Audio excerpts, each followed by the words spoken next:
I'd like to call the meeting to order. City Attorney, do we have anything to report back from closed session? Yes.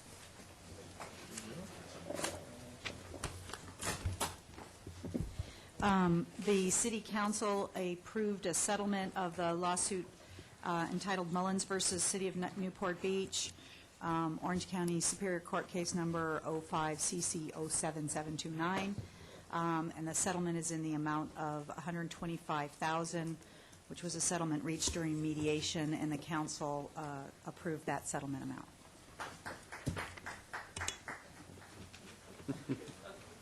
Thank you. Can we have the roll call, please? Is Mr. Nichols gone? He will be back, but he's not here right now. The record will show that all members are present except for Councilmember Nichols. And he should be showing up any minute now. The Pledge of Allegiance will be led by Councilmember Selich, and please remain standing after the pledge for Reverend Dennis Short of the Harbor Christian Church and President of Newport-Mesa School Interfaith Council. Please follow me. I pledge allegiance to the flag of the United States of America and to the republic for which it stands, one nation, under God, indivisible, with liberty and justice for all. Will you please pray with me? Eternal Creator God, we're thankful for this beautiful evening, thankful for the mayor and the council and all of the work that they do, for employees of our city, for police and fire, and all who volunteer in many different ways to make this city what it is. I pray that we would all work to reduce our prejudices and learn to live in harmony and understanding with each other. Amen. Thank you.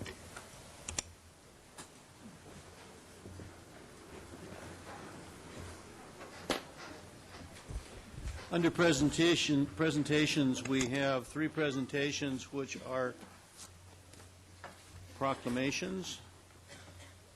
And do we have somebody that, Jay Elbatar will be our building director, and the first proclamation is for the California Building Safety Week.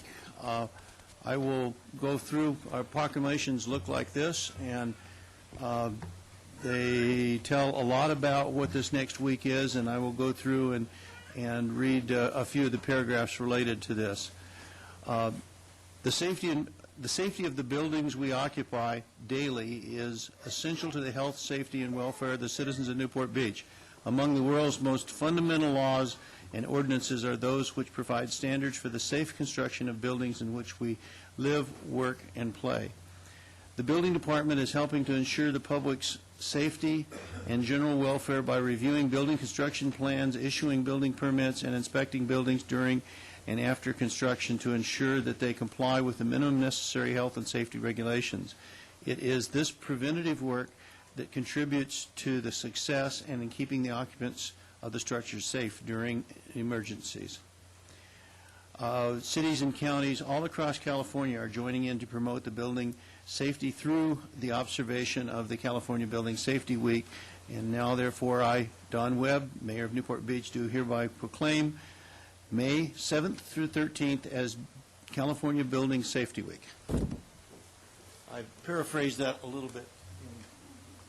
So I'd like to present this to the building director.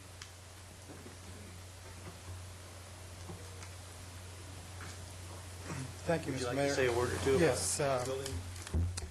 I appreciate this. The building department staff and myself appreciate it greatly. As you all know, our job is measured when things don't go wrong, then we're successful. If we don't make the news, we're successful. We succeeded in making the environment that everybody live in, work, play, is safe and free from hazard, and the buildings are safe to occupy and use. So with that, I want to present each one of you with these pins. They're very hot at the state capitol. They're done by the California Building Officials Association, and everybody's wearing them. And it says, when I do my job right, nothing happens. That's great. Can the city council have those? It's mandatory that you wear it to the council meeting. Thank you very much, Jay. And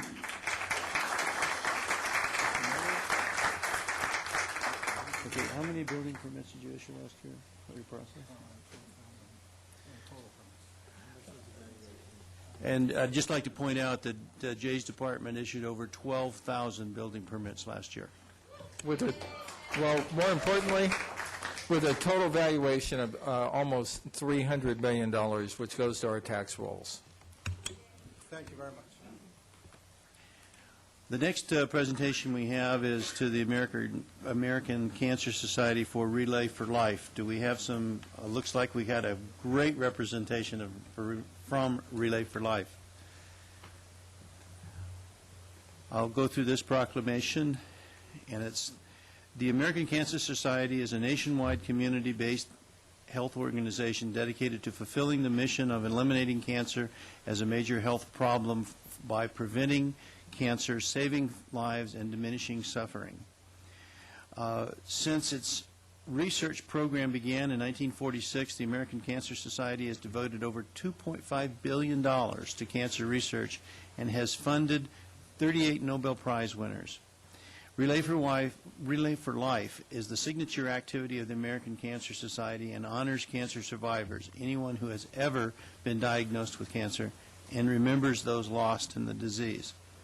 And the Relay for Life has raised over $1 billion over 20 years of relays. Whereas the Relay for Life of Newport Beach raised $130,000 and involved 47 teams in 2005. And the 5th annual Relay for Life in Newport Beach will again raise funds to continue support. I, Don Webb, Mayor of Newport Beach, do hereby proclaim May 20th to 21st, 2006 as Relay for Life Days. And I think that we have some representatives that might like to tell us about an event that's coming up real soon. Yes, sir. Thank you again, Mayor, and thank you, members of the City Council, for allowing us to address you again. And this is our last time here for this year, the 5th annual Relay for Life of Newport Beach. Thank you for allowing us to proclaim May 20 and 21 Relay Days in the city of Newport Beach. Our biggest and main event for this particular year is coming up on May 20 and 21 at Newport Harbor High School. There is still time for people to participate either as a team member, either as a team captain if you want to sign up your own team. If you want to become an event sponsor, you can still do that, and also if you want to become a volunteer at the event. You may call this phone number, 949-887-1065, to get more information. That's 949-887-1065, and we also have pins for our city council members, and if we can take a photo for our website with the mayor, that would be great. Homer?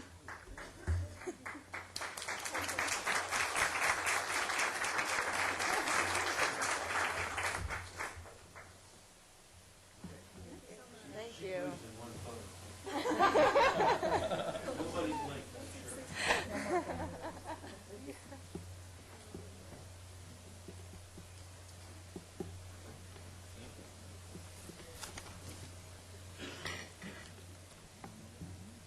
One more. Do we have a representative from the American Legion Auxiliary here?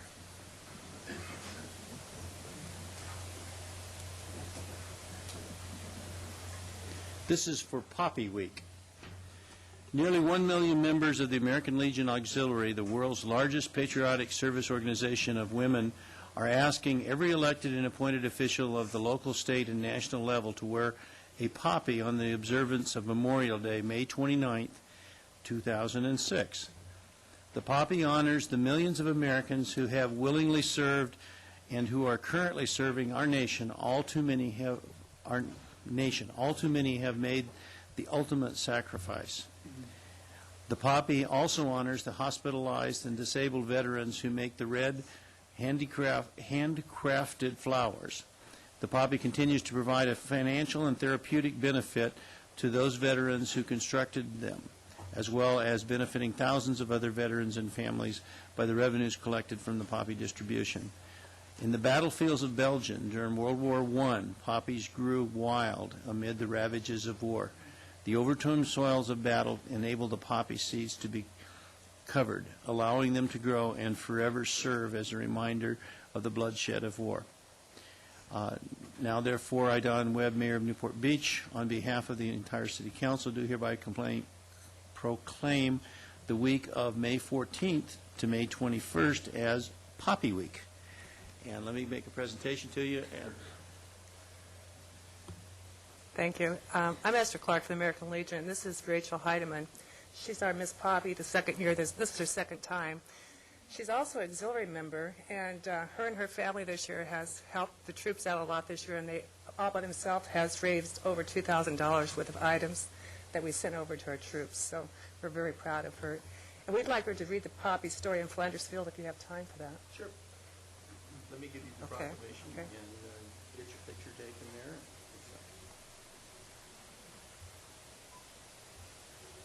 Thank you. Go ahead and read the story. It's actually a poem. Thank you. In Flanders Fields. In Flanders Fields the poppies blow, between the crosses, row on row. That marks our place in the sky, the larks still bravely singing. Fly scarce heard amid the guns below. We are the dead, short days ago.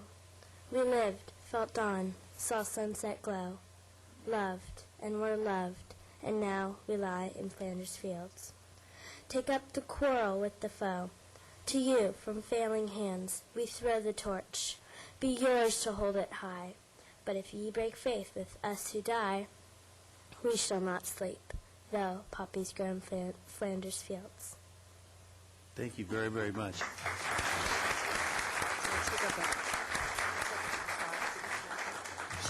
She also has a corsage for each one of you with poppies. She could give one to each. Thank you. We're going to be weighted down with all these things we're wearing today.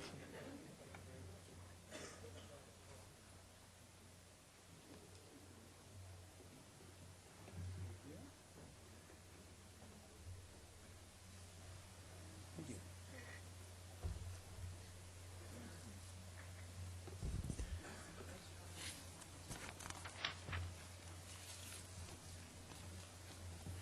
City Clerk, can you give us our notice to the public? The city provides a yellow sign-in card to assist in the preparation of the minutes. The completion of the card is not required in order to address the council. Speakers must limit comments to 5 minutes on agenda items. The council has the discretion to extend or shorten the time limit on agenda or non-agenda items. As a courtesy, please turn cell phones and pagers off or set them in the silent mode.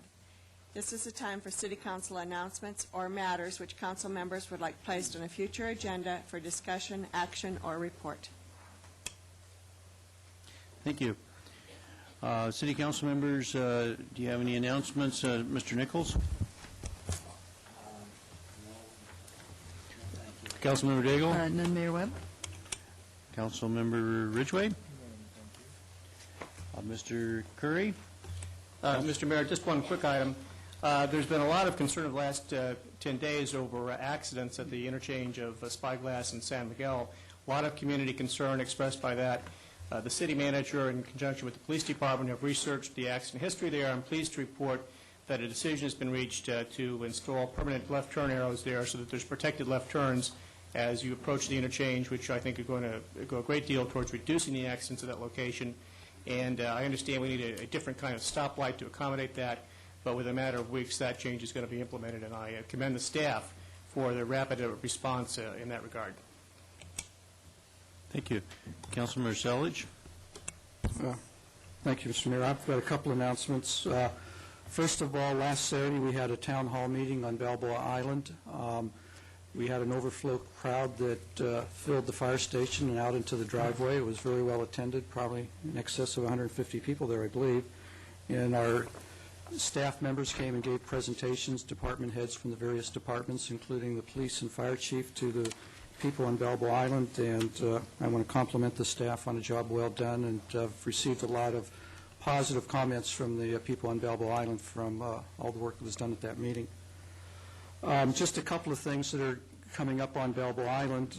Just a reminder again, I mentioned these last meeting, but on May 21st is the Balboa Island Art Walk, and that's a chance to view artwork from local artists. It's on the South Bay front between Marine Avenue and the ferry, and it starts at 10 in the morning, and it's a great opportunity to come and walk around Balboa Island and meet some artists and take a look and maybe buy some nice artwork. And then on June the 4th, Sunday, is the annual Balboa Island Parade. As Councilman Ridgway said, it's the only parade where the parade is longer than the parade route itself, but it's a lot of fun. Pardon me? Webb said that. Oh, is it Webb that said that? Sorry.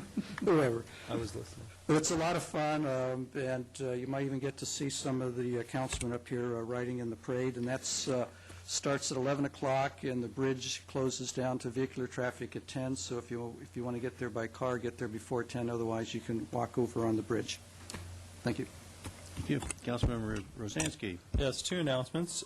First, the West Newport Beach Association has invited our supervisor, Jim Silva, to speak at their next meeting, which takes place in the council chambers here. The date is May 22nd. The time is 7 p.m. I encourage anybody who wants to ask a question of our county supervisor, and I'll extend the invitation to our city council, my city council friends here, to join us at that meeting. I believe Mr. Silva will be talking, giving about a 15-minute speech, and then have another 45 minutes to an hour for Q&A. So I encourage you all to come down if you want to ask him that burning question. The second thing I'd like to... What date was that again? May 22nd, 7 o'clock. I believe Councilman Curry's coming. Yes, and Selich. So we got 3 councilmen and a supervisor. Can't beat that. I'd also like to highlight a fundraiser that's going on for Newport Heights Elementary School. They're having a fundraiser golf tournament. It will be on Wednesday, May 24th, at the Strawberry Farms Golf Course. I believe the entry fee is, looks like $160 per person or $600 for a foursome. They've got all kinds of things going on. They got auctions, putting contests, complimentary range balls. You get box lunch. You get a goodie bag. You can have a club re-gripped if you want for those guys who need re-gripping, and the gals, I guess, too. If you want more information about this, please call, where's his name here? Oh, Mark Corson at 949-631-2612. And again, that's on May 24th at the Strawberry Farms Golf Course. Thank you. Thank you. Now's time for your centennial moment. We have 115 days left until our 100th birthday, which is September 1st of 2006. And what I've done in the past is gone through some of the city council minutes and given you some ideas of what was going on in several different time frames. Picked 1908, May of 1908, and we had a situation there where the guy that was renting the city the room for the city hall wanted to raise the rent, so it was referred to committee, and I believe the rent at that time was something like about $100 a year, and they wanted to increase it. But probably more critical to our future was that we had one of the trustees moved to not issue any more liquor licenses in town, and that was defeated on a 3-5 motion. In 1932, we agreed to let the Sea Scouts use 100 feet of the beachfront, which is now approximately where they are today. We also had, in light of our study session, which has to do with budgeting, the city treasurer in 1932 sent a letter to all the department heads asking them to turn their budgets in by June 1st. So I guess they must have done it a little bit differently back then.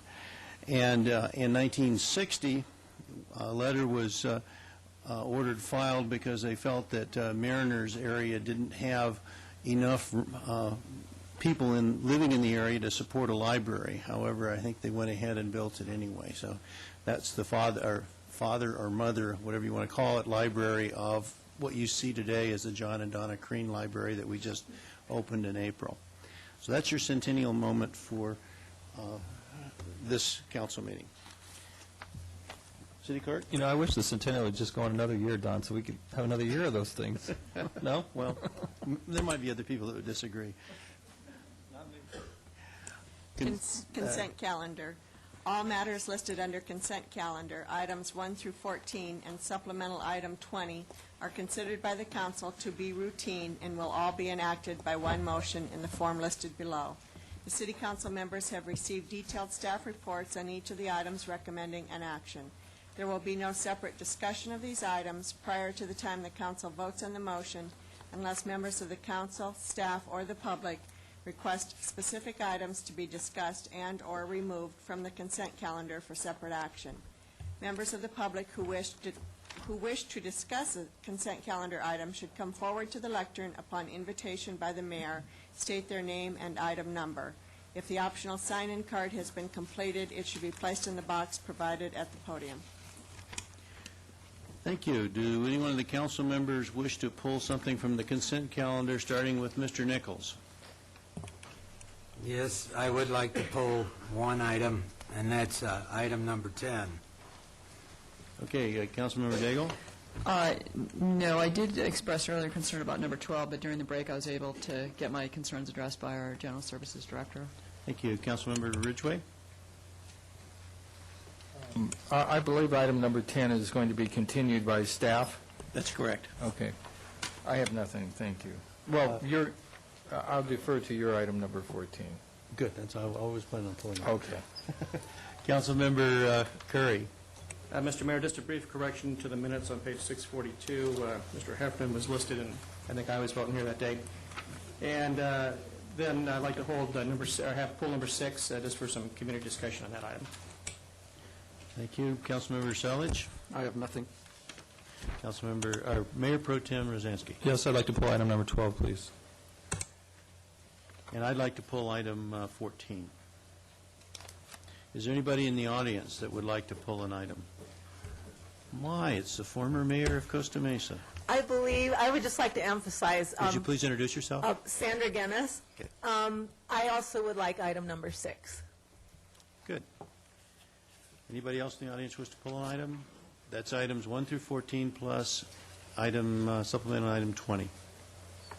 W.R. Dildine, I'd like to pull item 13, please, for a few brief comments. 13. Okay, thank you very much. Is there a motion on the... Said that's what the calendar is. 13 is a consent calendar item. Oh, it is? Is there a motion? Yes, I'll make a motion to approve the consent calendar items numbers. I'll just go through them. 1, 2, 3, 4, 5, 7, 8, 9, 11, and 20. 12 we're actually acting on also. I thought 12 was pulled. I pulled 12 wasn't. I pulled 12. Oh, you did? Yes. Yeah. I'll second the motion. Okay, sorry. All in favor?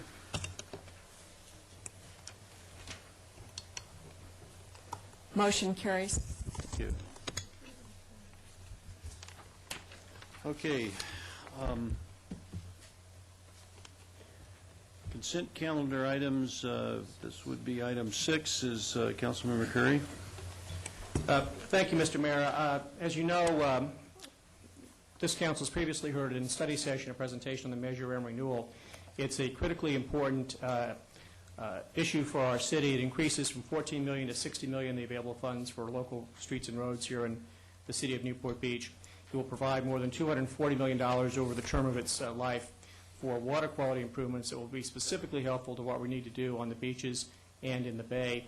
And it also provides an opportunity for us to provide funding for local community-based circulation services. These would be non-traditional types of transit services, and in the audience today is Sabrina D'Agostino, who's going to talk about an effort that she has at the appropriate time to organize such a service that could be funded with the renewed Measure M program to the extent that it's renewed. And I would just like to point out to everyone watching at home how critically important Measure M is to Newport Beach and our continued efforts to address traffic synchronization, streets and roads improvement, and improve the traffic here in the city. Thank you, Mr. Mayor. Thank you. Is there anybody from the public that wish to discuss item 6? Okay. I assume you've all been provided with a copy of the 36-page draft transportation investment plan. Can you introduce yourself again, please? Sandra Guinness. Sorry about that.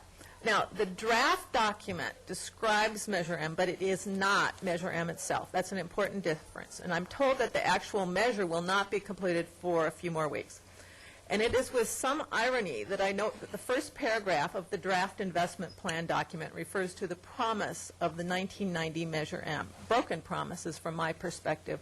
To take a local example, we were promised that no Measure M funds would help develop tollways, yet a public street was deeded over to the San Joaquin Hills Tollway, and the required public replacement was constructed with Measure M funds. We were promised that growth would be phased with traffic improvements, that Measure M would, quote, ensure that new development will pay for road and transit improvements to accommodate new traffic, quoting from the 1990 Measure M ballot materials. So why is congestion worse? I'm not trying to cast aspersions here, but to emphasize how important it is to have the actual wording of the final measure. For example, the draft investment plan talks about transit-friendly development. Does this mean putting in a few bus benches, or does it mean provided transit-oriented development complete with major density bonuses by bus lines? As of last week, there was a high probability that significant sums would be spent outside Orange County. I hope this has changed, but that points up the need to have the final measure before you, not just a description of a draft. Further, we have also not seen how SB 1266, the $19 billion state transportation bond, will affect Orange County funding. I would note that only probably less than 5% of that requires any sort of match locally. As responsible council members, you would not pass a city ordinance based on a description of a draft. You would not act until you have all the facts. Don't do that here. I urge you to reject the proposed resolution or, at a minimum, defer action until complete information is available. Thank you. Thank you. Anybody else in the public wish to comment on this item?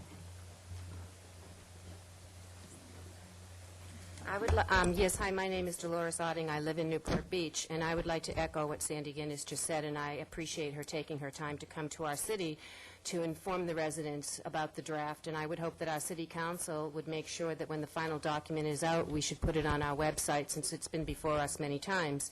And one last item is we keep being told that we're going to have $240 million to improve water quality within the city of Newport Beach. Well, that's what's being kind of, that we're being led to believe that. It's $240 million that all of the cities in Orange County get to put in bids for. And so some of it will help us, but we can't be saying and telling the voters of this community that we're going to get $240 million to clean up our water, because that isn't really happening. There's water in Huntington Beach, and there's water in San Clemente, and there's water in Dana Point, and there's water all up and down the coast of our county. So that needs to be also cleared up. Thank you. Thank you. Anybody else?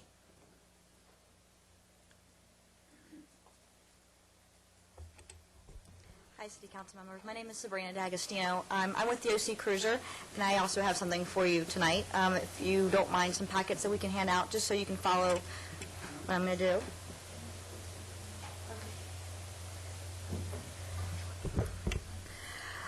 The OC Cruiser, we have an application in right now for certification with the city.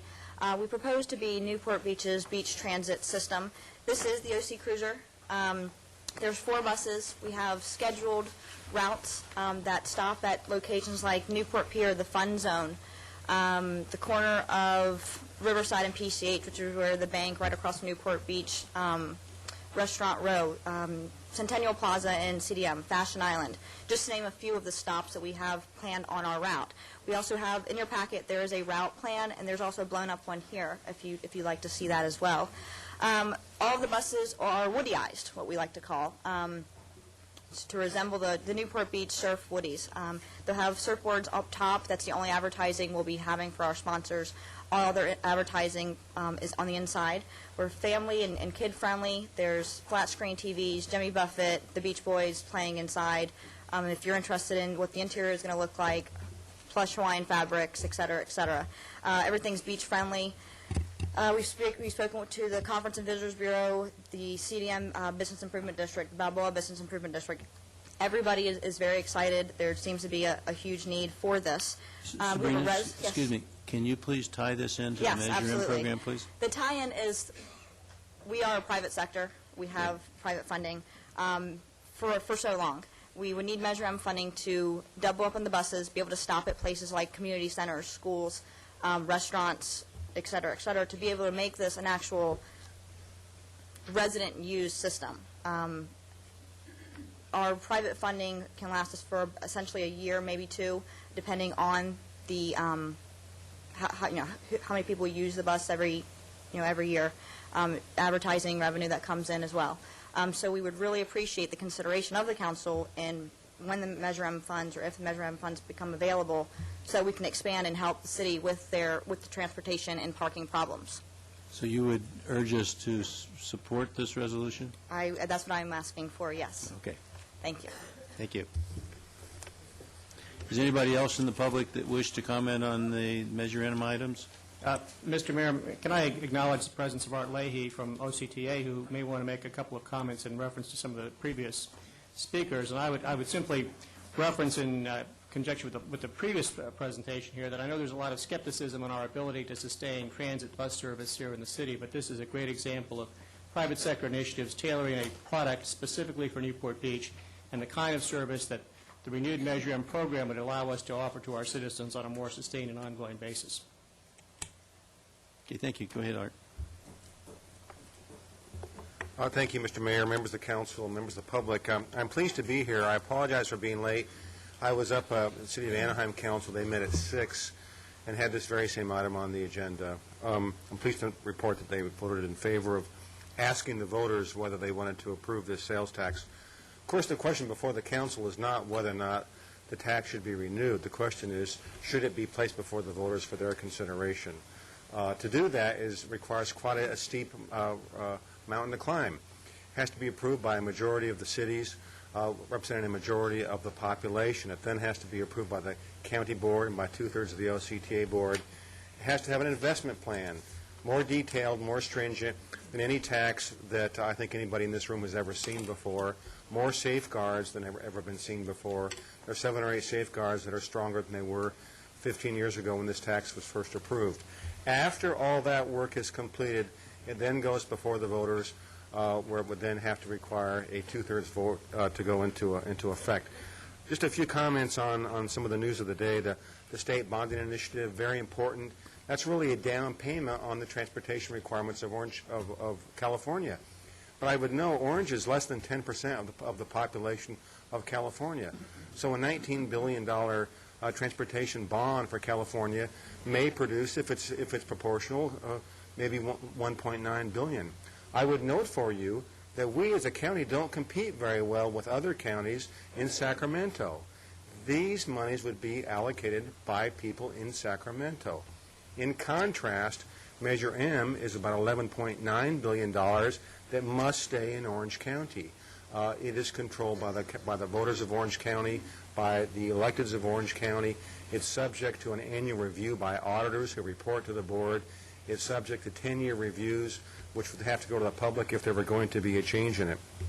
I heard a couple of issues referenced. First of all, the idea of local buses. One of the thoughts behind this investment plan is to allow cities the flexibility to make decisions that they want to make that best suit the needs of their residents. Thus, OCTA doesn't have to operate every bus in Orange County. In fact, we prefer others can do it who may be able to do a better job of it. We run a good regional bus system. By the way, our ridership is up. We're about the 11th or 12th busiest bus system in the United States of America right now today. Last year, we were recognized by the American Public Transportation Association as the finest big city transportation system in North America. So we have a good bus system, but still there are gaps in it. There needs to be neighborhood circulators that might fill in those gaps that would interface with the OCTA regional system.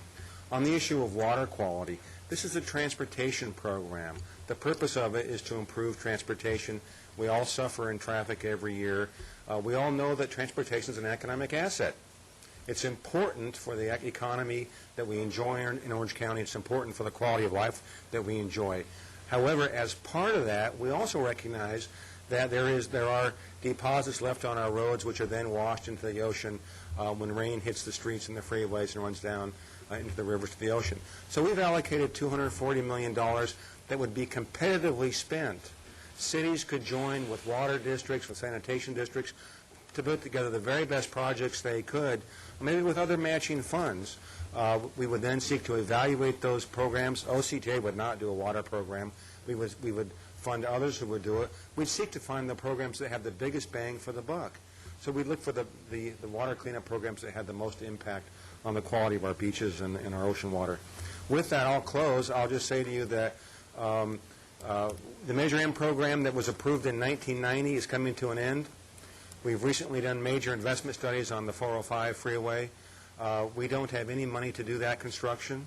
We're starting a major investment study on the South County area, the I-5. We don't have money to do that construction.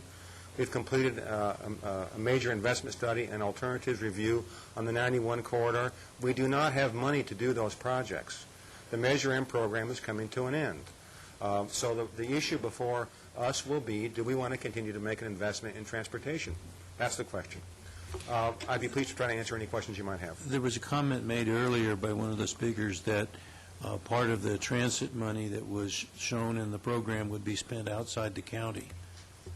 Can you explain that? Isn't that what you said?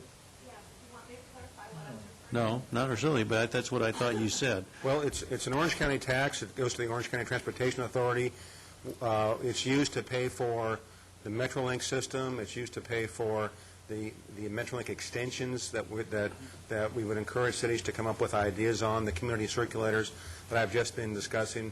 It would be used to pay for senior and disabled transportation in Orange County. So I'm not sure exactly what the lady may have been referring to, but we're not sending money to other counties. What improvements are being considered along the 91?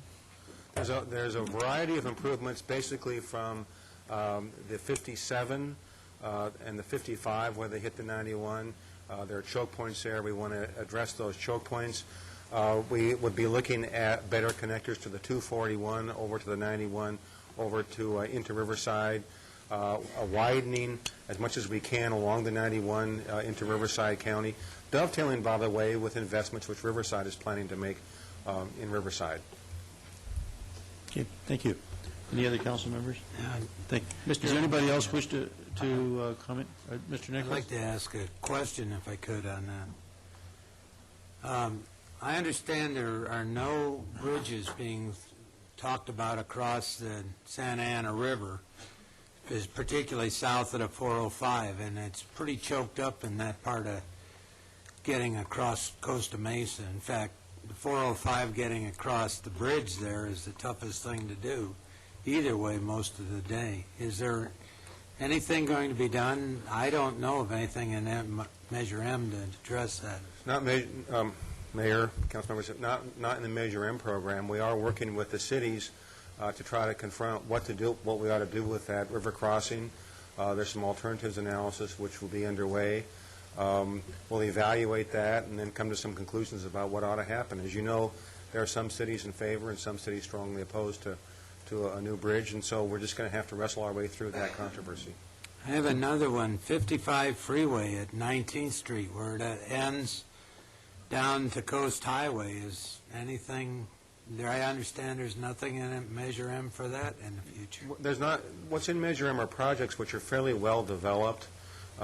There's a problem in the area that you've just identified, but there's not a defined project, so it's not included. However, I signed a letter today to my counterpart, the city manager of Costa Mesa. I'll be happy to get you a copy of the letter, which indicates that in this year's OCTA budget, which has just gone to the board of directors, we've asked for funds to do an analysis, an alternatives analysis of what might be done on that corridor to develop some ideas and solutions. Okay, thank you very much. I'm also interested in Corona Del Mar. There's no money there. Dick, as far as Corona Del Mar is concerned, we didn't request any money because it's not in our general plan, and that improvement would be contradictory to what our general plan has, and the Measure M funding is really set up to be projects that are accepted within the community, if I remember correctly. Mr. Mayor, that's correct, council members. I will also note that there's a substantial amount of money for Newport Beach, which happens to be $65 million. That would go for a variety of projects that the city would identify. Most cities in Orange County, about half their street maintenance money, half their pothole repair money is paid for with Measure M. That money ends in 2011. So the $65 million, which is embedded in the program, would be money that the city could decide to spend how it would see fit. Mr. Mayor, I'd move approval of item 6. Okay, is there a second? Second. Just a second, I need to close the public hearing first. Was there anybody else in the public that wanted to comment? Seeing no one, Mr. Curry has made a motion. Is there any further discussion by the council? Please vote. With Councilmember Nichols voting no, the motion carries. Item 10 has been pulled by the staff and will come back at a later date. Item 12, Councilmember Rosansky pulled. That's the proposed City Council policy B-17 for parks, facility, recreation donations. Mr. Rosansky. Yes, thank you. I'm still not real happy with this language here in Section 3 with regard to benches, and we go down to item 2C, where it talks about bench donations for park facilities within a residential community, require notification of residents within 300 feet of placement, and an endorsement from an established homeowners association or common interest development where applicable, and I believe we deleted the word legally established and added common interest development there. I guess my concern is, you know, we have a number of legally established homeowners associations in town, but we also have a number of just homeowners associations, and maybe someone can answer to me how this plays out. Let's say you have, for instance, West Newport Beach Association, I'll take my end of town, where they may want to comment on a bench, but Lido Park Association, or Lido Isle, or not Lido Isle, Lido Sands Association is already there. And let's say one endorses it and one doesn't. I mean, what happens if there's a conflict? And how do we know that it's an established homeowners association? I mean, what's the criteria for that? But what is your recommendation? Well, my recommendation is if we want to keep the language in there, I think the important thing is notification. But if the requirement that we put in, that we allow bench donations that require an endorsement from an established homeowners association, when applicable, I wouldn't want to just leave it, you know, what if they don't endorse it, or they say they don't like it, but we still want to go forward? Is that the end of it?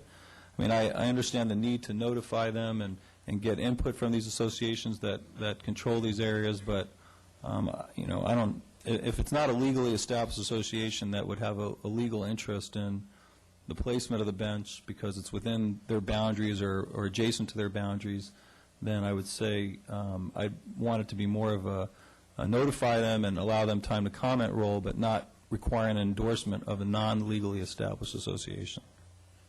So your recommendation would be to remove the word endorsement and established?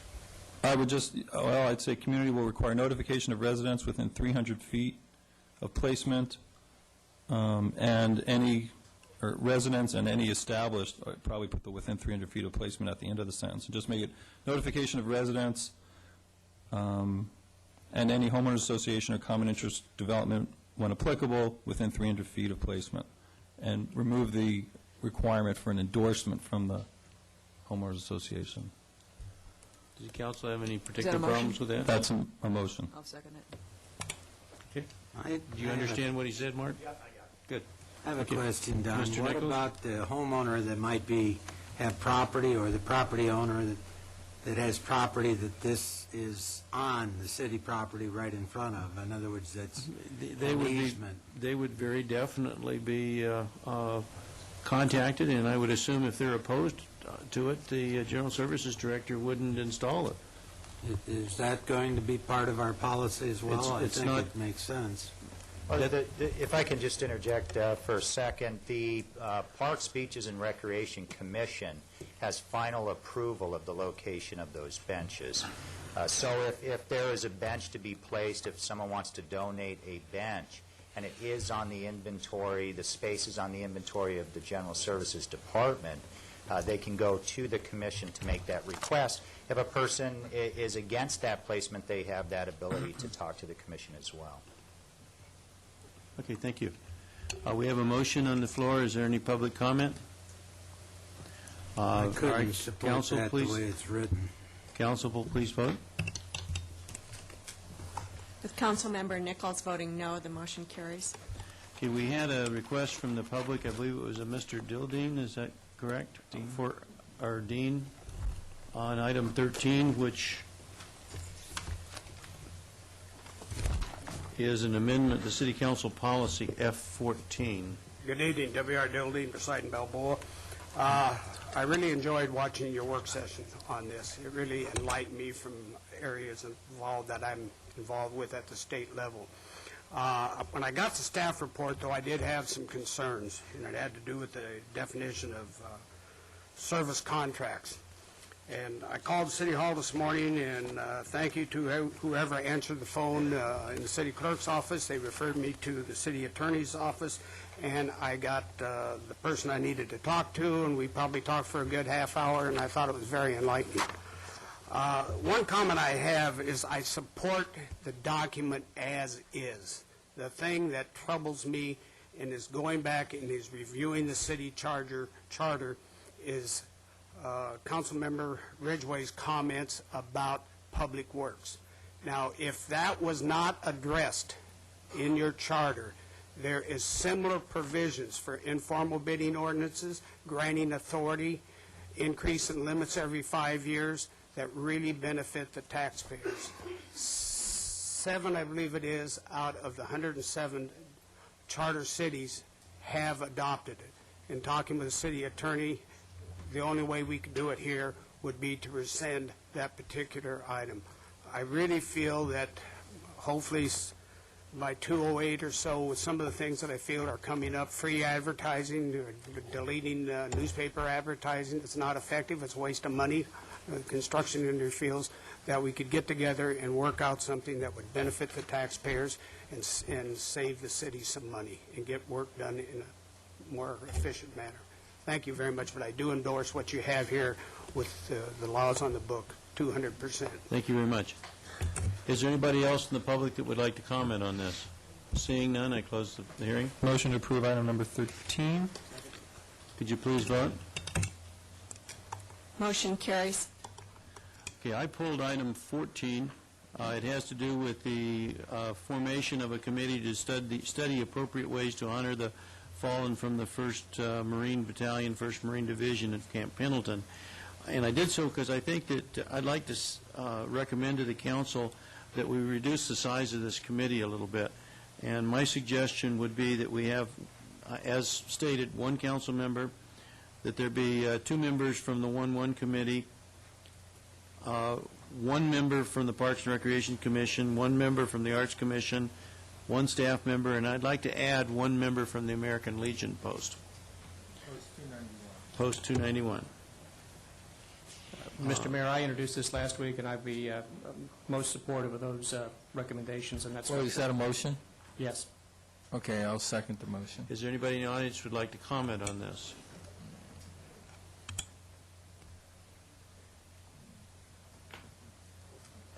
Good evening, Mr. Mayor, council members, and appointed council members. My name is Dolores Otting. I live in Newport Beach. My husband is a Marine, forced recon, Vietnam. Once you're a Marine, you're always a Marine. My problem with this whole thing is that we're doing some grandstanding and we're doing some campaigning, and I know that sounds hard, but that's the truth. If this is going to be a memorial, as I said 2 weeks ago, this has to be a memorial to all the armed services and to all the fallen soldiers, men and women, and their families. We can't just, even though we support the M1, as Councilmember Ridgway reminded me and scolded me at the last meeting in some ways, yes, yes you did, yeah. We support the M1 Marines because we support their families in time of need with money. And we support their families in time of need with help and support and cars being fixed and washers and dryers. And if someone's going to lose their dad, maybe we should support their families with a college tuition fund set up. A memorial in our city that is just for the Marines, believe me, I love the Marines. I'm married to one. They're the toughest guys in the world. But I don't think that we're doing what the city of Newport Beach is good at doing, and that is embracing all diversity, all people, all armed services. And again, there's a living memorial. There's a living memorial from the M1 Marines at the back of this room. This flag flew over Baghdad. We keep it in the corner. I salute that flag. All of you turn around and salute that flag. That flag belongs to the front. We should start with what we have. So this, of course, as you can see, is very dear and near to my heart. And I appreciate your consideration. Probably nothing will change, but at least the public will understand that there's a whole other side to this issue. And I really wish you would do something to move that flag up to the front of the room so that everybody can salute it, because there's blood on that flag. Thank you. Thank you. Is anybody else? Is there anybody else who'd like to speak on this item? What's the pleasure of the council? Mr. Mayor, there is a motion and a second, but I find myself agreeing with 90% of what Dolores said tonight. Which 90% is that? Well, regarding the help for the families and the 1-1, just focusing on one memorial. Again, I said on the peninsula, as far as I know, we have 3 memorials. Pacific View has a huge memorial. I just don't see a need for any more memorials. So if this committee is funded, or if it gets together, I would ask them to consider what the heck they're doing here. So I think Dolores is right on. Could the charge be, instead of specifically saying the 1-1, some sort of recognition of the action that we're involved in at the present time? That's fine. I just think another memorial is not necessary. I think help to the family is, and the diversity is a good comment, too. So I find myself... Why don't we let that and be Dolores, I didn't scold Mr. you, Mayor, I promise you.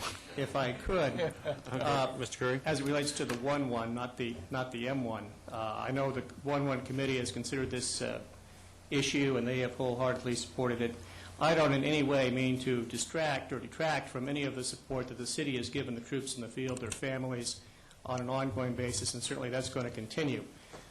This initiative is designed to recognize the sacrifice of those members and the special relationship that this community has had with this unit over time, to remind those who come after us about that special relationship, and also to honor those from this unit who give their lives in this conflict.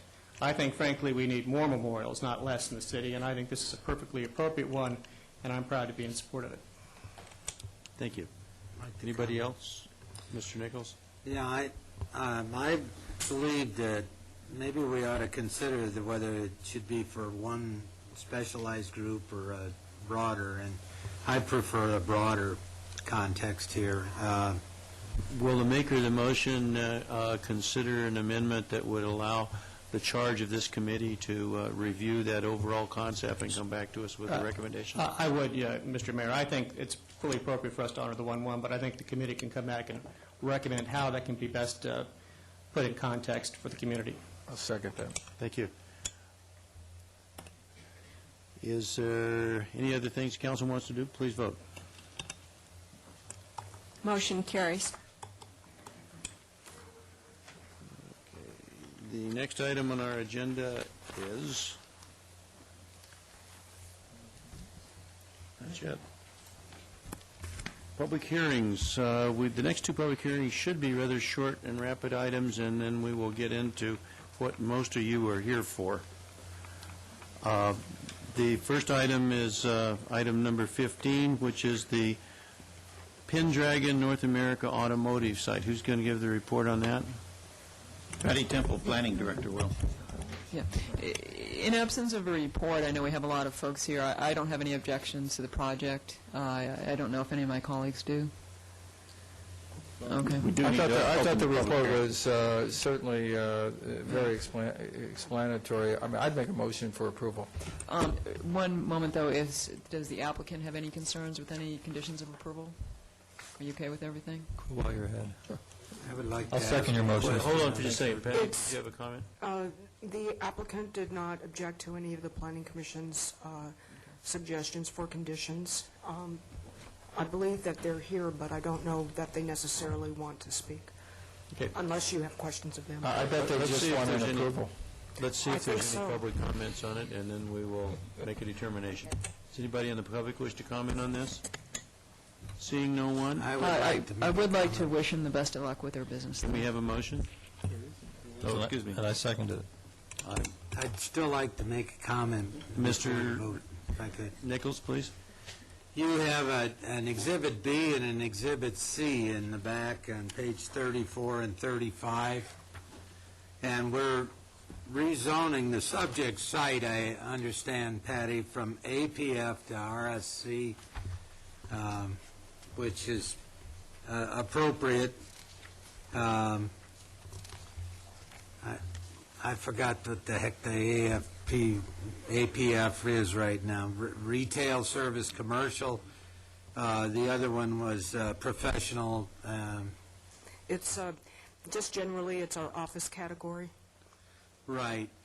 Now, the question I have is that page 34 shows this with the properties of the hotel and the shopping center that's off of Birch Street, and the next map shows this as part of a larger rezoning, or I'm not exactly sure, of all the properties down campus, between campus and Birch, up to MacArthur. And my comment is, I know there's legal office up there in the upper portion of beyond Dove to the north, between campus and Birch and so forth. That isn't right now RSC, is it? Are we going to rezone this whole thing retail service? I think that what you're looking at is the exhibit is not very clear, and all the rezoning is the one parcel for Land Rover. The rest will remain as the APF. Is that correct? That's correct. So only the one parcel we're talking about, it will be rezoned. Okay, and what I believe you're showing in the first one is that where the hotel is, that's already retail, service, commercial? Yes. Okay, and I understand that. But it is not clear to me whether, is this something proposed possibly in the future where that whole stretch would be? That's something that we're going to discuss later. Well, in this proposal, there is not currently, and I believe in our general plan update as well, that there is a proposal to change all of that area to retail and service commercial. As the mayor noted, the labeling of those two areas to the north and south of this property are obscured by a rather over-darkened print job, but they are staying APF for the time being until such time as all the decisions on the general plan update are made, and that they may or may not include changes. The proposal is only for this property at Dove Street between Campus and Birch. Thank you. My other comment is I noticed that this has this is really high-intensity auto service, because you have 30 bays in there, almost 27 bays, I believe, to repair automobiles. So it's where is their actual sales? You gave a position on Jamboree. It's right but next to the police facility. It's where? Right behind the police facility. And this facility, it goes on inside. Jamboree? On Jamboree. Yes. It's the existing Land Rover on Jamboree between the police facility and the, I think it's a Chevron service station. Oh, way down by Fashion Island. Yes. That's correct. Okay. And these service bays go inside of an existing building. Yes, that's what I was trying to understand. This is a remodel of that existing building, is it not? Yes, it's a remodel and a slight reduction from the existing floor area. And then there'll be apparently a reasonable size, a small office up front, or that will face campus, I just a guess? service entrance, and would house their service writers and other people in support of the storage operation as well as the service operation. Okay, thank you. But is this considered to be they're not looking Well, they are looking at this for a long-term service facility for their dealership, right? Yes, because on the Jamboree site, they're going to add 2 additional brands to the Land Rover operation currently there. And so they are relocating all but a very small portion of their existing service operation to this facility. Thank you very much. Ridgway? Patty, I have one quick question. There is, I looked for it and I couldn't find it. There is a condition in here requiring that the car carriers unload on-site and not on the street. Yes. Thank you. Okay. Let's see, we've already called for public comments and didn't receive any. Please vote.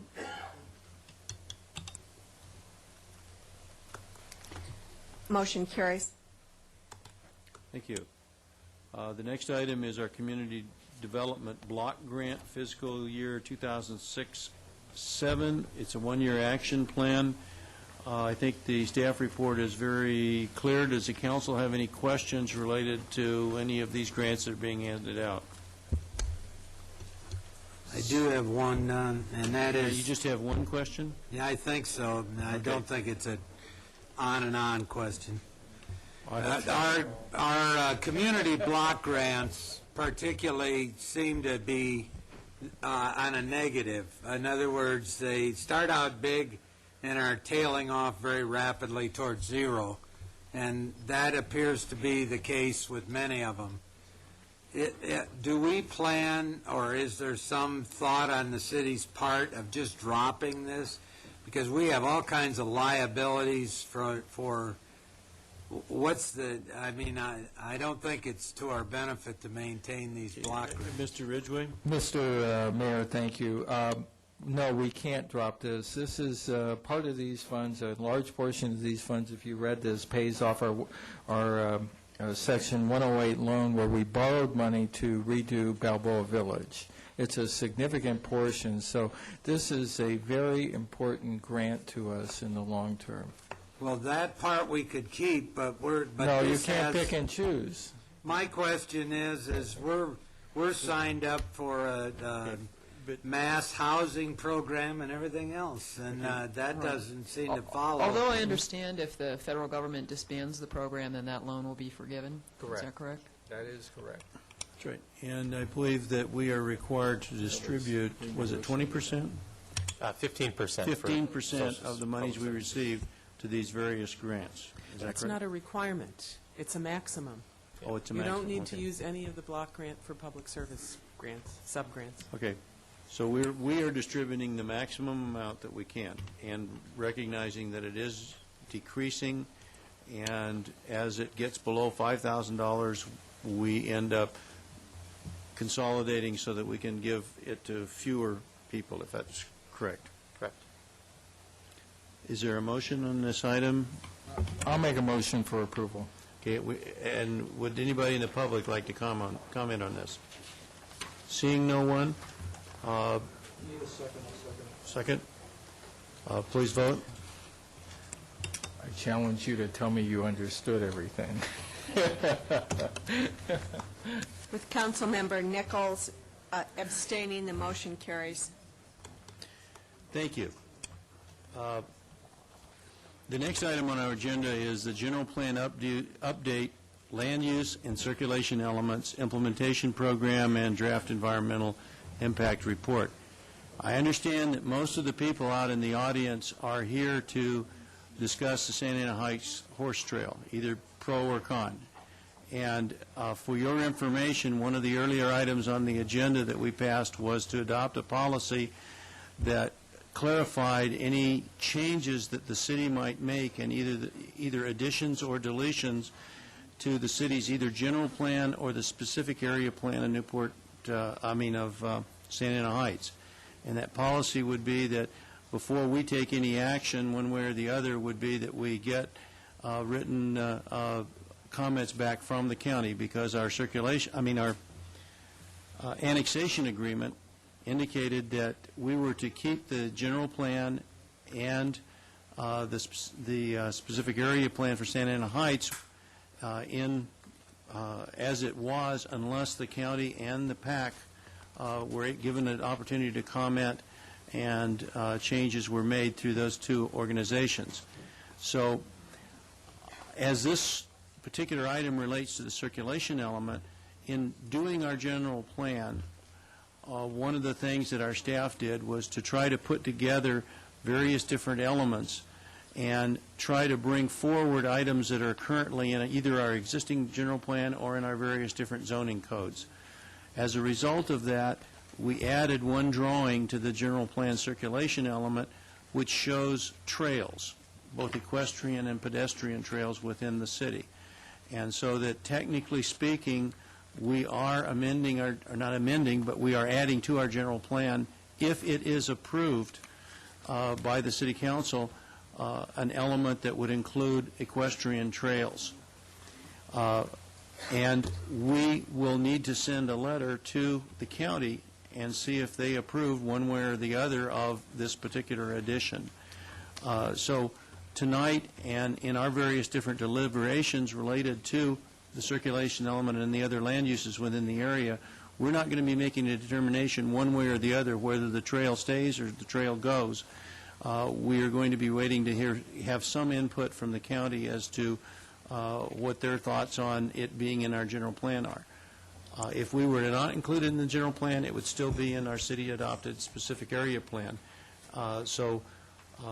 which would require an amendment if we're going to remove it, and we would need to have permission from the county to do that.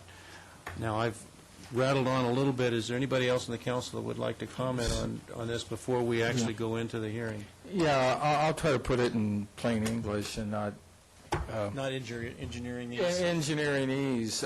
We did a policy on our consent calendar, and it basically adopts what's in the pre-development agreement that says that the city must get approval from the county and the Orange County Development Association before it can amend any portion of the Santa Ana Heights specific plan. Succinctly said, we just deferred any decision on the specific plan horse trail to the county. If they say yes, which then we automatically rubber stamp it at that point in time. That's pretty much my understanding. So we just went to a policy that deferred it to the county. So before we would take up the horse trail, it goes to the county first. That's what Don said. Oh, all right.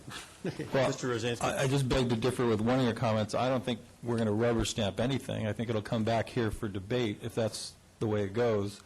And quite honestly, we approved, and I didn't realize it until I stepped out of the room, that we approved that supplemental item 20 on the consent calendar, and I believe Councilman Selich had some proposed changes that were not part of what we voted on, and that I believe because they were not published with the agenda. Is that correct? They came out on they came out Friday, but then there were some other changes made today. So I'm going to request at the end of the meeting, I guess, motions for reconsideration that we bring up item 20, at least to incorporate as changes. I have some other comments on the plan that I'd like to share at that time. But however it turns out, it will not be a rubber stamp. And so you folks will, whoever, pro or con or whatever, will have your day at City Council here to express your thoughts. And at least as far as myself goes, I will be very deliberative when we come to that conclusion and not just accept whatever the Board of Supervisors deems wise for our area. Thank you. Okay, and with that in mind, what we would like to do is discuss, those of you that feel that you wish to comment on the item, we'll discuss that first before we go into our other land use elements. I would request if you have a spokesman for your group, that the spokesman, either for or against, represent and allow, let us know who your other constituents are. We would like to limit the testimony to 3 minutes per person, and we would like to have new information each time somebody talks, and so that we don't get into an hour-and-a-half long item. I won't really comment on how long we'd like to do it, but I'd like to see if we can keep this discussion under 20 minutes if we can. First person. Thank you. Mayor and Council. I'm Harry Rinker, 2342 Mesa Drive, and we will keep our comments short and not repeat them. I'd like to preamble to my comments, however, I'd like to thank your staff for the excellent and very professional response we had to all our questions. It could not have been better. You can be proud of them. Our company has developed shopping centers for the past 40 years in all of the western states, excepting Montana, including Colorado, Utah, Arizona, Idaho, and the 3 coast states. And our people have never had as high a quality of service as we had from your staff. So I thought you might like to know that. And I hope I don't, by those comments, jeopardize your fiscal salary for next year. It's enabled Buck Johns and I to get our arms around the issue. We do not know to start with whether the horse trail could be included without condemning private land. It can, but the cost is awesome, and both in dollars and in personal anguish if it goes in and what it does to the adjoining properties. In order to put it in, the center line of Mesa Drive has to be moved north 5 feet. That moves the curb on the north side 5 feet, which puts it right up next to the sidewalk. It requires the street to be reconstituted for the proper drainage from the center, and that is all tremendous costs that could be spent in more productive and enjoyable enterprises within the city, such as parks, swimming, so forth. The personal loss is tremendous. Take John Crean's house, which is the first one on the west side. It's a beautiful lawn. Anybody that's been up there and seen it, it's beautifully manicured, shrubs, flowers, and nearly all the area from his ornamental wall to the curb, which is so beautifully tended, would be taken and put into a double rail horse fence. That would, of course, continue on down. I personally looked, and we have trees that are 50 years old in that area that are 2 feet in diameter. They would have to be moved, and there's a lot of them. I counted 8 in just one section.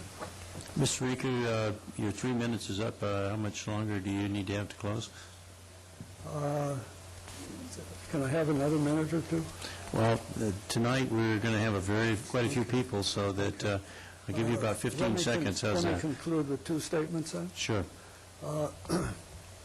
Mary, you mentioned John Crean's donation of a library earlier. It would be a sad commentary to the John and Donna Crean for their largesse that they have given to this city and county to destroy the front of their home. And my last comment is there are a group of people, I'm sure, here opposed to the trail. They will not get up and speak and burden you with time.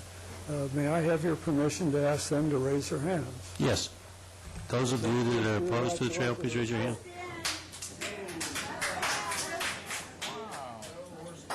Okay. Thank you very much. Now, your 3 minutes is up. Now, does that mean that your 3 minutes is for all of them? And we would like to have a rebuttal by Buck Johns here at the end. So we're not going to burden you with repeated costs. Okay. Your time is up now, so we'll... Thank you. Thank you. Wait a second. We'll give you the 4s will have their opportunity just as the negatives do. My name is Bob Nichols. I live 2321 Mesa Drive on the north side of the street. I've lived there since 1972, 34 years, and it is a beautiful place. We really don't want to see it wrecked. The one single thing that I would like to bring up is horse trailers. We get a lot of them up there from people that are out of town. Anaheim, Fullerton, Stanton, all these horse people from all over. And sometimes there's a half a dozen of them, and they even go up around on the side streets. And I feel like it's not a very nice situation at all. The other thing I'd like to mention quickly, all these meetings I've been to, we've never had a definitive blueprint of what we were talking about. We talked for hours about what we didn't even know what it looked like. Like today, Harry Rinker says we have a 5-foot thing that we would have to condemn all along the street on one side, and on the north side, the city offsets, you can't do it. So we should have had a blueprint. If we ever have another meeting, please have a blueprint. That's all I have to say. Okay, thank you. As far as the condemnation clause is concerned, that was not condemnation. It would be the center line needs to be moved over within the existing right-of-way. So it's within the existing 60 feet that's out there. There wouldn't be any condemnations that would take place to accommodate what the county has proposed. Their easement would be used for road, though. The road easement would be used for a combination of... But you can't do that without some kind of legal statement. Yes, you can. Okay. Can we have the next person, please? Thank you very much. Mr. Mayor, Buck Johns, also would like to reiterate what Harry just said about the cooperative nature that we've had from the staff at Newport Beach, and I've been in the development business some time myself, and could not have higher praise, and particularly for the members of the City Council who have given of their time generously to take a look at this issue. Would like to echo what was said before, and that it's kind of interesting when you were talking about in the year, the 100-year anniversary coming up. Harry's been on that street for 39 years. Bob's 34, and we're 29. That's 102 years that we represent living on Mesa Drive. So, and if the alcohol ordinance comes up, I think it'll be better than a 3-2 favorable on that. Thank you. Thank you for the opportunity, and that the issues that we have presented to the City Council and to the staff people, I think, have been aired. I think you understand what the positions are, and that, as you see, there's been a significant turnout of the number of people who live in the area there that do not think that this is a proper use of the resources, and that we think that the steps that you took in the with regard to the specific plan is in order, and we'll address those issues with the county. Thank you very much for your time. Okay. Is there a representative for the equestrian group that would like to speak at this time?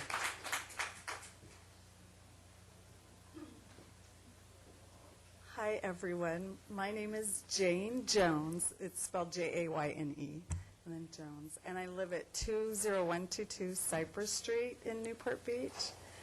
And I'm really kind of happy that all my neighbors showed up. It's nice to have everybody in the same room so we can start to try to be on the same page for a few things here. We watched the City Council meeting 2 weeks ago and saw what happened, and so we just thought we should kind of come down here and let you know a few things that might not really coincide with what you heard then. I just wanted to tell you that the public, as far as I know, and I am on the PAC, and I'm also on the subcommittee for the trail, and I'm also the president of Trails for All right now, which is an organization here in Orange County that wants to keep trails open. That's what their goal is. And I'm also the president of the Back Bay Equestrians. Anyway, the Mesa Trail Drive is located on... Wait, just 1 minute. Yes. I notice you have a PowerPoint. Now, are Yes. you going to be able to do that in 3 minutes starting right now, or is it going to take a little bit longer than that? You know, I think I can do it in just, if I start it right now, in 3 minutes. Okay. Now, are you representing enough people to where you'll be able to explain the items to where maybe not all of them don't have to come up? So you can... Oh, yes. I have a few people that will give me their yellow cards if I need proxy. to. Okay, that's good. Okay, but... Okay, after we get finished, we'll give you an opportunity to have them raise their hands. Okay.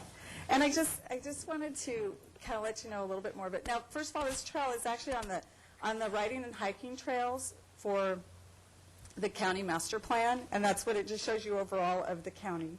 And then if you go to the next one, it's a little bit closer, and it's kind of superimposed there, but it just shows you this is what we're talking about in Santa Ana Heights, is the proposed trail that's along Mesa Drive. Then if you go to the next one, I just want to show you where the railing is currently in place, stops at the address is... It's approximately Cypress, isn't it? Yeah, this is along Mesa Drive.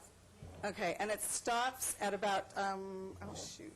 It's approximately where Cypress comes into Mesa. No, that's what I want to show you. It isn't. It stops before Cypress Drive. It's Cypress Street. It does not connect with it. So you see that there's kids and horses in the street, and if you go to the next one, it's just moving down. You'll see the cars go through there. But right now they're in the street. There's no connection to Cypress Street here. If you go to the next one, it just shows the different addresses. They're still in the street there. And if you look at this car, he is in the center of the street. Everybody really does, the people that know the neighborhood do a good job on trying to watch out for the kids and the horses, and I think for the most part we all try to get along with that. It's just usually the people that come barreling through there that don't know that there's horses there. If you go to the next one, and you can see dog owners, pedestrians like to use that, and you can see the cars even getting over for the gentleman that's walking his dog there. As you go down the street, you'll see that now the area of encroachment that's just outside of the curb, you'll see that obviously is public right-of-way. There's signs there. There's a fire hydrant. This is public property. And then, of course, you've got more cars parked there. Then there's a girl just squeezing through with a car. But he's even gotten over a little bit. So if you just keep going. Now, here's a young lady that's walking her horse in the street when, if she just had a little trail there, she'd be off the street and the cars wouldn't have to go into the middle of the street. Now, if you look here, too, this is actually the Cypress Street intersection. There is no trail that connects to Cypress Street, just to show you that. And if you just keep going, we've got more people heading towards the back bay. If you look at the very end down there, that's an entrance to the back bay, more in this easterly route to it. And then we've got kids. This is going between 2300 and the next property, just kids walking down the street. And of course, their dads there watching them too. And it just shows you, this is actually a little bit of what's left of what you might consider a trail. If you go to the next one, you'll just see how it's just gotten smaller and smaller and smaller, and we're just getting more and more out into the street. And then you can see that there's parking across the street, and then people will still be able to park when the trail goes in. If you just keep going, there's a dog walker again. I mean, all different kinds of people use it. If you go to the next one, this is, and again, you see where there's a fire hydrant and there's a sign. Usually that's on public property, and so just to show you that it is public property. And then we've got trees and bushes that are basically blocking the trail, and that's about it. The fence line from all these people is really where the property stops. I don't think anything would have to be condemned to put in this trail. If you keep going, we're getting to the end of the trail, and you can see where the back bay entrance is right back there. And there's a lot of bikers that use this to get into that area of the back bay. It's just another entrance into the back bay. Here's lawn where we could have a trail. There's overgrown trees and shrubs. And the next one just shows the same thing. If the trees were just cut back a little bit, we could get off of the street. And just kids, maneuvering around that. Now, what I wanted to show you, too, is the railing that we're looking at is nothing like what you see on Cypress Street. We plan on replacing that, too. And if this shows you some of the pillars that we'd like to put at the beginning and the end of the area there for the trails. And this is actually going to coincide with what we're putting into the passive park and around the fire station, so it would all match. And it's a little bit, it's not as overwhelming, I'd say, or as obtrusive as the railing that you've seen on Cypress Street. We have no intention of putting that railing on Mesa Drive. And if you just, here's more of the railing, you can see it's actually quite pleasant. This is beautiful, beautiful railing. Just go to the next one. And that's a beautiful picture, I think. I would love to see that in my neighborhood. And if you just go to the next one, you can pick different colors and things like that. So basically, I'm just here to tell you that, we love our neighborhood. We love our neighbors. We appreciate everything they do to keep us safe when we're out riding our horses. We want everyone to get along. This is a trail that's been proposed for a long time. We like to share. That's what it's all about, sharing the back bay with everyone. Do you have any questions for me? Jane, I do. Actually, I appreciate the photos, and I appreciate the spirit with which you came tonight. However, when you go down Cypress, if you went west, you can actually access the bay with a different route, can you not? That's an access to the,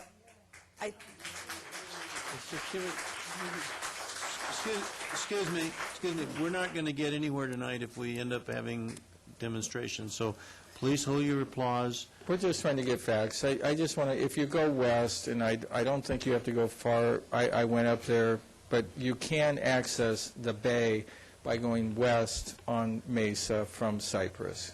that is one way to access the bay, yes. Okay. Wait a second, would you please, everybody, please be courteous? And there's actually a trail there? Is there a trail? For Yes. part of the way. Part of the Yes. way? Okay. And that's also where the horse arena area will be.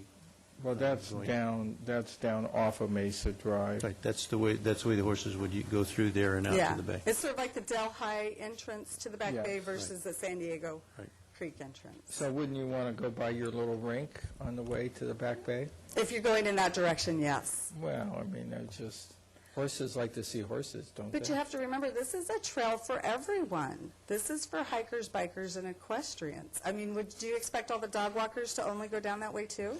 Well, I won't answer that, because I wouldn't walk on a horse trail with my dog. I just wouldn't do that. I don't think the horse trail would really be compatible for bicyclers because the surface isn't paved. Many bicyclists prefer that, actually.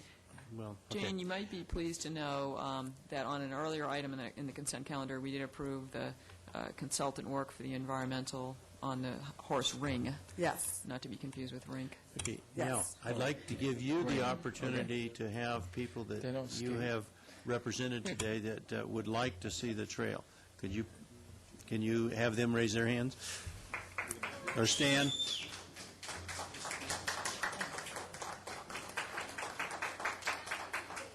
Okay, thank you very much. I think that it looks like to me, Well, can I ask one Wait, question? would you- Mr. Mayor, I'd like to, how many of those people are residents in Santa Ana Heights? Thank you. okay. And, What- yeah, I was going to say, we're privileged, actually very privileged tonight to have Jeff Dickman here from Harbors, Beaches, and Parks, and he was interested in this because it's outdoors, and that's what he does, and he's going to speak to you for just a couple minutes. I think Mary wanted to speak to you. I just have two new things that I need to add to Jane's presentation. Can you give us your name, please? I'm Mary Slocum, I'm a member of the PAC. I just would like to let the council know and the audience know that Santa Ana Heights PAC is undergrounding the utilities on Cypress and Mesa. So all of that property that is encroached in the public way is gone as soon as we underground. So all the landscaping, all the trees, all of that will be gone when we underground those utilities on Mesa Drive, along with everything on Cypress Drive. So there'll be a new trail on Cypress, and so all the encroachment will be gone. So the trees and all this landscaping, nothing's going to be there. So it's the perfect time to put in an all-purpose trail, which will go for hikers, bikers, dog walkers, and for the equestrians. And the other second thing that I want to mention to you is it is true that there is another access point to the back bay off of the old Mesa Drive. But what you don't know, or maybe you're not aware of, is there's a park at the end of Mesa Drive. And a lot of those kids you see on bicycles and the people that are walking are going down to the park to play on the equipment and to play at the basketball little hoop thing that they have there. So an all-purpose trail would be an advantage to them, and that's why you see a lot of those bikes and those people walking down there, because they're accessing the bay for a different purpose than the equestrians, which sometimes go the other way. Thank you for your time. Thank you. Please keep the applause down. We don't need to, we already know the pros and cons. Good evening. My name is Jeff Dickman, and I work for the County of Orange Harbors, Beaches, and Parks, and I'm responsible for trail and bikeway planning for the county. I thought, even though there really is no item on the agenda for a decision, I thought it might be worth me coming down and talking to you, giving you just a little bit of history about trails and bikeways. The county has a master plan of regional riding and hiking trails, and it covers effectively most of the county from La Habra down to San Clemente. And we are proposing to bring a off-road riding and hiking trail and called the Peters Canyon Trail. It will connect with the Irvine Coast Trail and connect up users to this neck of the woods in Santa Ana Heights. The county, in its planning in that time in the mid-'80s, also provided for, in some of its specific plans, local riding and hiking trails. And there are two of those that it had adopted, I think in 1986, Cypress Street and Mesa Drive. And similar to the county's master plan of regional trails, they are called multiple-use trails. They allow for pedestrians, and that's always the largest user group, or hikers and walkers and such, mountain cyclists on bicycles, and horses. And this is one of the few communities, at least that had been unincorporated, that really has a local trail component as part of its planning. It's very fortunate. And it was added to the specific plan, particularly because of public's interest. And it really is a multiple-use trail. I mean, people with strollers, people with their dogs, anybody can use a riding and hiking trail as long as it's non-motorized. The Mesa Trail goes east because it allows you to form a loop, and that's also very important for trail users, so you don't have to go in one way and come out the other. Also, as we develop the Peters Canyon Trail, which is eventually going to reach up to Irvine Regional Park and beyond, you need to go upstream. You need to go easterly. As a member of staff with the county, I've worked with this community for a number of years. I am happy to work with you and your staff and the community to help design the trail, and I think also try to address, and this is what we do at the county, if there's an issue with the trail or even a Class 1 bikeway, let's look at the points and the issues one at a time. I think they can be resolved, and I think one of those is there is no take to design and build this trail. The county had conducted a survey of the properties along Mesa Drive a number of years ago, and there's about 24,000 square feet of encroachment. I think within at least some of that, there should be enough room to find a riding and hiking trail, perhaps even preserve some of those encroachments if council and city decide that that is important. But I think we can work together to make sure that this community and communities in the future have a way that they can recreate locally without having to get into their cars and go driving great distances. Thank you very much. Thank you. No, pause, please. Okay. Do we have anybody else that feels that they have brand-new information that we have not heard?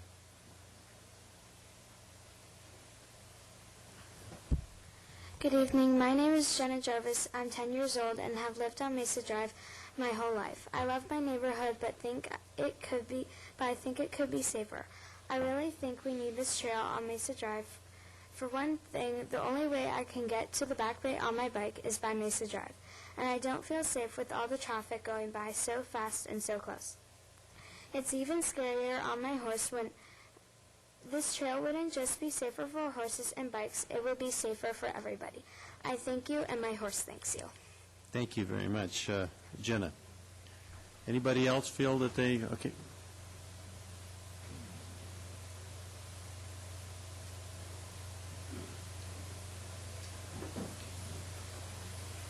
If you plan on speaking, please come forward so we can move things along, please. My name's Harry Carroll.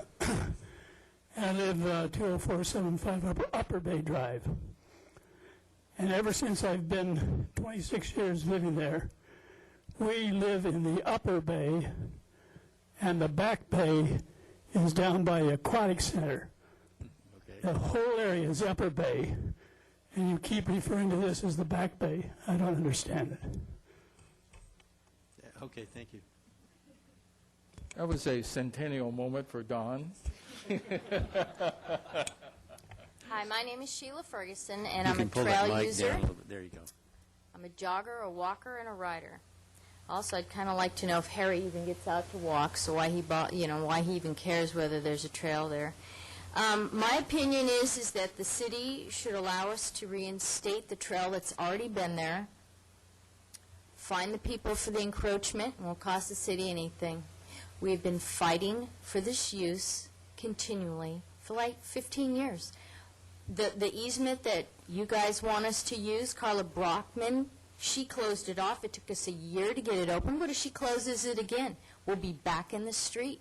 You guys, we have been fighting just to keep this tiny little privilege. We really don't want to fight anymore. We just want what's already been approved by the trails, the county, everyone. And for the county gave it to you. You guys said, oh, everything's perfect when the city took over, and now you're giving it back to the county. We'll fix it ourselves. We don't even care. We just want to be able to walk in the dirt alongside the road. We'd like to have your permission to do this without being fined, ticketed, or arrested for reinstating it if we do it ourselves. I'll go get a tractor and do it myself. I'm pretty handy on a little skipjack. I would recommend that you don't do that without a permit. Okay, we've been approved by the city of Newport Beach to maintain the trails as a group, the Back Bay Equestrians. Wouldn't that just be the same as maintaining it, moving a couple boulders? I'm afraid not. All right. Anybody else, please? Hi, I'm Holly Jarvis, and I also live on Mesa Drive, and I am in support of the trail.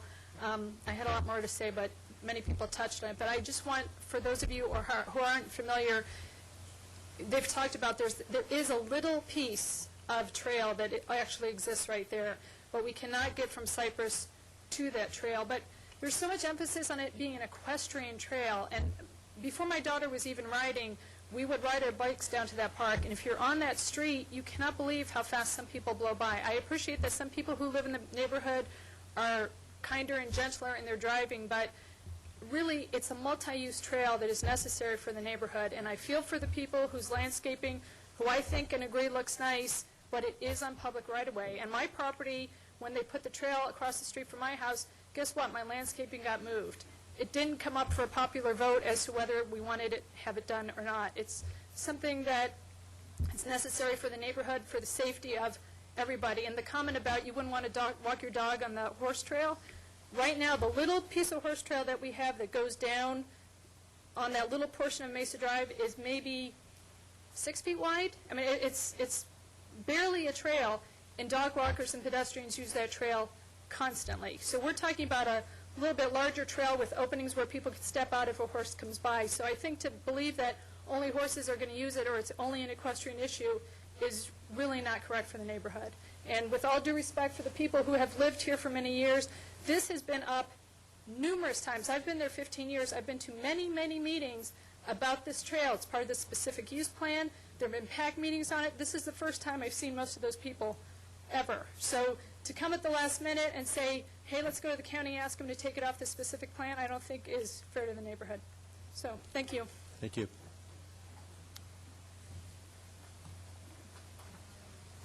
Good evening. My name is Valerie Bath. I live at 2161 Mesa Drive next to Holly. I'll be short. The Bath family has owned that property since 1953. We do not own horses, but I am in support of the horse trail. I have a child myself. When I'm not working, I walk my baby to the back bay, and I've had to get my baby stroller off the road, and it's really messy right there. You saw it when they said, where's that? Where's that? That's my house, 2161 Mesa Drive. So I appreciate your consideration. Thank you. I have one question for you. Okay. Valerie, you come back, Councilmember Daigle would like to ask you a question. I went in the area trying to understand what everyone's saying, and okay. I noticed there was is there a sidewalk across the street from some of those homes? No, there's no sidewalk. There's just a really rough dirt that has water that leaks. You can't push your baby stroller over it because it's not very well maintained.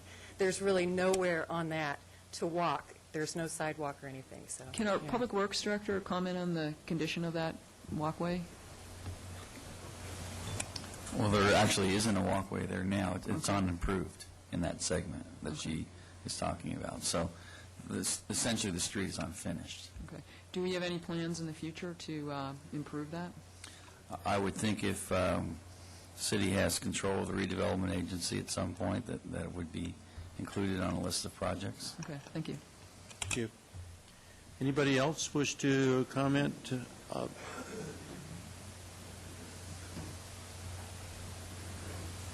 Yes, my name's David Wooders, and I live on Bayview Avenue, 2 houses from Mesa, and I'm opposed to the horse trails. I don't think we need additional traffic. We have a basketball court and park there near my house that doesn't have parking to begin with, and we will lose parking along Mesa with the horse trail, so it'll just back up most of the people that come there drive to the park. I'd like to make a point, too, that I'm not on Mesa, but I believe a majority of the neighbors do not have horses. I know a majority of the people in that area do not have horses, and I just want to make that point. Thank you. Thank you very much. I think that what we've recognized here is that at least by my count, that we're roughly equal as far as the people that came down here, and I think there's some very strong views on both sides. I believe that this is an item that we're going to have to discuss later, but we still want to get more input from the county as our policy would require. So this will be an element that will be discussed as a part of the circulation element later on, and we will try to give you notice before that occurs so that you can listen to our comments, or you can make comments. But more importantly, it's going to go to the county at this point in time. That's correct. So I'm not sure how it gets pulled up to the county. I'm sure staff will communicate with the county staff. They'll agendize it, and then you people can get together again at the county. They have daytime meetings, not nighttime meetings, so it'll be a little bit different environment, but I think that's where it's headed. Would that be correct? Yeah. Okay, so just, you'll be notified, I'm sure. Thank you for all coming. Thank you very much for being a good audience. We would like to have, how about a 5-minute break? Break. 5 minutes. Hey.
Okay, we're calling this back to order, and we are still on the item number 17, which is the general plan land use and circulation elements, although I think we've covered the circulation element for tonight, I hope. Who is going to lead off and guide us on our wondrous trip? I will be doing that this evening, leaving all of the hard questions for Mr. Tesher.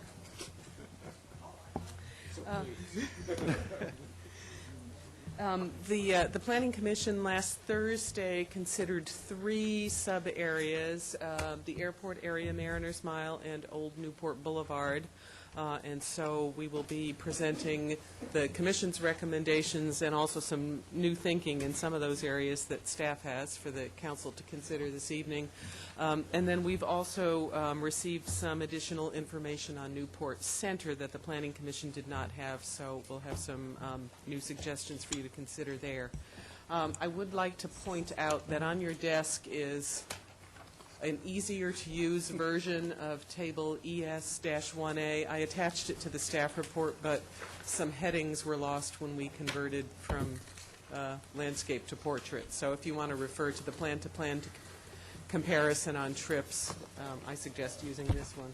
Mr. Mayor? Yes, sir.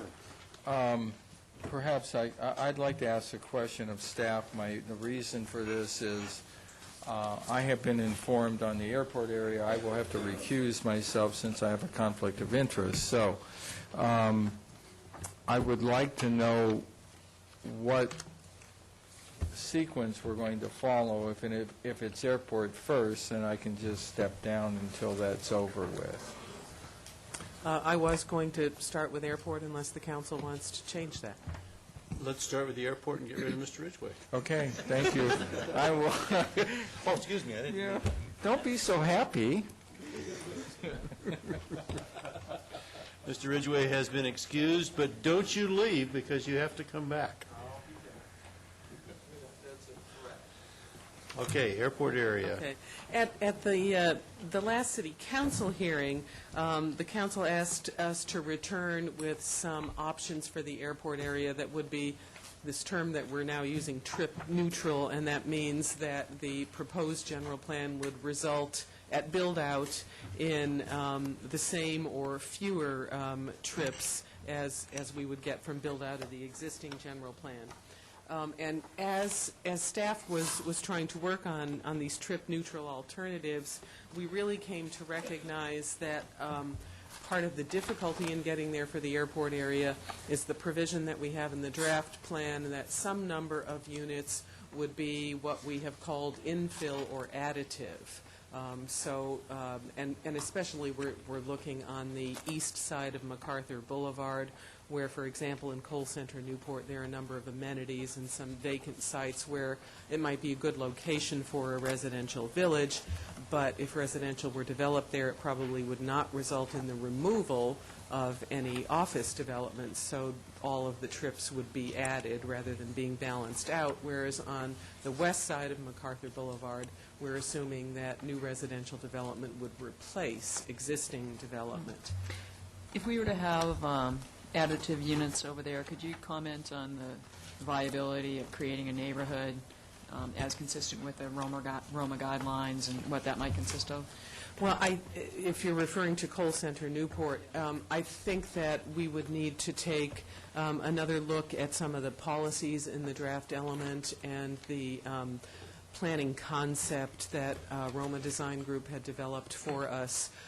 For instance, the sites that are available for infill development in Cole Center are not each of them 5 acres. They're not contiguous to one another, so we would need to think about ways to deal with that if that was the direction council wanted to go.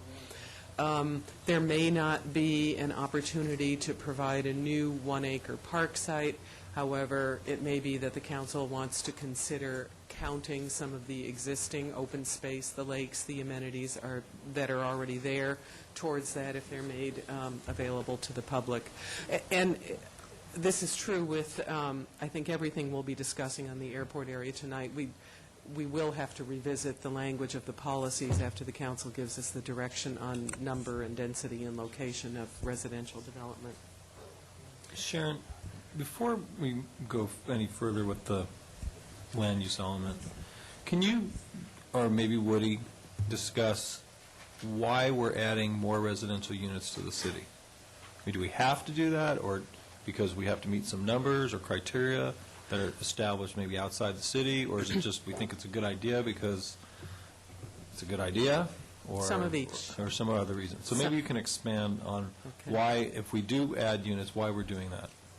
We need to add some number of units because... What is that number? I know, sometimes I'd like to get my mind around that, what the number is. Can somebody check the housing element, please, for a need? And so we need within the next 5-year period to add a number of units that represents Newport Beach's fair share of the regional demand for additional housing. Do we actually have to add that number that we're going to find out, or we have to create policies in our plan that could potentially lead to those units being created? We need to provide sites that can accommodate that number of units. So there has to be enough land, it has to be zoned at the correct densities so that we can accommodate that number of units. In addition, we have to have policies that will facilitate the development of that housing, especially as it will facilitate housing for all income levels, so for low and moderate income households as well as for the market rate units. And we have the numbers now. And these are the numbers for the period, the planning period from the state of 1998 to 2008. Why is that a 10-year period? Just the shipping timetable. I thought it was a 7. At any rate, the numbers are 476 units plus 945 units that we inherited along with the annexation of Newport Coast. So Now, roughly the state- 1,400 units? Is that- Yes.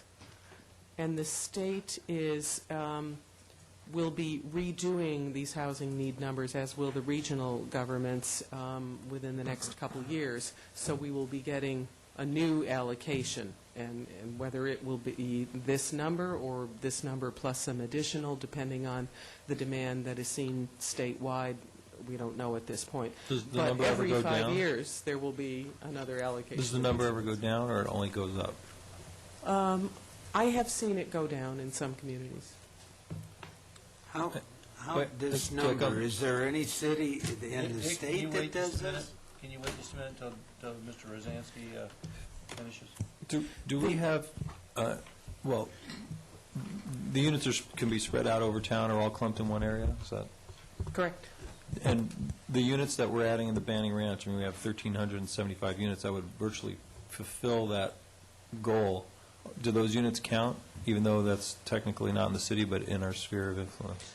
They would count only if it were within the city limits. And when that area is annexed, I assume that we get another part of the county's allocation of their regional housing need to go along with the Banning Ranch.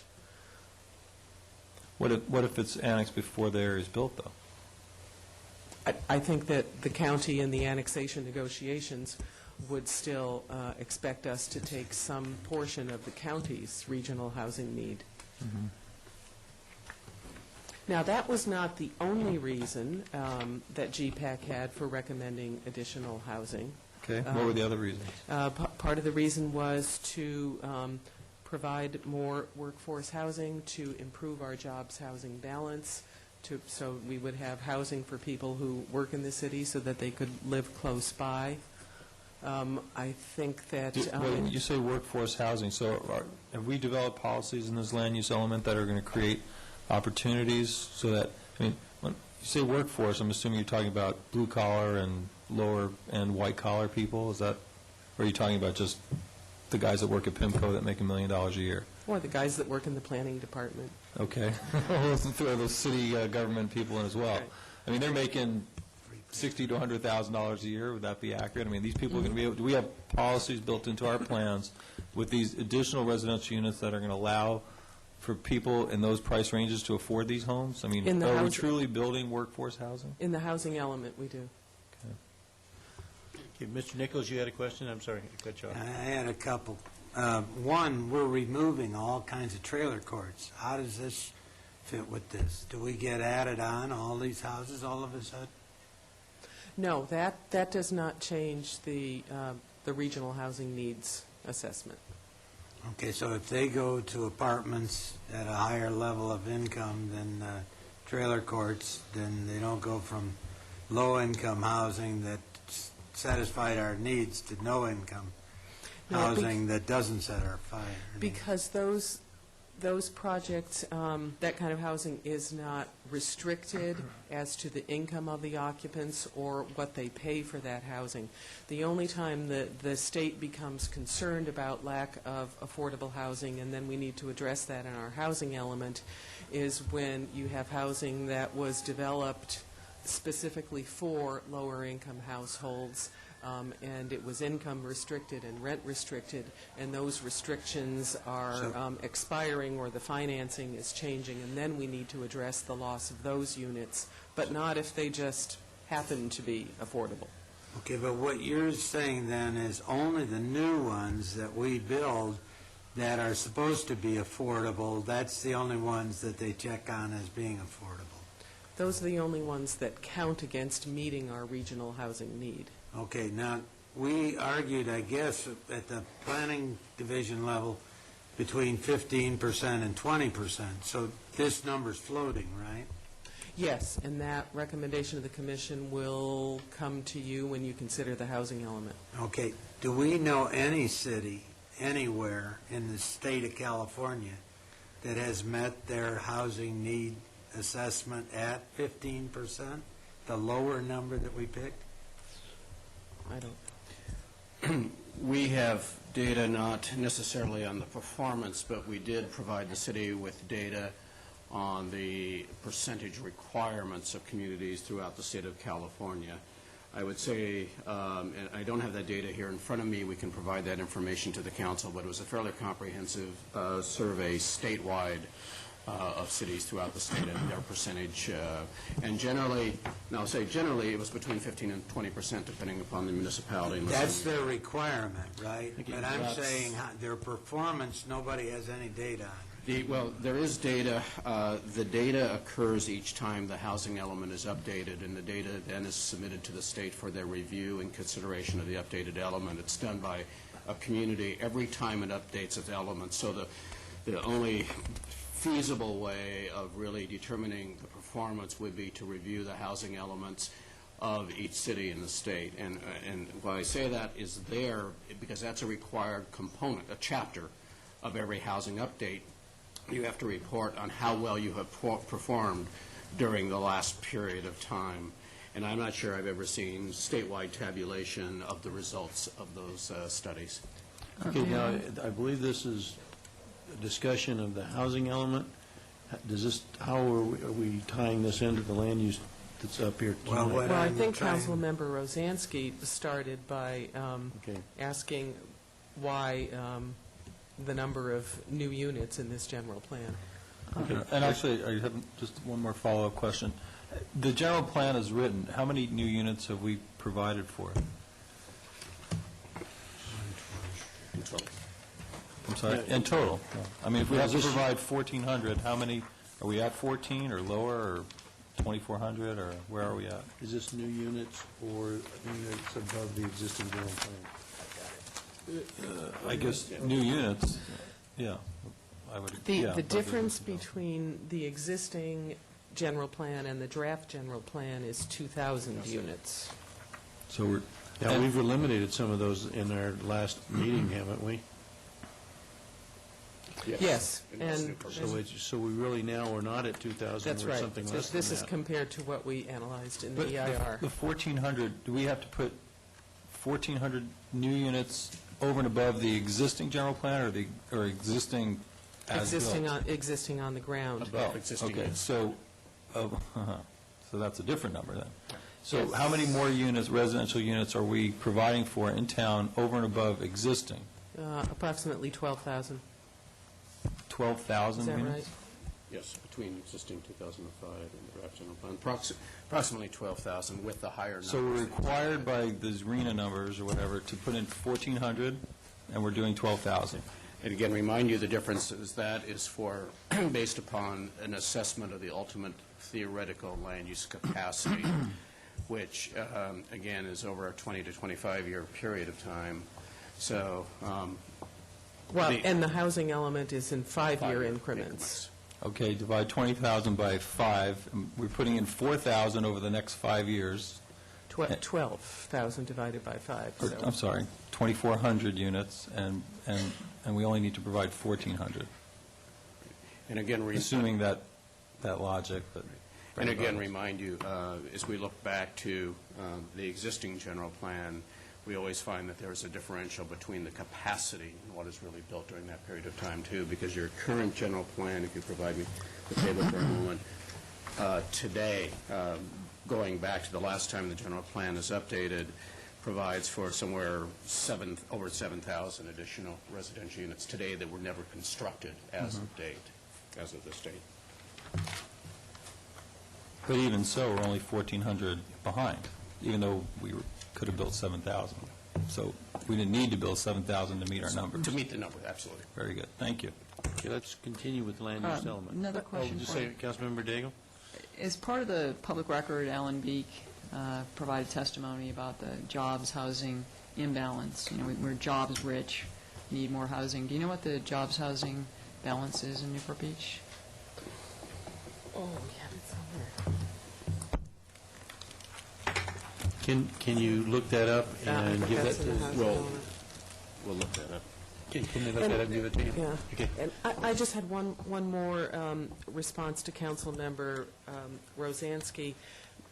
The number of housing units that are allowed in our existing general plan, while the number is quite high, a great number of them are infill. You know, we have these areas where duplexes are allowed, and people may or may not build the 2 units on the single lot. In a lot of these areas, the trend has been towards single family.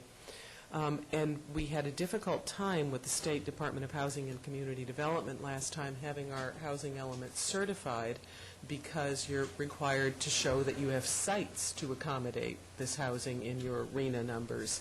And to show them all these infill sites and have them take our word for the fact that these would be developed as duplexes was not easy. Okay. Let's continue with the airport area. Continue with the airport area. If that's okay with the council. So we were talking about how the additive units complicate our job of finding something trip neutral, because what happens is that if you allocate 500 or 550 units to be additive, then to remain trip neutral, then we have to reduce other land uses in other areas more so than we would have if all of them were replacement. Then we result in having lower residential densities to accomplish that, and then we call into question whether we're really achieving the things that we had wanted to, the traffic benefits, getting people out of their cars, really developing an urban area. And the Planning Commission struggled with all of that, and they finally recommended 4 alternatives for the City Council to consider. Dan, you can put those up. The first 2 are for a total of 3,300 dwelling units, and the first one would have no infill or additive. It would all be a replacement. And the second option would allow 400 of those 3,300 to be infill or additive. And then the next 2 alternatives would have a total of 2,200 dwelling units, and again, the first one without any infill or additive, and the second one with 400 being infill or additive. All 4 of those alternatives could be trip neutral, the same trip generation as the existing general plan, if we established a cap on the residential density. Because if we were not to establish a cap, then one developer might redevelop a very small parcel at a high density, and we would not reduce the office development enough to reduce trips and get us to our trip neutral state. And then staff has been continuing to think about this between the Planning Commission and today, and we realized that we were assuming that all of the development that would be replaced would be office, and that's not the case. A certain percent of the existing development is commercial, which generates more trips than office does, and the commercial area is roughly 17%. So we went at it another way and have a new option to consider. Oops, I skipped some of my points. I think that I said them. However, I did. And we're ready for the next option. So this would also be trip neutral. Let's call this option 5. Again, we would have 2,200 dwelling units as our maximum, 550 of which could be additive. The density in the replacement areas would need to average 50 units per acre. So we do have a policy in the draft land use element that says for the first phase of residential development, 50 would be our average density. So we would want to keep and probably strengthen that policy. With that, the development that we would replace, assuming the same proportion among uses as exists on the ground today, would be 28.3 acres of office, and it would be 4.7 acres of commercial. Now, this option also assumes that Connexent would remain industrial, and the campus tract would not be considered for mixed use. Most of it is within the 65 CNEL, which the council has already said should not allow residential development. And our suggestion for the campus tract is to develop a new land use designation for that area that would be office airport support, so that we would have the office trip generation characteristics, but allow a different collection of uses that more reflects some of the things we have out there now that are supportive of John Wayne Airport, such as the car rental agencies. And along with that, we would suggest some additional policies and implementation program to develop some specific zoning regulations for that rather unique area. And these are just some diagrams to show you. There's the replacement area, the infill area. So 650 units in the replacement area and 550 units could, 1,650, sorry, and 550 could be infill for the total of 2,200. And that would be the same trip generation as the existing general plan. Sharon, can you identify the campus track on that map? I've got mine. It's just It is this way. And the street to the east is Birch.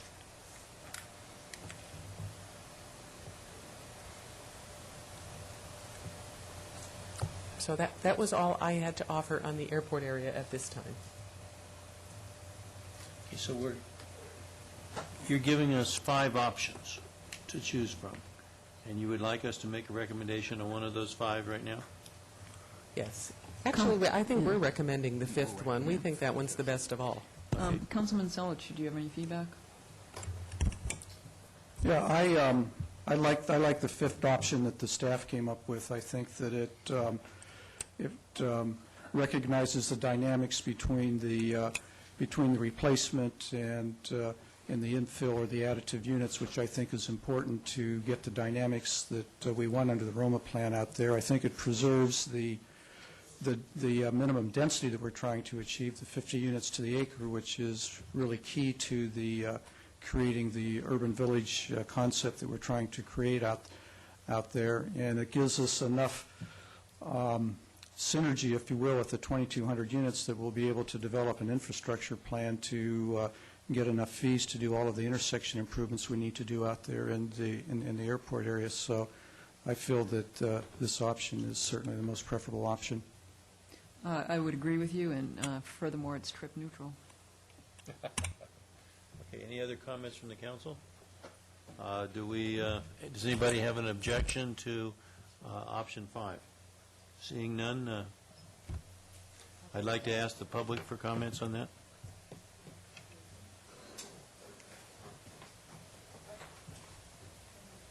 It's a race. Yeah, right, it's a race.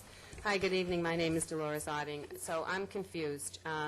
So we're going to build 1,650 units in the golden brown area there, the rust color, and then 550 more in the green, the mint green area. And we're going to have 50 dwelling units per acre. And so we're going to have mid to high rise. And I see the 65 CNEL. So does that mean that they're going to be underneath the 65 CNEL line or on the other side of it? They're gonna- Outside. Okay, good. That's good. Okay, good. I want to make sure I understood that because maybe there's some other people watching at home that might not understand. So, and we're supposed to have this area be one of these smart growth areas, and and people are going to want to live there and work there and stay there. Now, I want you to just think about this, because okay, that's probably the best, scenario that we've come up with. But do you actually think that people are going to want to really hang out by the airport when they can drive down to the beach?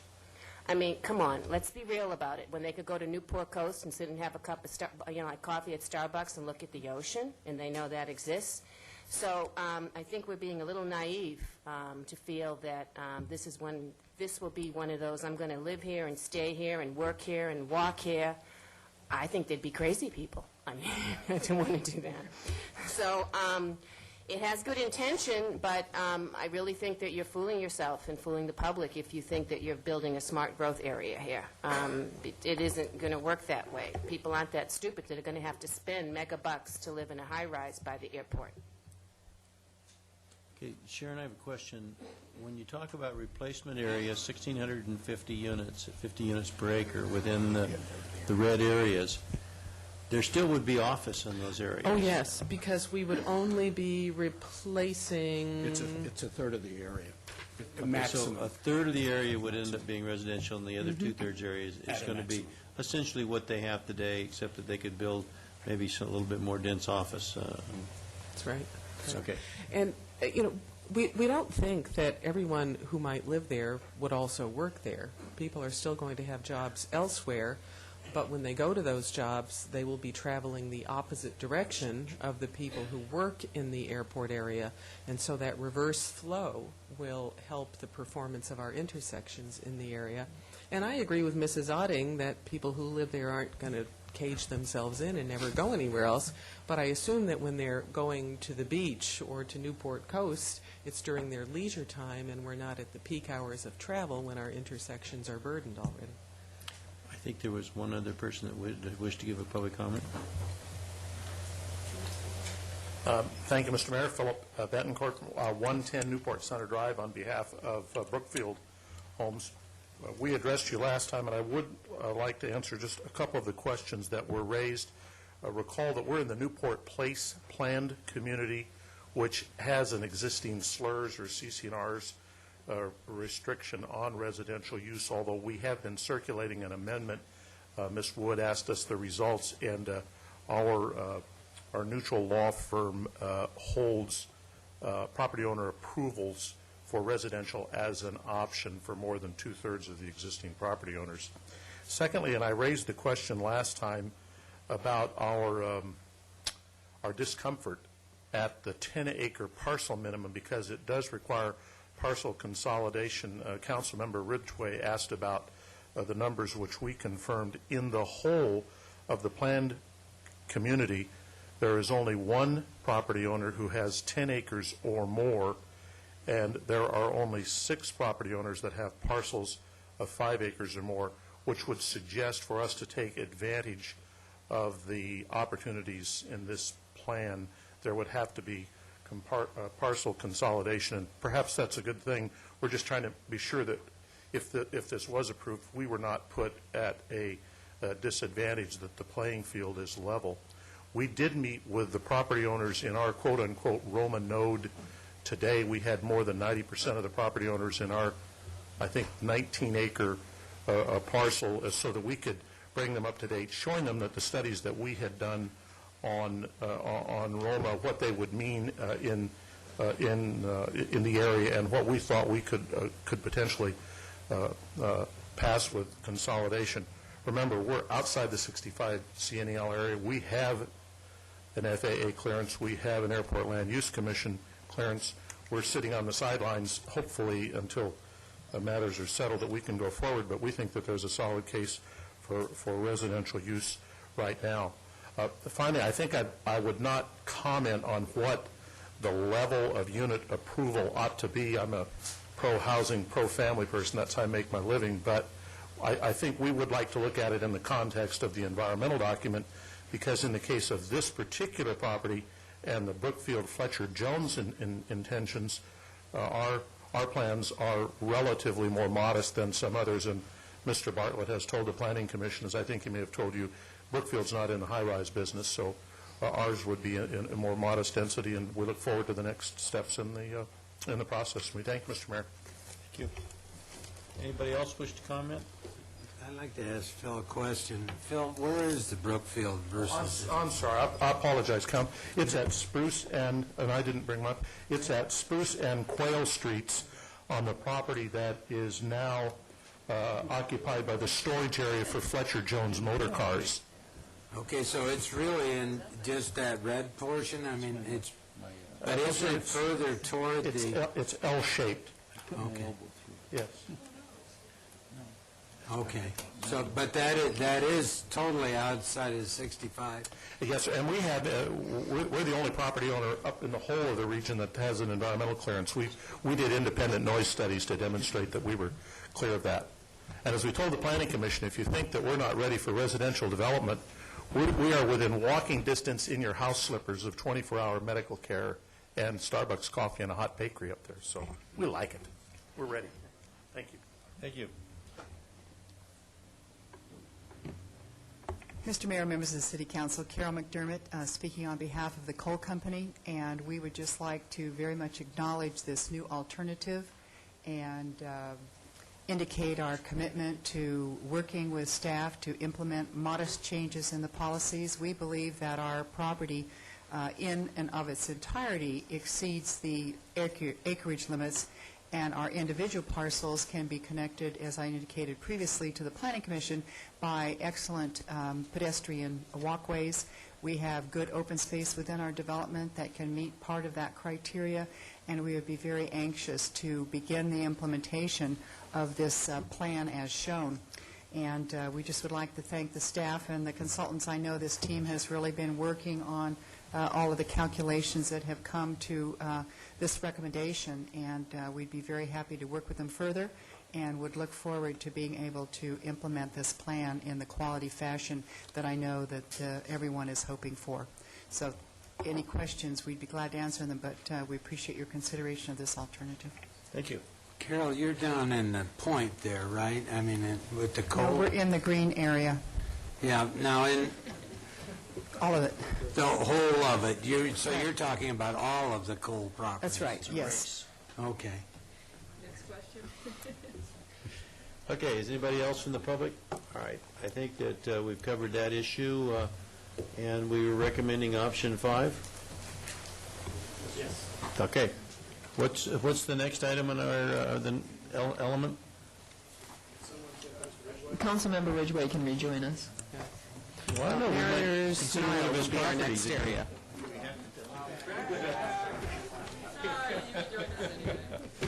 Okay.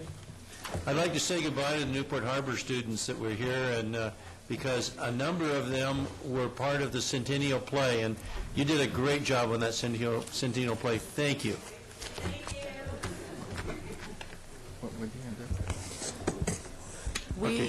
We presented, for Mariners Mile, we presented two options to the Planning Commission, both of which reduced the floor area ratio for commercial use. The first one left the ability to have residential use on the water side of Coast Highway, but reduced the density. And the second option did not allow any residential use on the harbor. The option number one with the residential use resulted in 1,700 fewer trips than the existing general plan, and the option without the residential use on the harbor resulted in 608 more trips than the existing general plan. As we're continuing to look at this area, we thought that the parcel on the inland side of Coast Highway that's recently been purchased by the Orange County Sanitation District should not properly be designated commercial, but would be better to be public facilities. The word facilities is missing from there. And with that change, there would be 223 fewer trips than had resulted from the EIR. Does that allow for the Orange County, Orange Coast College to use those facilities? Yes, it would. It would allow for either one of those. Okay. So if we make that adjustment to the two options that were presented to the Planning Commission, option one with the residential on the harbor would have 1,937 fewer trips than the existing general plan, and option two without the residential on the harbor would have 385 more trips than the existing general plan. And just because we know you love options, we looked at one that was a variation on option 2, which we're calling new option 3. It, too, would have no residential use on the harbor. Commercial use everywhere would be limited to 0.5 FAR, except on the inland properties east of Rocky Point.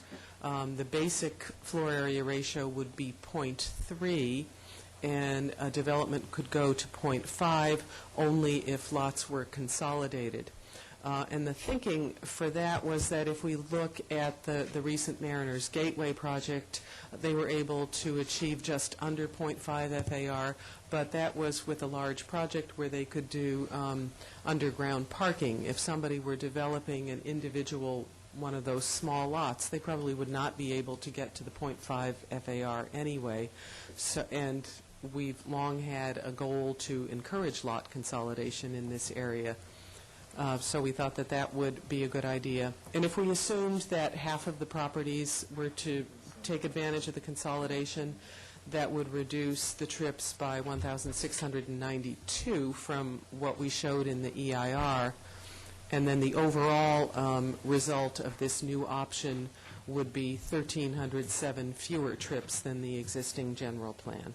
So that change in commercial made a real difference in trips from what we had seen in option 2.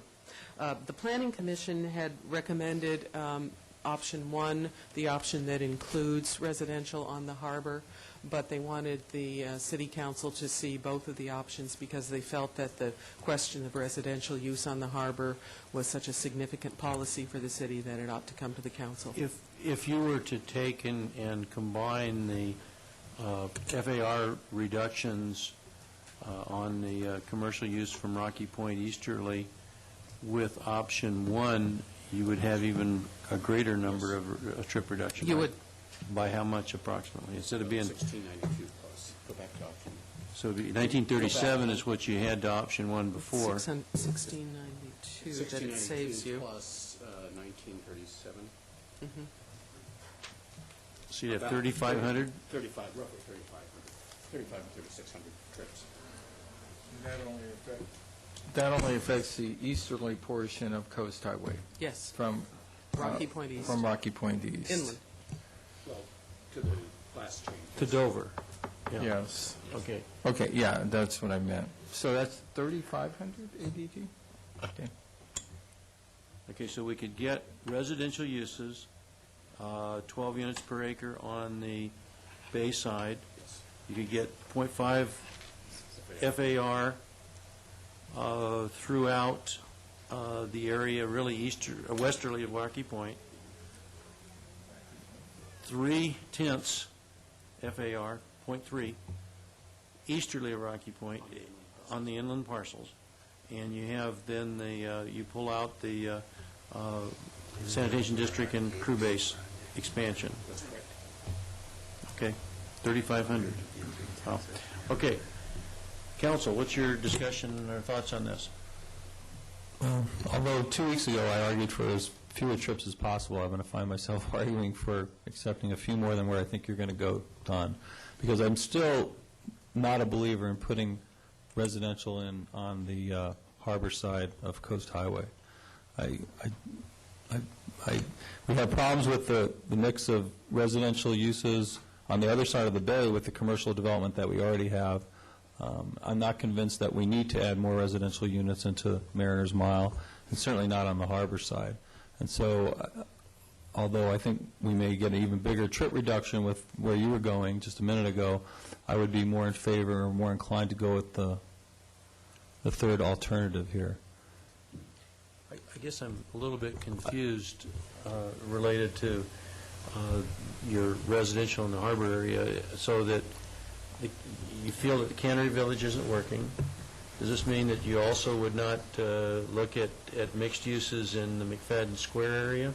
I think the Cannery Village is not Mariners Mile. It doesn't have Pacific Coast Highway going through Mariners or Cannery Village. It's quite a sedate neighborhood over there, and you know it's not the same neighborhood. I think you have a mixture of noisy restaurants that operate late at night. You have other uses on the harbor that we already get complaints about party boats that run on the weekends, late at night. People don't like the noise. So, you know, I think it's just adding to the problem that we already have now. I don't even see the need for residential units. I mean, I don't understand why we want to mix those residential units in with the commercial uses on the harbor. You know, everybody said, to a man, I hear people say, well, we need to do that because we need to get these properties to redevelop. But as I look at Coast Highway from the Arches Bridge to Dover Street, there has been significant redevelopment without any incentive by the city to do that. I mean, we got a 56,000 square foot project going in at Dover to McDonald's. The McDonald's is redeveloped. Mr. Gogasian has been quite busy on the highway there, redeveloping all of his properties. The medical center where the Chili's used to be has been redeveloped. The Sea Base has been redeveloped. The Orange Coast College has been redeveloped. The Bay Club is redeveloped. I hear a Lamborghini dealership wants to go in on one of those tiny parcels that people insist nobody would redevelop because they're too narrow and too deep. I don't know if I've missed any. The Sterling BMW has bought a property there and expanded their dealership. And they've redeveloped. Any more that I'm missing? So I think it's a specious argument where we're trying to claim that we need to have residential crammed into Mariners Mile. I don't believe we should have it on the highway side either, quite honestly, but I got a feeling I'm going to lose that debate. But, you know, we talk about the Ardell site and the property inland, that it won't develop, but I honestly believe that that's the choice of the property owner. There's 100 developers that are salivating over having the chance to develop that site with the existing zoning as it is today. And so I think to claim that, you know, we need to do this there, I think it's a false argument, and it's an argument that I'm sure the property owners there would be happy because it is going to increase the value of their property. Residential development is much more valuable and much more lucrative than commercial development. But I still believe commercial development will be very lucrative on that highway. I understand that the developer of the Dover Coast Highway project is commanding rents in the $7 to $8 a square foot, equal to what Fashion Island is getting or greater, and he's got a waiting list of commercial tenants to go in there. So with numbers like those, I just don't see the justification for the residential to be put into a. It's a tight little area, and it's just not a residential neighborhood. Mr. Ridgway? Thank you. First of all, to the project at Dover and PCH, I said when it was attempted to be called up, and I'll say it again, I don't think that will be a successful project. They have lost their major tenant. That I know, and I know they're having problems with other tenants. So it's not approved at the Coastal Commission. I think we approved too much square footage at that location, and I have fears for that project. Also, it is a different location. At least it has an access up Dover to a residential community. I don't agree with Mr. Rosansky. I think he challenged us 2 weeks ago to reduce traffic as much as we can, And I would say that option one, with the modification as suggested on the East Coast Highway, gives us 3,500 cars. We're going to have or ADT, I'm sorry, and we're going to have a very difficult time throughout this general plan process to find that type of ADT reduction. Residential works very well. It is there was a concept plan. It's by no means the definitive plan, but it certainly incorporated and had a lot of pedestrian movement to it. It had a pedestrian walkway. It did reduce traffic, and it did have a commercial component, quite candidly. I don't know how much more commercial, the commercial that's there, it's kind of funny. It's ended up being highway commercial or automotive. I candidly just don't know how much more commercial is sustainable along there. I think, I am in the industry, the development industry, and I'm actually a commercial shopping center developer. I've heard talk all my life. I was with Santa Anita Development for years. I competed against Harry Rinker. It's one thing to have a project on paper, it's another to have it on the ground and leased. And I submit to you, Dover and PCH is a long ways from being built and on the up and operating. I think there's going to be a huge resistance to underground parking there. Having said that, I just clearly support the reduction in traffic. I think, in my opinion, I would remind that if you start up at where Bistro 201 was, the building next door is a high-rise. It's 11 or 12-story residential condominium project. That is on the Bay side. I don't know if we've ever heard a complaint from them ever. Probably none. I would remind you that the Bay Club is all apartments, certainly until I think 2045, I believe, something like that. It's got a 40 more year on the legislation that passed. So this is not a new concept. Quite the contrary. It's very consistent with what exists there today. And I think if we're going to make this a viable, both pedestrian and accessible to the public, I support the option number one. Mr. Mayor? Mr. Selich. When we talked last meeting about reducing trips, one of the comments I made is we wanted to reduce trips, but we didn't want to just reduce trips for the absolute number, but not reduce good planning principles just to get a reduction of trips. I tend to agree with Councilman Rosansky. I think that a lot of concern that I've heard through this whole general plan process is losing the character of the harbor. And I think the kind of residential development we'd get now is a lot different than the tower you referred to. Every single proposal that I've seen for residential development has just basically had units lined up along the bayfront, so that from the bayfront you don't even know it's mixed-use development. It just looks like a row of residential. And to me, that's a big change in the character if we keep nibbling away at our commercial waterfront area. And I think option 3 gives us an opportunity to do the things that the folks in Mariners Mile want to have done, which is the economic opportunities to occur in Mariners Mile, because there's a lot of residential units that are in the mixed-use development on the inland side of the highway, very few in comparison that are on the bay side of the highway. And if you look at the dynamics of the development that will start to occur there, that the residential development on the inland side of the highway is really what's going to be the spark plug, if you will, to get other things going. And certainly as that mixed-use community starts to develop on the inland side of the highway, there will be influences that will occur on the uses on the bay side of the highway to provide better quality services for the people that are going to be moving into the residential on the inland side of the highway. So to me, I think we can have it all there. by going with option 3, even though it doesn't reduce the trips absolutely as much as option 1 does. I don't think that, that we need to sacrifice good planning just to get, trip reductions. So I'm in favor of option 3. Mr. Mayor?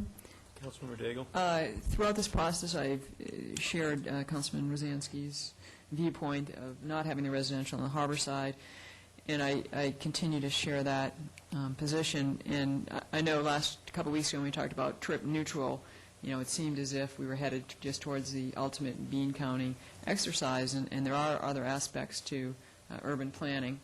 And not to jump the gun, but for example, in Newport Center, where you have substantial infrastructure, those ring roads almost look like an international airport in terms of one's ability to get through there. And so I would continue to not support residential on the harbor side. Mr. Mayor? Mr. Curry?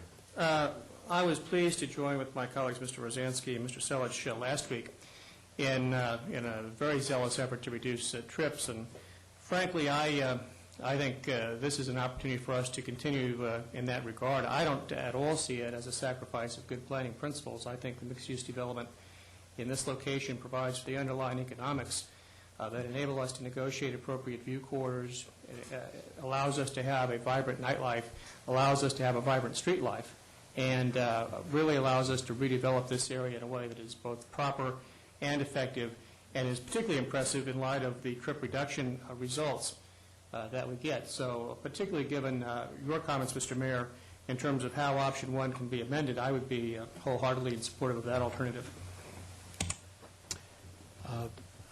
Just a comment, I'm a little confused when we start separating out the various different mixed uses that we're proposing, because I look at, as I mentioned earlier, what I call the South Coast Shipyard or the Blue Rock property in McFadden Square, which is being proposed for primarily residential on the bay in a very dense area, and I think that I could probably take almost every one of the comments that Mr. Rosansky said about traffic and all those other things, except I don't think that we get the large harbor boats in front of that property.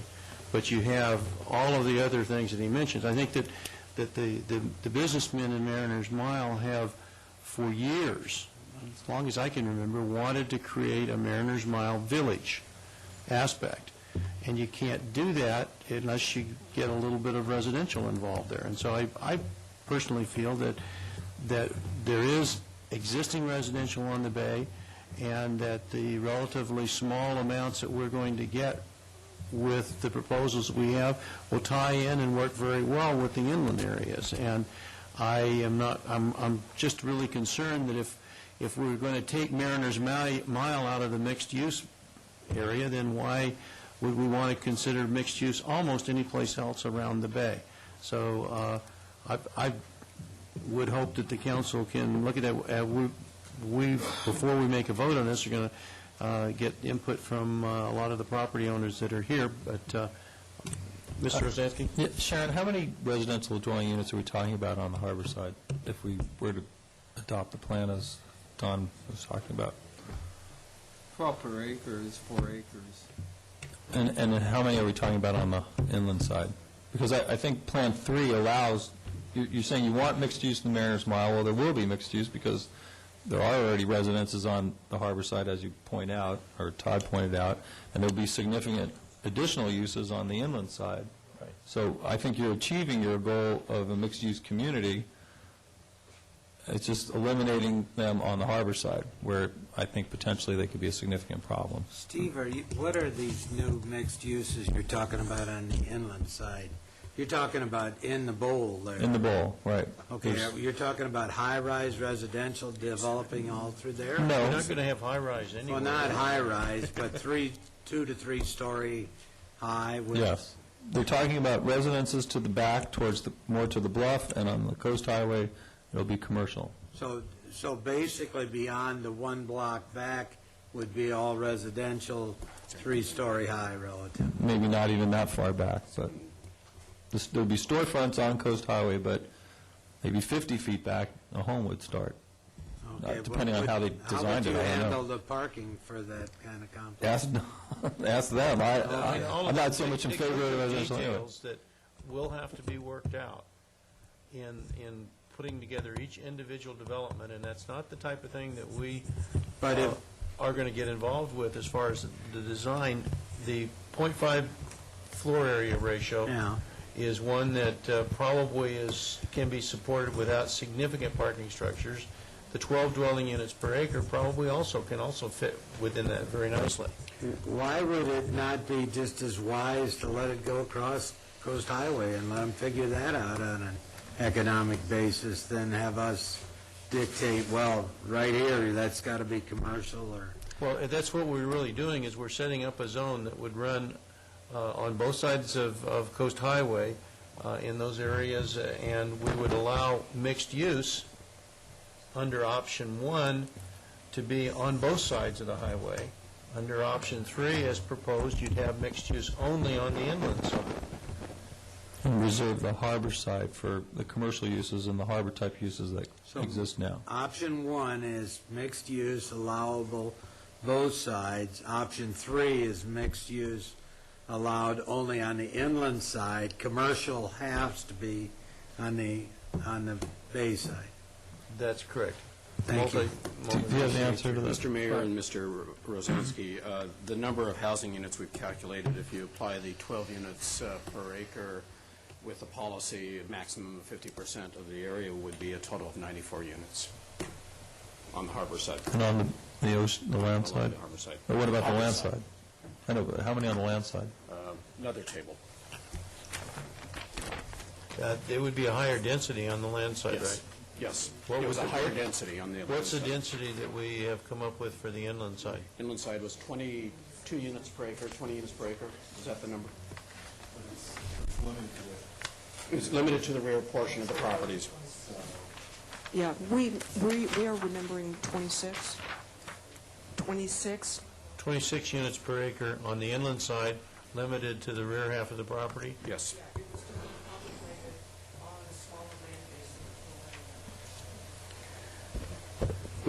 We go back and verify the number of units, but it appears that it was about 180 some odd units. Okay, so you could get a total, if everybody were to do this, you could get a total of roughly 270 residential units. Thank you. Is the council ready to take public comment? Actually, I'd like to add one other comment to address something that Todd had said about that Dover and PCH. I, too, agree or believe that that project is too dense, and I'll be surprised if it survives, with the parking structure. So I think we're in agreement there. My point was that there are property owners and there are developers that are coming in and proposing projects with the existing zoning, and that to argue, which I've heard argued on many occasions, that we need to do this in order to promote development in the area is not a valid argument. But I agree with you to the point that I don't know that that's going to be a successful center because of people's habits. Well, perhaps the word need is overstated, but I certainly quarrel, and I can tell you Urban Land Institute would quarrel that this is not good planning. It is excellent planning. It's in step with smart growth. There is no inconsistency with the bay. And let me say, modern construction, you do dual glaze everything would be private. There is, the noise concerns just don't exist. The opportunity for a huge window on the bay just exists. I don't, I go to a lot of conferences, guys, and I follow development pretty close. And I guess reasonable men will differ, but I clearly, this is right out of the current Bible and book on land planning. This is excellent planning with residential. I would remind you, we're talking about 3,500 ADT versus 1,900. So what do we do later on, as we're marching down and there's some place where we want to leave something, do we come back and revisit this and say, well, let's borrow from Mariners, maybe we were wrong, and then we look like a bunch of fools up here because we're compromising? Candidly, this is a good plan, and or it's a good concept, and the ADT is valuable. It's valuable in the area. We already know that Riverside and Tustin Avenue are absolutely constrained. You can't add any traffic there under the TPO. So there is substantial work that would have to be done in the entire traffic circulation element here. And for you to just say, well, let's go ahead and keep it, let's 1,600 more cars, no big deal. No, actually, I'd say let's lower the FAR on the commercial properties and reduce the trips even further than where you guys want to go with the residential. So, I mean, that would be my answer. I'd say cut the whole street to 0.3 and really preserve the character of the area instead of intensifying development on a street that's already impacted. That's what I would say. Well, but that's not one of the options up here, so I haven't gone down that road. Well, but that's what I would say. And then the intensity we have a lot more than 3,000 or 4,000 trips reduction. Let me say the intensity on PCH and Mariners is much greater than the .30, and it works very well. It works very well. I think there's a lot of people in town that would beg to differ with you about how well if PCH works through Mariners Mile. Well, you said you were at a study session earlier today demanding synchronization of signals because we have such traffic problems in town, and Mariners Mile is the poster child for traffic problems in town. No, so East I don't know Bluff how you can make that claim that it works very well. East Bluff and Jamboree is. Mr. Mayor? Mr. Selich? Yeah, if I can get a word in edgewise. Please do.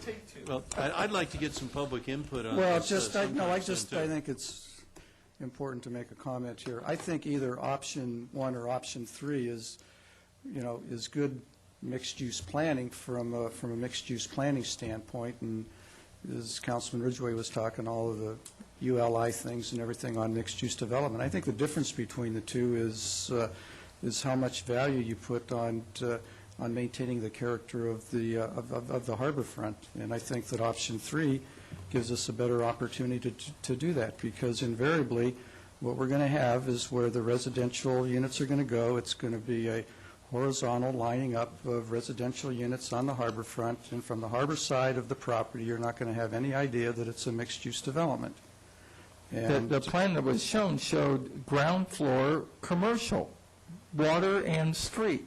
The concept plan that was brought in here showed commercial. No, it didn't. You misread it.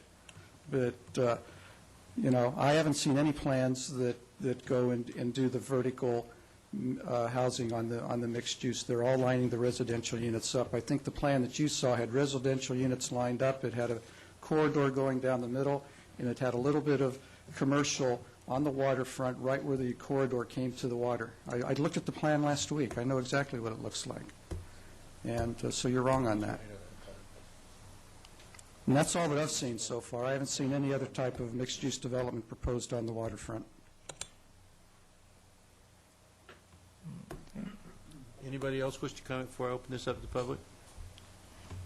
All right. We're interested in hearing those patient people out in the audience.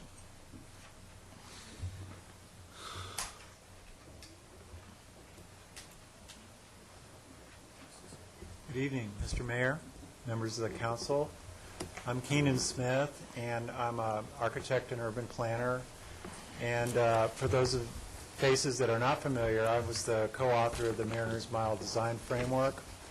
And I'm here tonight because I'm in town on other business, and I am not representing any particular group, but just wanted to say a few things for the cause of planning on Mariners Mile, which is something I spent many years in this town working on and continue to do so today. It would be fair to say that it is best practices in not only literature from the ULI, Urban Land Institute, American Planning Association, and the Council of New Urbanism, which is a very strong advocate for mixed-use planning, that mixed use is the best practice for Mariners Mile. One of the planks of our design framework was to create a vibrant mixed-use neighborhood centered on the Mariners Mile Village, and any plan that would preclude residential mixed in at the finest possible grain, both horizontal and vertical, hopefully, would be good planning principles that would help advance the policy goals for Mariners Mile.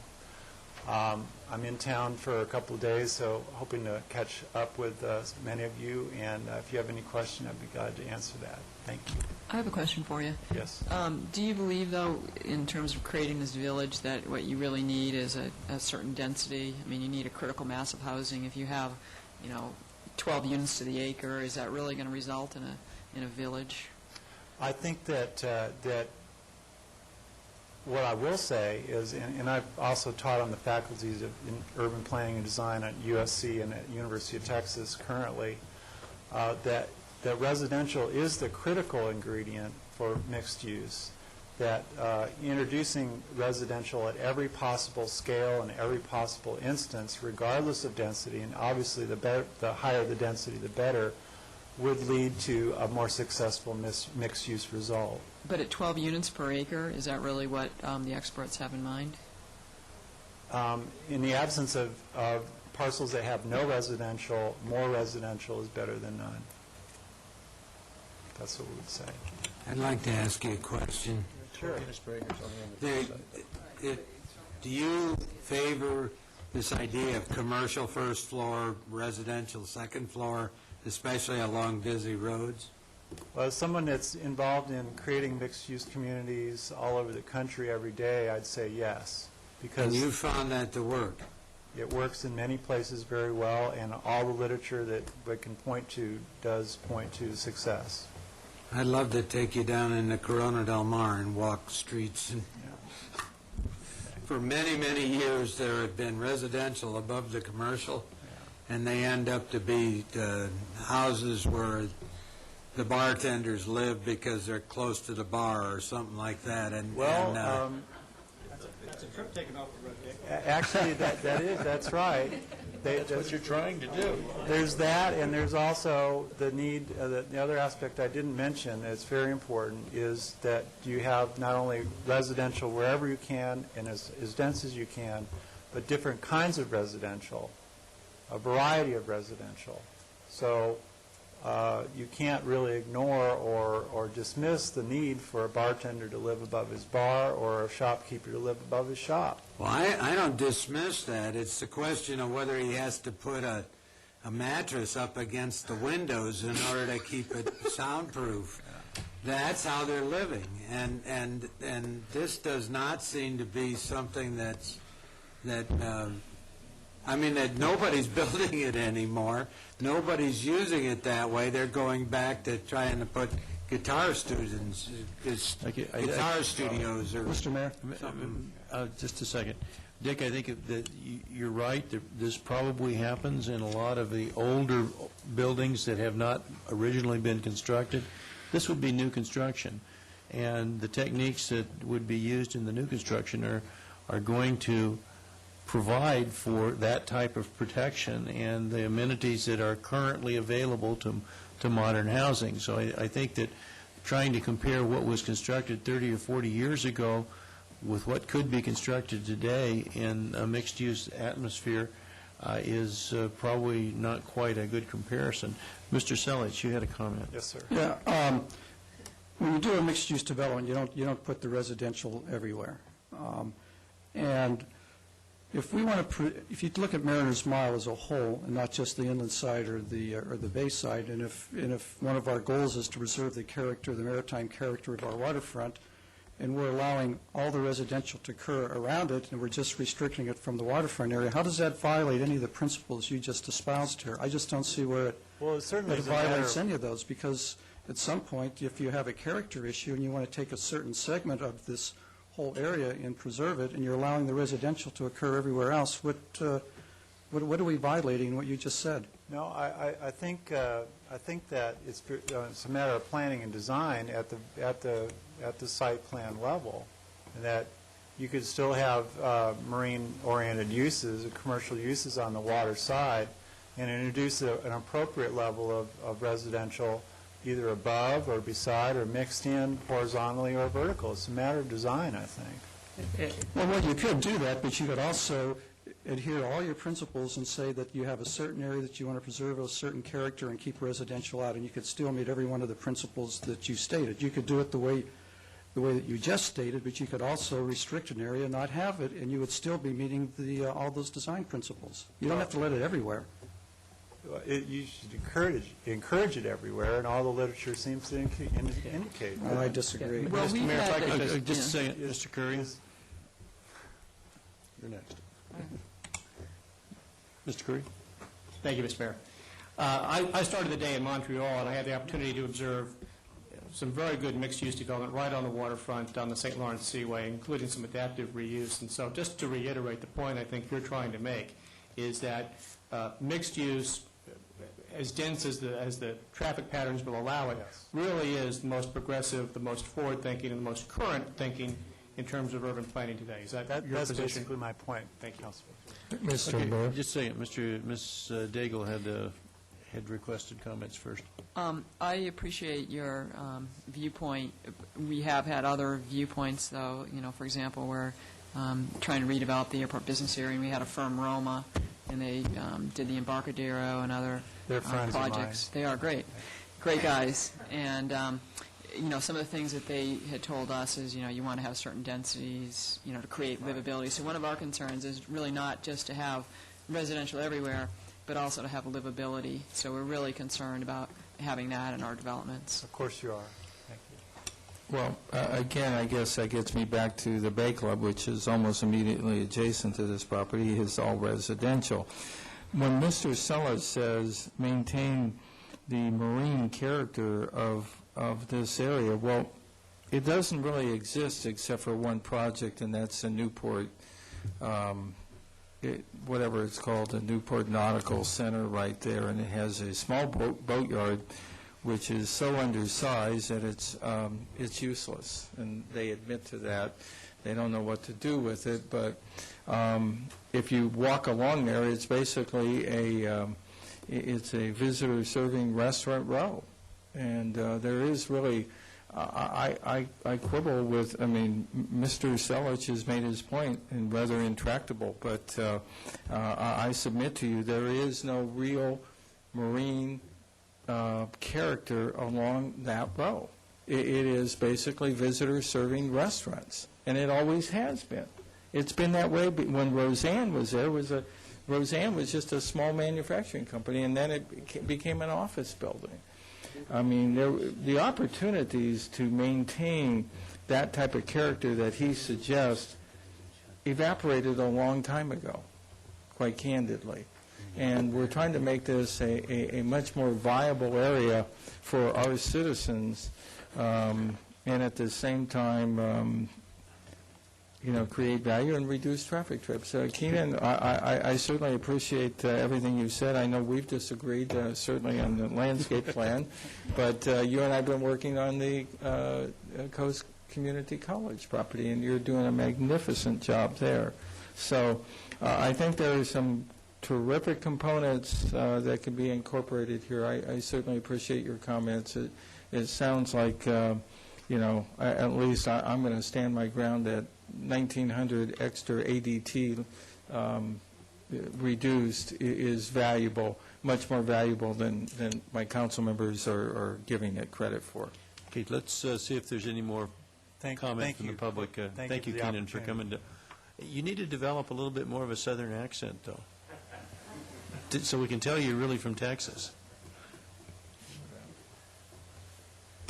Evening, Mr. Mayor, members of the council. My name is Dan Daniels. Pull the microphone down just a little bit. There you go. My name is Dan Daniels. I'm with Ardell Investment Company. We own the Ardell property on Coast Highway. A couple of comments specifically relating to some of the council people's comments. The portion of Mayor's Mile to the east of Rocky Point has totally different zoning than the area to the west. The area to the west is a specific plan with very specific components, obviously. and the area to the east is general commercial. We've had, over the last 10 to 15 years, many developers, somebody indicated, talk to us about what they would like to do with our property. Each and every one of them, however, none of them salivated, but none of them had any interest whatsoever unless there was some, not all, but some residential component. Some residential is as part of the mixed-use classification for ground floor bayfront parcels is necessary if the area is to be revitalized. With the existing low height limit, low density, low FAR, development on the bayfront has not occurred. There was reference to a lot of new development within Mayor's Mile. I don't know of any easterly of the property at the foot of Riverside that's occurred in a number of years, except for Mayor's Mile Shipyard.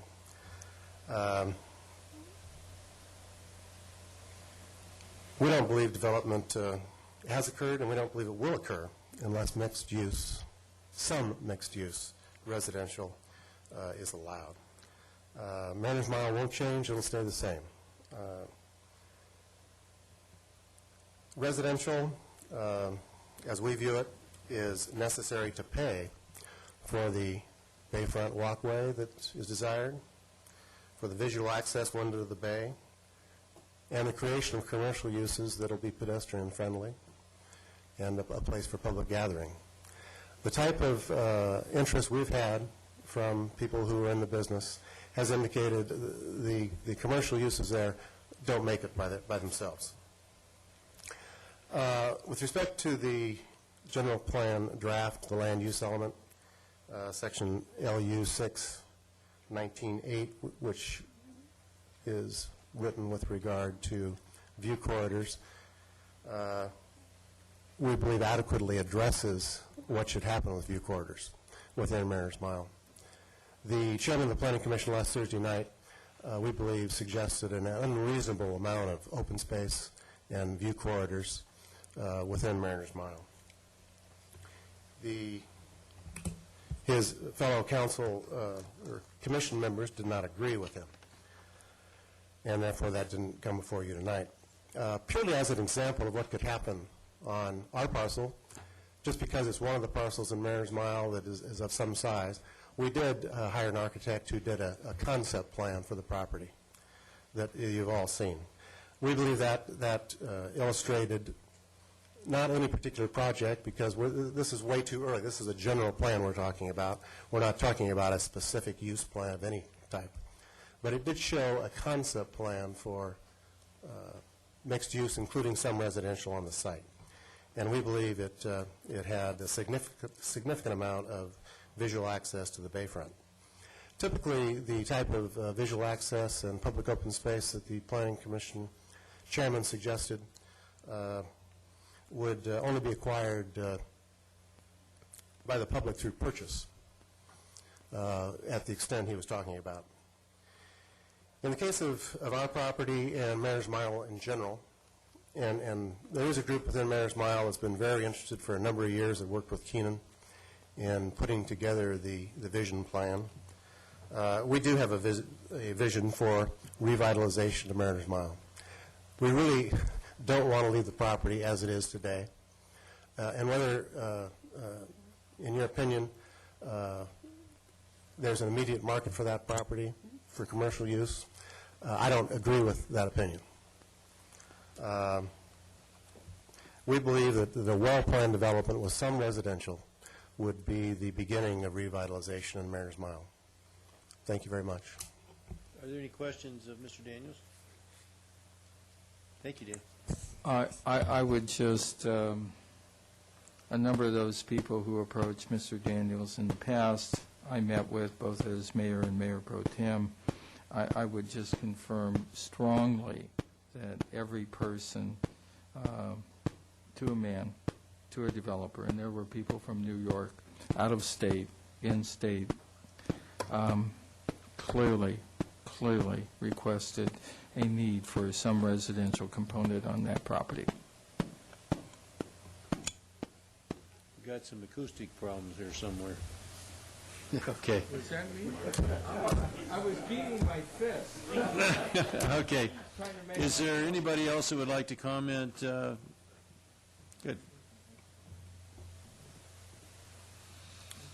Good evening, Mr. Mayor, council members. My name is Mark Merle, and I've a couple of my background informations are I've been involved in the Mariners Mile Business Owners Committee as a co-chair for 8 or 9 years. We've worked very hard to try to affect positive change in Mariners Mile. I've spoken many times in front of the Planning Commission and the Council. I also am the person within the Mariners Mile Business Owners Group that represents Mariners Mile on the Economic Development Committee in the city of Newport Beach. So this is a tough issue that has been talked about and talked about. I'd love to come up here and say something new. I'll try to. We do operate a 40,000 square foot commercial property along 35 to 40,000 feet, depending on if you factor in the shipyard, along Mariners Mile.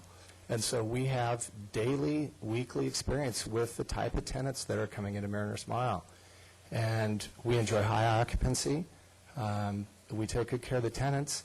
But we have had many visitors-serving retail-type tenants come and go. And art galleries, jewelry shops, uses that would rely on a pedestrian walking visitor have a difficult time. I have many close friends that have opened businesses within Mariners Mile, successful, well-known local names that have not been able to make it, and their complaint to me always consistently is, it's not quite a village yet, and you don't have that walking experience. So I'm here tonight briefly just to reiterate, we think mixed use on both sides of the highway is vital to the redevelopment and the revitalization into an urban village. It works, I kind of agree with the comments that Mr. Merritt had. If it works in the airport area, I mean, why are all these other areas given the tools, airport area given, 2,000 or 3,000 units or whatever they have there, and we're talking about 200 units max. And let me just for the record, we're going to state what the constraints are to put one house on Mariners Mile if option 1 is approved. You have to have 200 linear feet of frontage. There are only a handful of properties in the mile that have 200 feet of linear frontage. Many of the properties have been owned for multiple generations and are not going to trade or sell based upon economics, residential zoning or not. They will stay in the same families. They don't have the economic interests of some of the larger parcels. So 200 linear feet, 50% of the coverage maximum for residential. The other 50% has to be commercial. So it's not a maxing out of the waterfront. 12 dwelling units per acre. I mean, we're talking something much larger in the other areas, so it's been significantly reduced. Height limit, which exists today, no high rise. I mean, we're talking 2 stories. I mean, I'm missing several of the other requirements, but it is a very, very high hurdle for anybody to clear to really pull off residential. There are only probably 3 or 4 properties that have that 200 feet of frontage that could even consider it. So this isn't throwing a massive amount of development. I think it was said that it's 200 plus units, 250 units. I forget the total amount that would be considered of residential units. And, if it's 50% FAR and Ardell has 4 acres, I mean, you can do the math. I mean, it's 2 acres at 12 per acre. We're talking about 24 units on probably the only parcel in Mariners Mile in the near future that would conceive of residential. So Newport Beach deserves a really vital urban village in Mariners Mile. We feel really strongly about it. We're going to continue to show up to the public meetings, and no one wants to see a lineup of houses all along the mile, and I really don't believe that'll happen in many, many, many years. I don't think it'll ever happen because of the constraints on development. Other than that, I urge you to continue your consideration of mixed use along both sides of Mariners Mile. Thank you very much. Thank you, Mr. Merrill. Anybody else wish to speak? Yes, hi, my name is Dolores Otting, and I live in Newport Beach, and the only thing I would like to say, which I've said to you many times before, is the access to Hoag Hospital. And that is your duty, is to make sure that we have access to Hoag Hospital down Pacific Coast Highway. So that's what you need to consider, because with the Mariners, with the Dover PCH project, if that does go through, that will impact time and how we get ambulances from where I live to the hospital. Thank you. Do you support residential on the ocean side or Bayside? Okay. Okay. Anybody else wish to comment? Hello. My name is Darlene Lasher, and my family owns the bayfront property at 2001 West Coast Highway between Ardell and the Sea Scouts. Ever since my parents, Dick and Eleanor Dwyer, who were longtime residents of Newport Beach, acquired this property over 50 years ago, they were good stewards of this property. They were always leaning in the direction of hoping the Mariners Mile would move to its potential.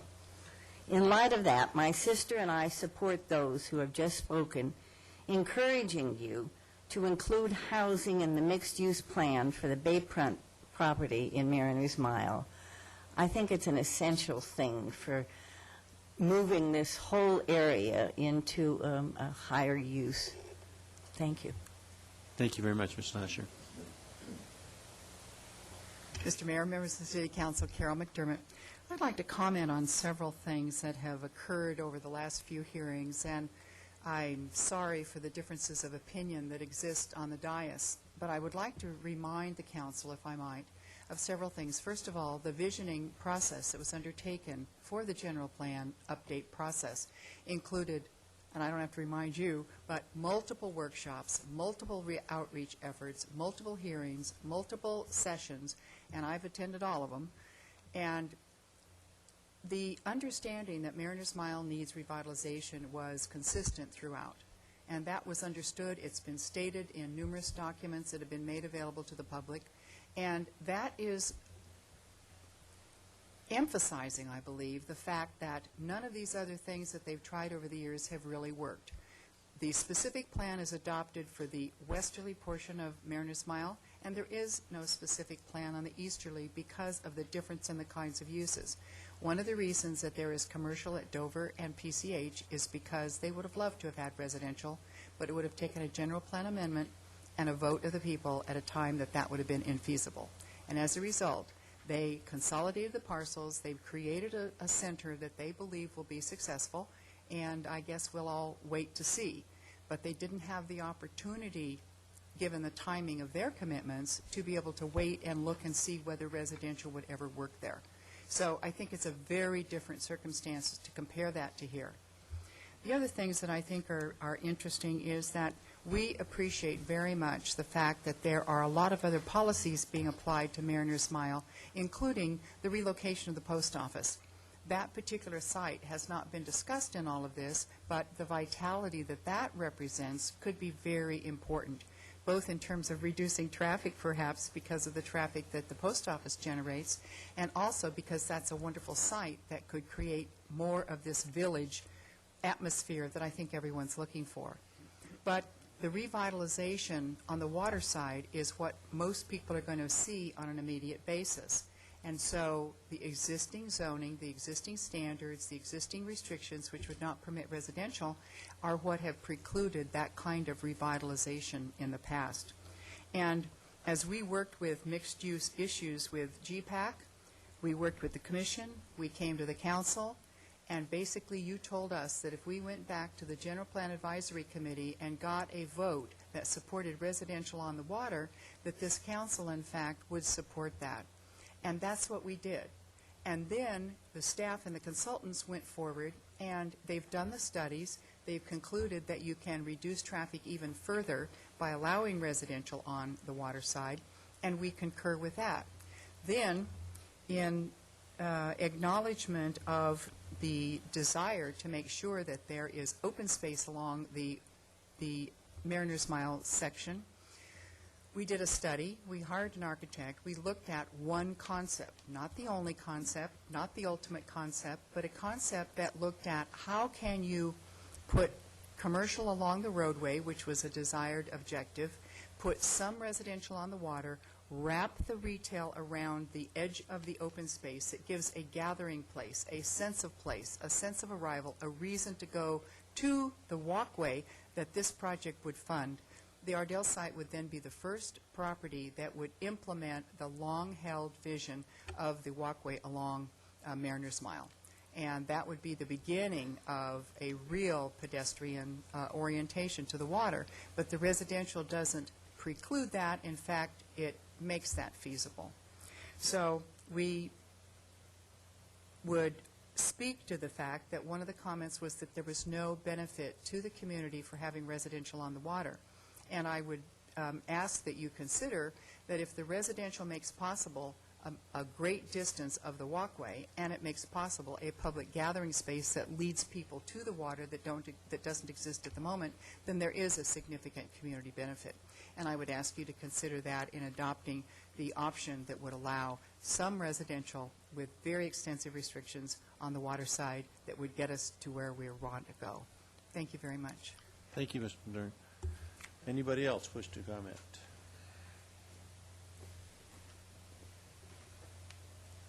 Mr. Mayor, Council, I'm Brad Avery, Director of Marine Programs at Orange Coast College and a longtime resident in Newport Beach. And we deal with many, many members of the public down at our facility. And next door, as you're aware, many members of the public enjoy the Sea Scout base. And those two properties have made allowances for the walkway.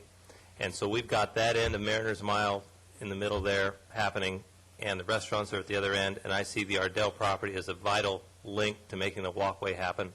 And I think the mixed-use development is entirely appropriate for the waterfront. And it's just going, if we can get this walkway going, it's going to, that is the key to revitalizing the area, I believe. Our people, between the Scouts and us, we have hundreds of people down there every weekend. And for people to be able to walk up and down from the restaurants down to our facilities to take part of the public recreational offerings we have, the Scouts have, to take part in what the restaurants offer, and to have the mixed use in between there at Ardell, you're talking a winner. That's all I've got to say. Thank you. Thank you. Anybody else wish to comment?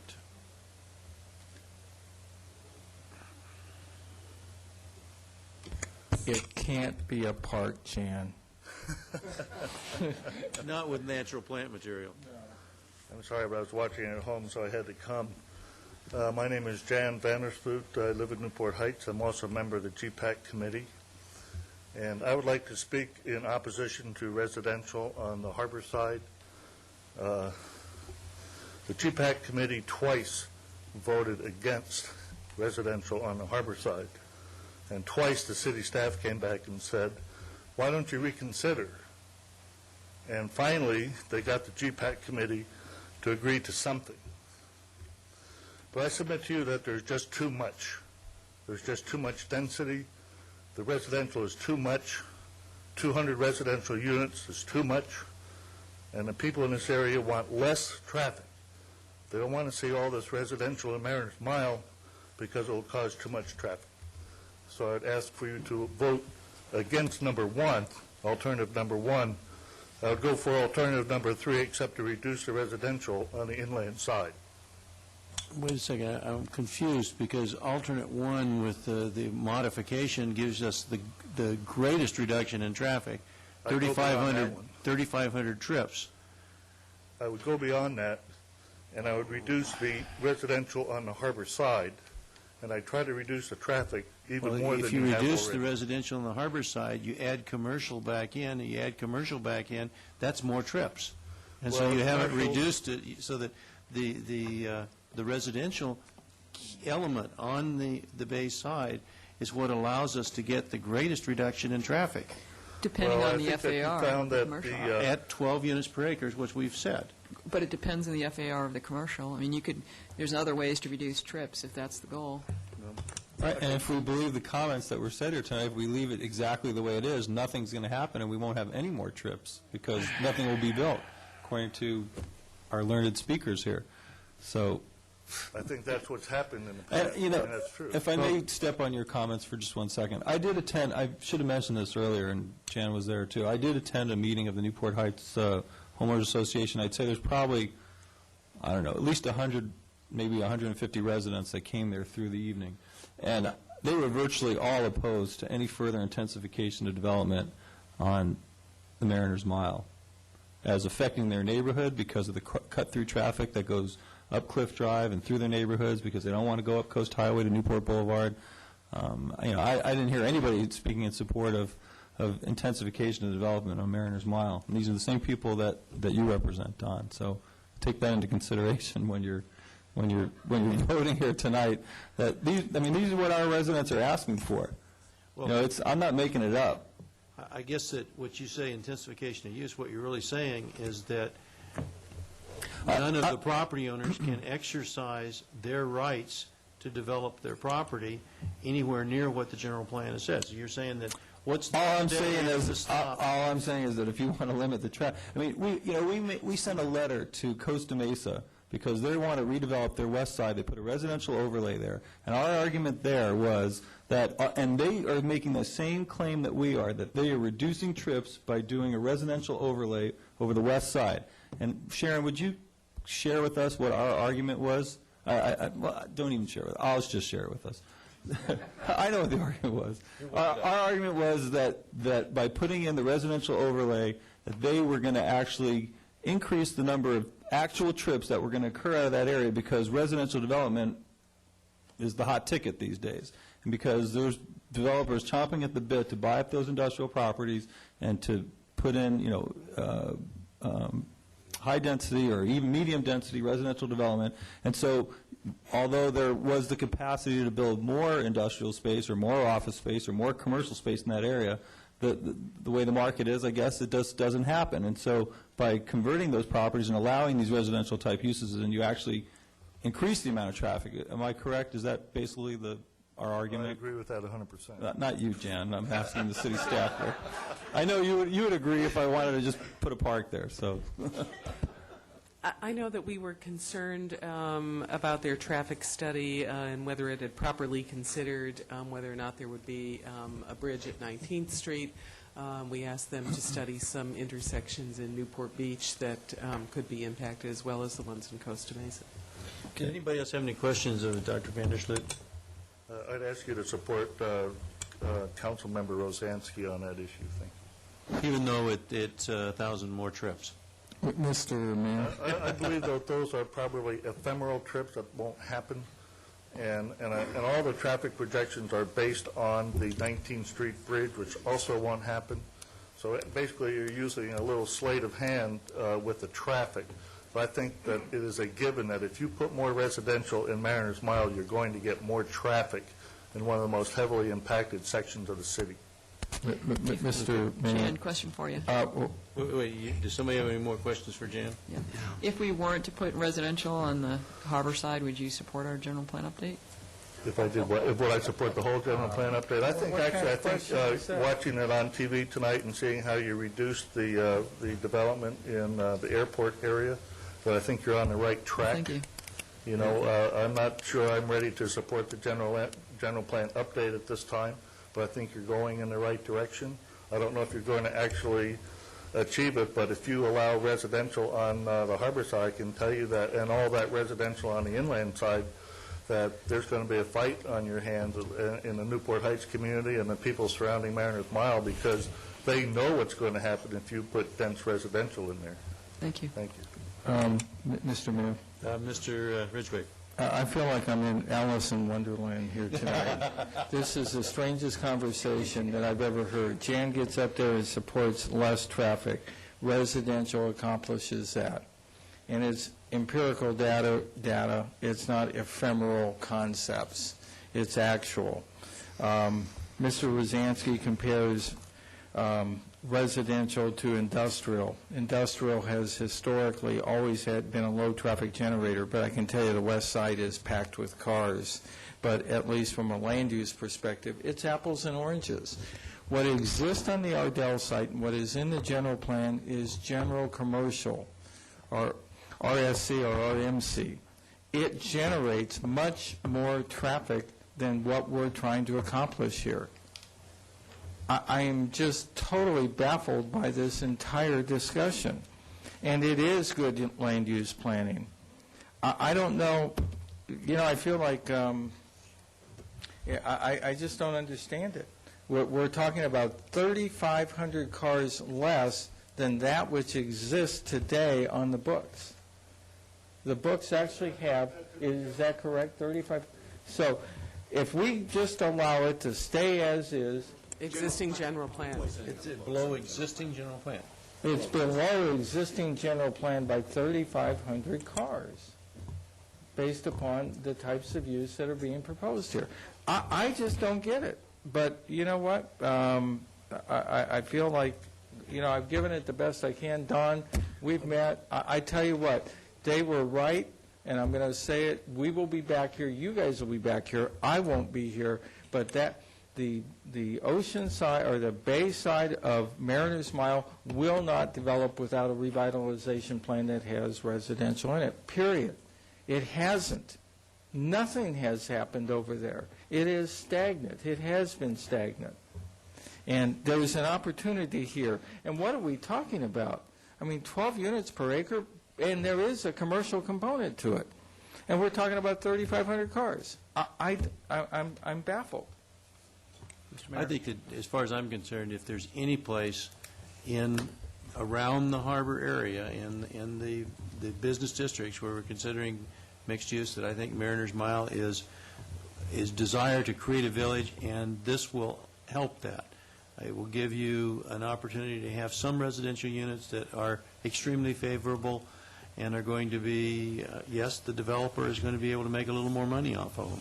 You're sticking all the residential units back in the back of the property on the other side of the street. Those units are not going to be as desirable, and so that we need to really get a mix of our residences out there. So as far as the village concept is concerned, I think that if we go through with the no residential on the bay side, that it will severely impact our ability to have a village.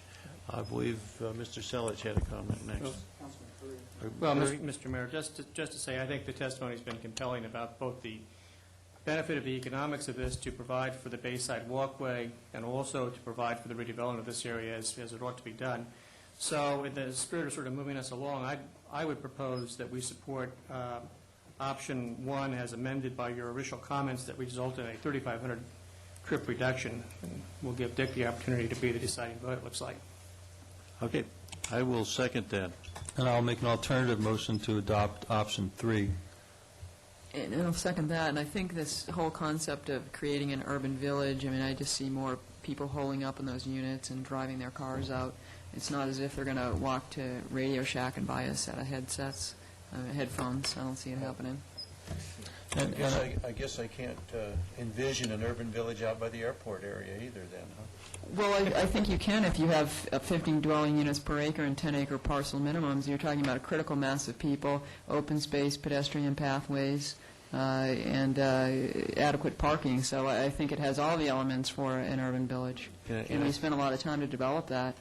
If Mariners Mile were developed in the plan that we proposed, we would have roughly 270 units, and if you had 2 people per unit on that, that's roughly 600 people added to this area that could very well make a viable village concept in there, as opposed to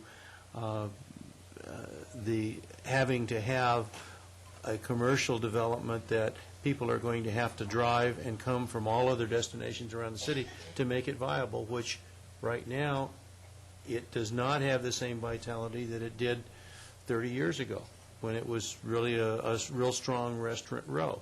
And there was a little bit more marine commercial in there, but okay. Anybody else wish to comment before we vote on this? So wait a second. Did anybody, we got a second. The option now, the vote now is on option 3, which is no residential on the bay side of Coast Highway. And this is with a reduction of, is it 1,300 trips, or what? Yeah, 1,307 fewer trips than the existing general plan. Okay, 1,307 fewer trips than the existing general plan. Again, no residential bayside. On the bay side, and this, We're going to take my out what's original, there in the my legal original unit. motion, seconded by Mr. Ridgway, or was it Ridgway's motion and seconded by me, whatever. No, Curry, I'm losing track. Would have created roughly 3,500 trips, and so what this does, it would have eliminated 3,500 trips, which is 2,200 trips more than option 3. So please vote.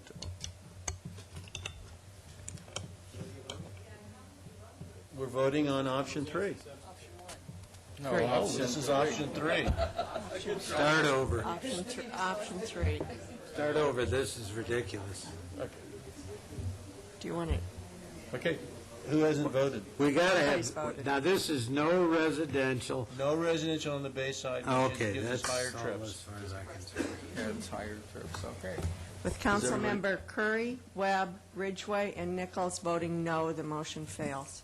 Okay, let's vote on the first motion. Now, wait a minute. What's the first motion? The first motion is option 1 with the provisions of option 3 concerning the commercial development easterly of Rocky Point, which reduces the floor area ratio to 0.3, and 3,500. It gives us a reduction in 3,500 trips, and it also allows for the sanitation district property to be public commercial, or no, public facilities. So this Public is a facilities. drastic reduction in any commercial that would be allowed? Yes. Yes. And how much residential? It allows for 12 units per acre on So the the base. 200 total units is all? Yeah, it's about 270 units. all But total. it's, but almost no commercial is allowed, is Well, what it'd be 50, No, that's 50% inaccurate. commercial, 50% commercial would be allowed on the bay side, or you could actually do more than 50%. you can do a .5 FAR, or you're talking about? It's 0.5 FAR. Okay, so .5 FAR for commercial, which Right. is about the density we're seeing in Corona Del Mar on the lower buildings. Yeah. Okay, and as far as residential, it's 12 per acre. On the bay side, it's 26 per acre on the inland side. Okay, Please vote. thank you. With Councilmembers Selich, Rosansky, and Daigle voting no, the motion carries. Okay, Mr. Mayor. I just, Mr. Selich. Yeah, I mean, that was obviously a close vote and a lot of discussion on the character of mixed-use development, and I'm just wondering if other members of the council would want to consider that on the harbor fronting properties that we put in our criteria, that we go with vertical mixed use rather than horizontal mixed use, so that we can avoid, again, the type of examples of harborfront development I've seen where we're lining up the harbor with residential units. you know, this is another attempt. I disagree with that. Let the professionals come in. I mean, let the Keenans come in and design this thing. Why, you know, we have standards, and I think the standards are fairly substantial. You know, at this point in time, it's a policy, it's a general plan. Why are we going to get into the specifics right now? I don't understand this. Well, I Because don't we did it think with that's Roma. necessarily what, getting into specifics. I think that's a general statement of policy. You're not going to tell them how to design it beyond go to vertical versus horizontal. We do it in other places in the general plan. Already How we've can got- they do it vertical if it's on the waterfront? They only have 29 feet height. I mean, that's your vertical. It's got to be horizontal. We've got vertical mixed use, Councilman Ridgway, in other areas of the city. If you look in your definition in your general plan of mixed use development, you'll see we have two types of mixed use, vertical and horizontal. We've got it in other areas, and it's in other areas where the height limits are as restricted as this. So it's nothing different than we're doing in other areas. Explain to me how vertical works on a 29-foot height. Well, explain to me how it's working in, in the Cannery Village, McFadden Square, Balboa Village. We got it in all those areas. We got vertical mixed use. What does vertical mixed use mean? Help me out here. It means the residential over the commercial on the ground floor is what it means. Then you have your village with your... Well, I don't... I'm not singling out this particular area. We're doing it in other areas, so... Well, let's be honest. Well, I am. No, let me finish. Pointing out what's already in the plan. And the planning knows this, you have vertical development, but everybody is using 50% of those units are using the downstairs for residential or some component thereof. You know what? It's not enforced. So, and we're allowing horizontal, or at least it's being processed at the South Coast Shipyard. Again, I just think that's an unfair comment to make at this point in time. Let's see what some other people have to say. Okay. They obviously know what you and I think. Well, I think, though, Councilmember Daigle, did you wish to say something? Sure, I did, because the airport, part of the issue we were grappling with is how do you have livability in these environments, and so we came up with a set of guidelines. So I think the concept of having guidelines to create this village, I think that's good, and we can consult with ULI and all of the other experts in how to do this. That would be my thought, so I think Councilman Selich is on the right track. Mr. Mayor, I would only add that, if I may. Sure. Councilman Curry. I may or may not agree with Ed on this idea, but I think if we're going to consider this as design standards, it needs to be staffed and brought back to the council, and so people have an opportunity to look at it, so that stakeholders and property owners have an opportunity to react to it, and so we can make it in an informed way as opposed to sort of a add-on way, having taken action on as we've just done. I think that one of the things that we did in looking at the trip reductions and the fit and everything was that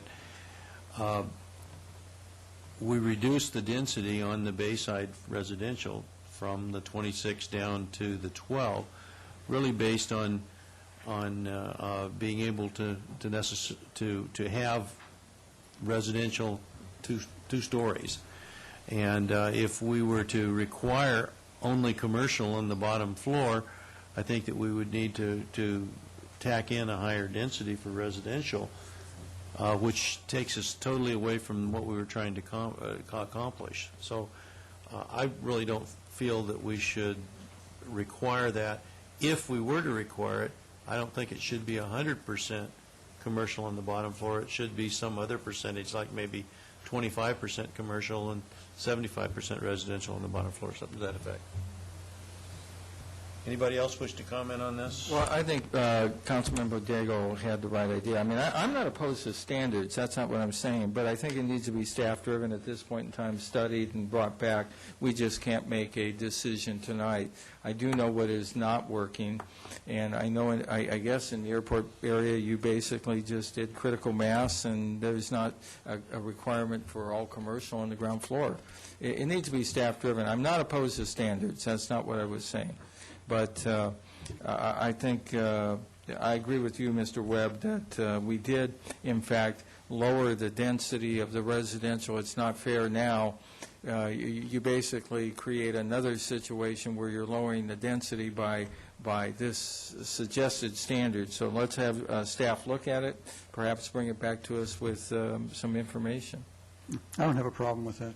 Thank you. I would also support staff coming back with recommendations on horizontal versus vertical development in Mayor's Mile on the Bayfront. Do you have a quick land use item for us to discuss? Old Newport Boulevard is next. We have nothing new, only what the Planning Commission considered. Are we going to discuss the Newport Center area again tonight? Yes. Were you planning on doing that? Yes. Okay, do we... Keep going. Let's keep going. We took our break.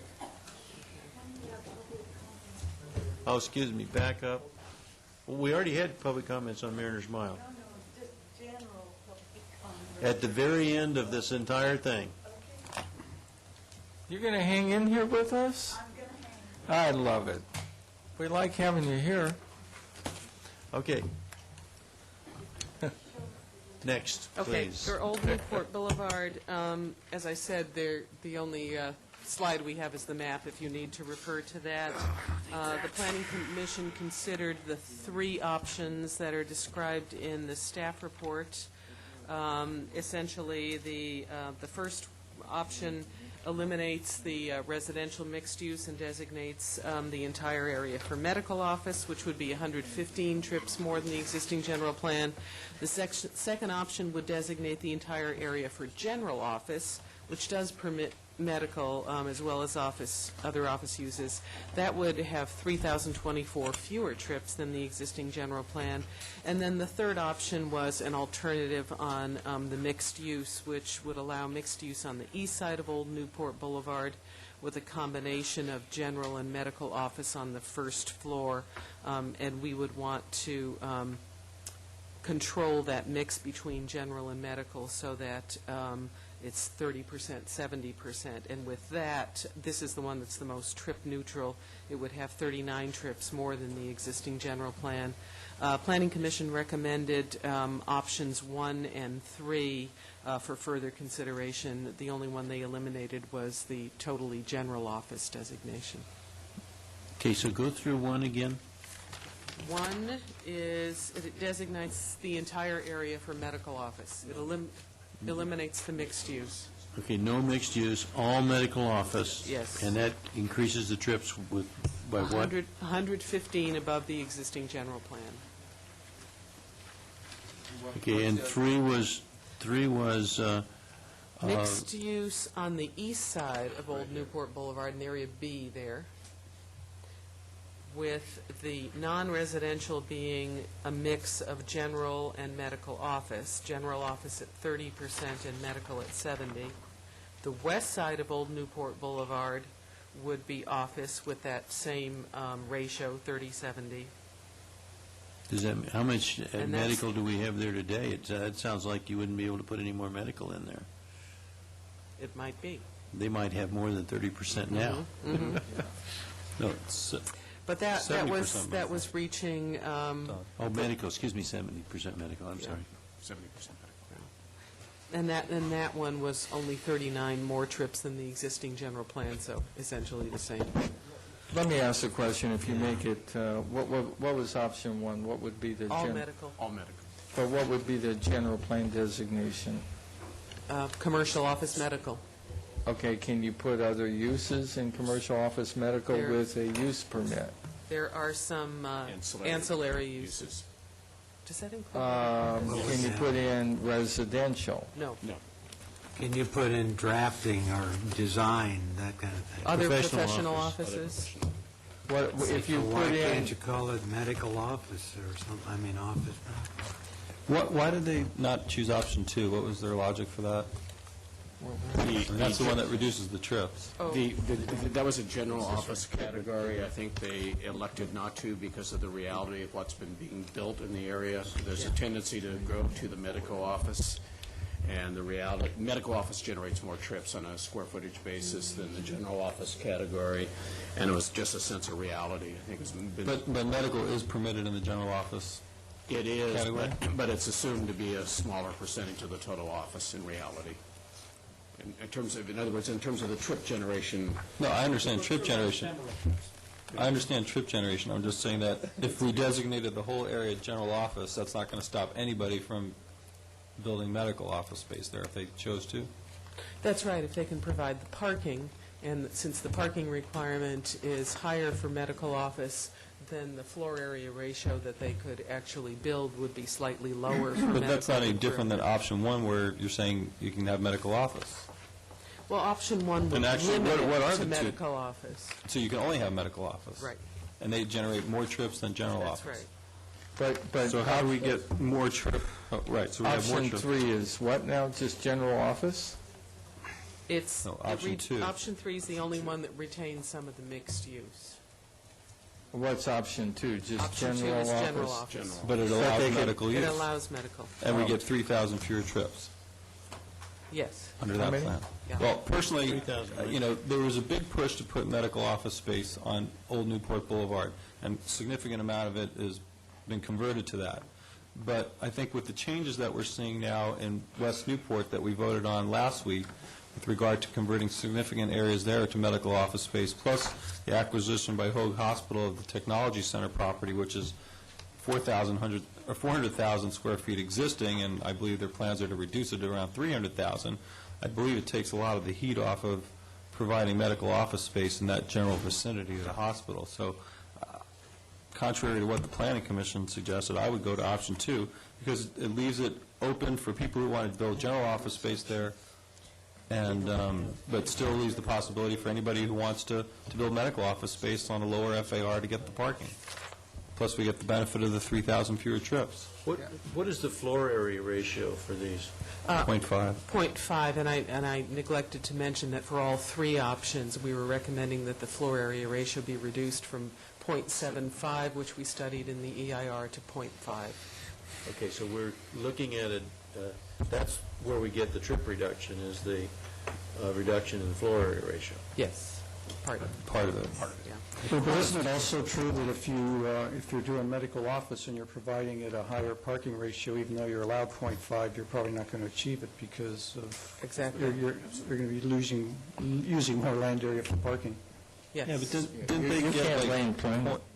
Patty? You can't plan it. Patty, there was an office, medical office space going up now, I think they converted it to condominium development right at the corner there that it's in steel now. And my recollection... shop. It's called the muffler property. Yeah, it was the muffler property. And my recollection is that's like 0.63 FAR or something. You remember. Yeah. What was it? I was fighting for 0.5, but you pushed for 0.6. I remember going that way one too. more parking space. No, Don wanted I think it was the other way around, gentlemen. You guys wanted to give them the credit for the street parking there, and then they got an extra 750. Well, I voted that way too, so I don't know who else voted that way. We voted together. Okay, then we were together on that one. Okay. Greg was actually the Yeah. planner on that project, so I have good recollection on that one. He believes that they got almost, but not quite to 0.5, and that was under the old parking ratio.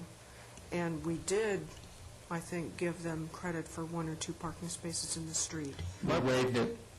We waived it, Patty. You ended up waiving them Waiving instead? it, yes. Okay. I remember. And your recollection was below 0.5? Because my recollection Just was not above.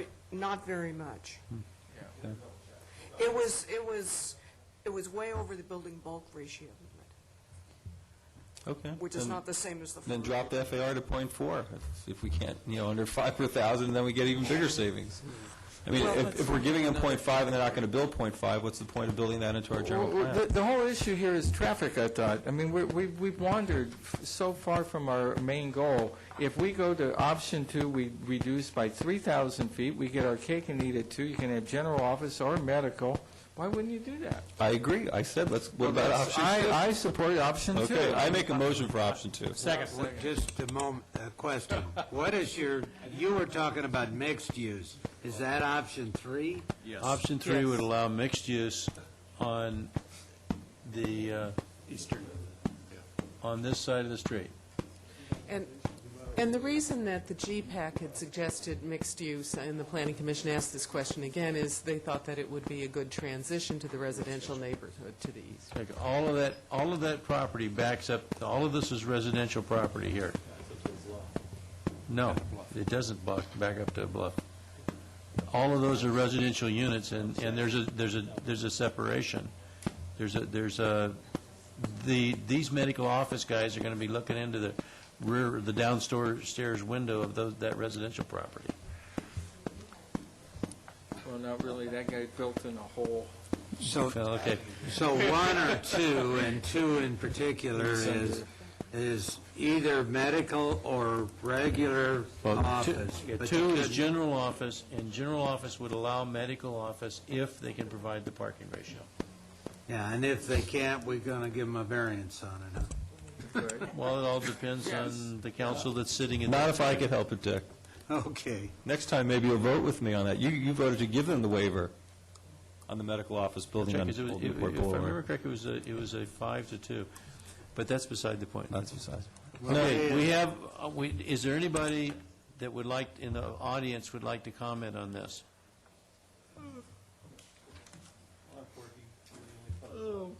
Yeah, make your public comments now on anything. This is not what I came to make.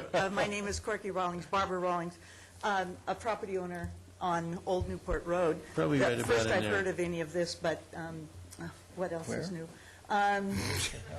I think that you are going to find with your building, medical building on the corner of Orange and Old Newport Road, they aren't going to have any parking. There is no parking there now because of the rehab house. It's going to be very, very interesting.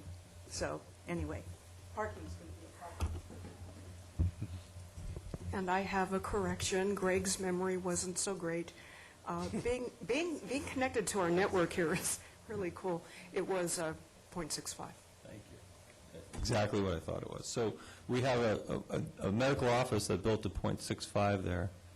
On old parking ratios, 4 per thousand. Yeah, so, but I'm And saying we had they to could probably waive- still build to .5. And we had to waive the that's bulk max. ratio on that, because that building on that corner. It's when you huge. come down, it's huge. It's way out of character for the neighborhood. Yeah, exactly. And so that I kind of might even support your .4 I- times buildable. Hey, I'll amend my motion if you like. I would second it. What would be the effect of doing that? Another land use category. 20%? Another land use category. This is already so Oh. complicated. And Well, just With for the the sake of argument, if we 0.5 did for- knock off 20, I mean, you're basically knocking off 20% of the traffic, right? Yeah, but I'm sorry, I've lost track of whether you're talking about option If we went one or from .5 to option .4. two. With option two, you're already 3,000 trips fewer than the existing Yeah. general plan. Well, you made a motion, and I seconded for option 2. I mean, what are we doing? Frolic and a Why are we banter. going after the value of these people's properties? How will this affect the restaurants and so forth that are in there and things There like aren't that? any. There are no restaurants. The only one that was there You got just the burnt chicken down. coop. Oh, that's true. No, that's not on Old Newport Well, and Boulevard. across You got the the pizza street, there's a place. couple restaurants too. Yeah, you got right? Hottie's Pizza right in here, and you got the chicken coop right there. It's grandfather. Oh, yeah. Well, and you got up the street Sid's Blue Beat and a few others. Those are closed. Those Are they those now? uses. It's burnt down. uses There's a are- fire. In addition to being grandfathered, they are accessory uses to office. So- Okay, so they would be allowed. They'd be allowed. Yes. Okay, let's vote Okay. on option 2. 2. That's a great compromise. 3,000 cars, man, ADT, we're saving It's almost as much as Mariners Month. Motion carries. 3,500 there. What is next? Next is Newport Center. I think there's 1 or 2 people that might be happy Might we've be. gotten there. And we have a fair amount of information to present. No, well, we have to quit at 11. No. That's true. Just like- You're getting paid overtime, right, Dan? This is the same issue. However, I think that at the end, it will appear simple, so bear with us here. You haven't done that yet. It's better than the last meeting, isn't it? Yes, it is. Thank you. So the proposal now, and the Irvine Company, the major property owner, has agreed to this, that the residential would be 450 units additional from what we have today. Retail would be 75,000 square feet. Remember that we analyzed 125,000 square feet in the EIR. Yeah, and the residential had been 600. Hotel is now 60 rooms, down from 125 rooms, and the additional office of 40,000 square feet, which we had suggested, has been eliminated. And all of these changes give us a trip reduction from the EIR of 2,990. And wait, there's more. Dan? And that was just looking at Newport Center proper. But we also thought, if you recall Councilmember Selich's comments about making our trip reductions where they make sense and impact the same area of the city.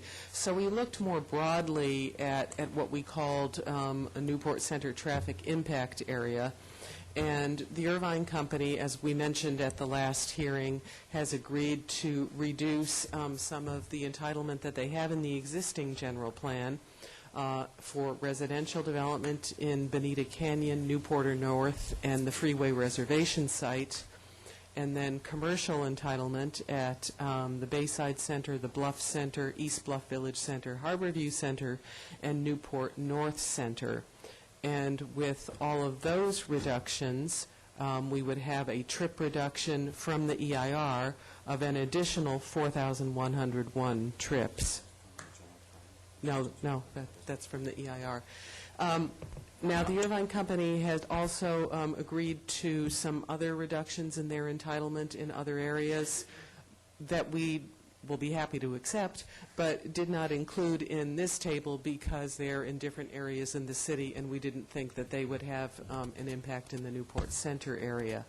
And then I believe there's one more reduction for the Newport Center traffic impact area, and realizing that one of the streets that is impacted by development at Newport Center is Coast Highway through Corona Del Mar, we took a closer look at that area, and we have always had Sherman Gardens classified as a commercial land use designation, which it is not and likely will never be. And so if we were to redesignate that to private institution at the .3 FAR, we would have an additional trip reduction from the EIR of 2,303 trips. So all of those things together bring our trip reduction from the EIR to 6,404 trips. This is for the impact area, in addition to what we had for Newport Center proper. So the last part of that slide shows us that with all of these changes, our trip reduction from the EIR would be 9,394 trips, and that would equate to 1,371 fewer trips than in the existing general plan. Mr. Mayor. Yes, Mr. Selich. Yeah, just one thing I'd like to add is, in spite of the discussion that took place earlier on our deal with Mr. Daniel here, I did call him because he's also head of Sherman Gardens, and we had a quite pleasant chat at that time anyway. And they're in agreement with the redesignation of Sherman Gardens as private institution. They have no problem with that, redesignating it from retail commercial to that. Can you go back to the hotel room item? One more back, there we go. Okay, now, does that mean 60 rooms that are out there that have already been authorized, or this is 60 No, new this is ones, or- this is 60 additional, and the number of additional hotel rooms that we analyzed in the EIR was 125. Okay, now, if a hotel has maybe 400 units in place, but they were originally authorized 450 units, does that mean that they still have the 50 units left? Yes. And that's not part of the 60 rooms? Correct. And there is other entitlement 60 there, is right? new, and the Island Hotel is about 200 rooms, and they have entitlement for 112 more, I think. Slightly less. 32, 102. 102, So there's okay. capacity for 102. So, and you're adding 60 here, I guess, the property immediately adjacent to the island certainly could accommodate 60 rooms. Could those hotels convert that into just residential units? Well, the Planning Commission, you may remember, had recommended a policy in that regard, and they clarified that at the last meeting. Thank you for the lights. And they confirmed that the Commission's intent was to limit conversion of existing hotel rooms as of today, and they recommended that an additional policy be added to that land use element that would allow for the conversion of hotel entitlement to residential, but not one for one. It would be based on a trip equivalency. Okay, that makes sense. Well, I don't know that we have anything alternate to look at, so I'm going to make a motion to approve what's been presented. I think it's a good solution. Yeah, I do too. I think it's great. Let's see, we don't have... Was that a mixed use- second? Yeah, I second it. Didn't we agree on something? Isn't there a mixed-use item that we can discuss here? Well, just a question. Does the Irvine company... I don't know, I don't think I like the mixed use on the lake waterfront next to the golf course, but that's... It's getting late. All right, does anybody from the public wish to comment on this? Good. I close the public comments, and what is, does anybody object to us passing this forward? No. No. Okay. Next item. Unanimous. Unanimous vote. You didn't know, but you voted yes. I voted yes.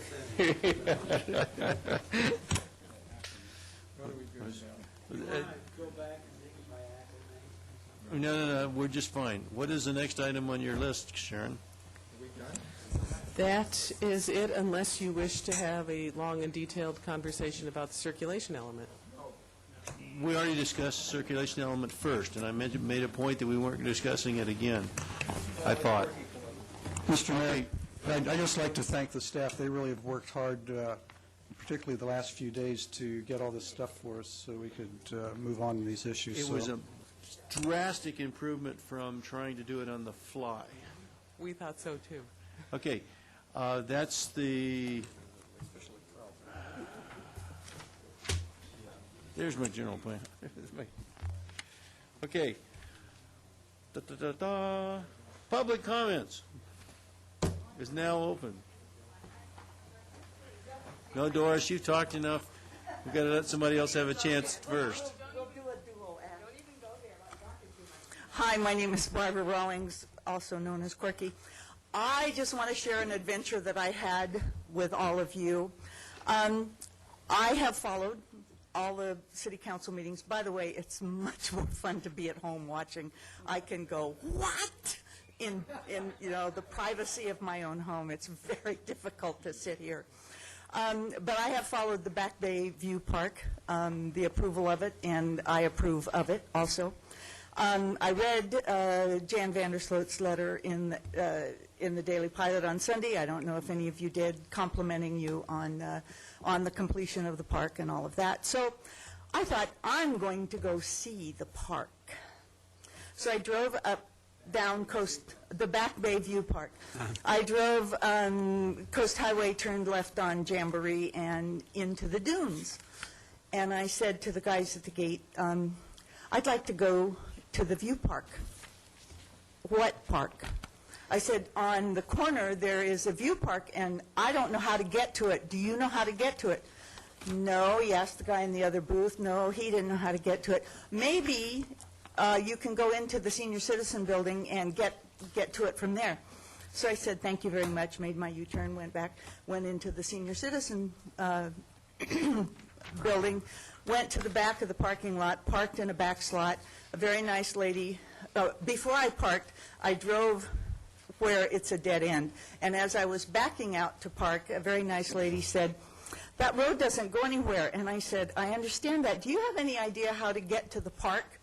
And she said, what park? And I said, well, there's a park up here, and I'd like to go see the park. And she didn't know. She said, maybe on the other side of the buildings. Well, I had my little stint for the day, and so I went home. And Monday afternoon, yesterday afternoon, with a little bit of time since it is my day off, I went back. And I went into the senior citizen parking, and I parked. And I got out of my car, and I walked to where I thought I could get to the other side of the building. Well, you can't.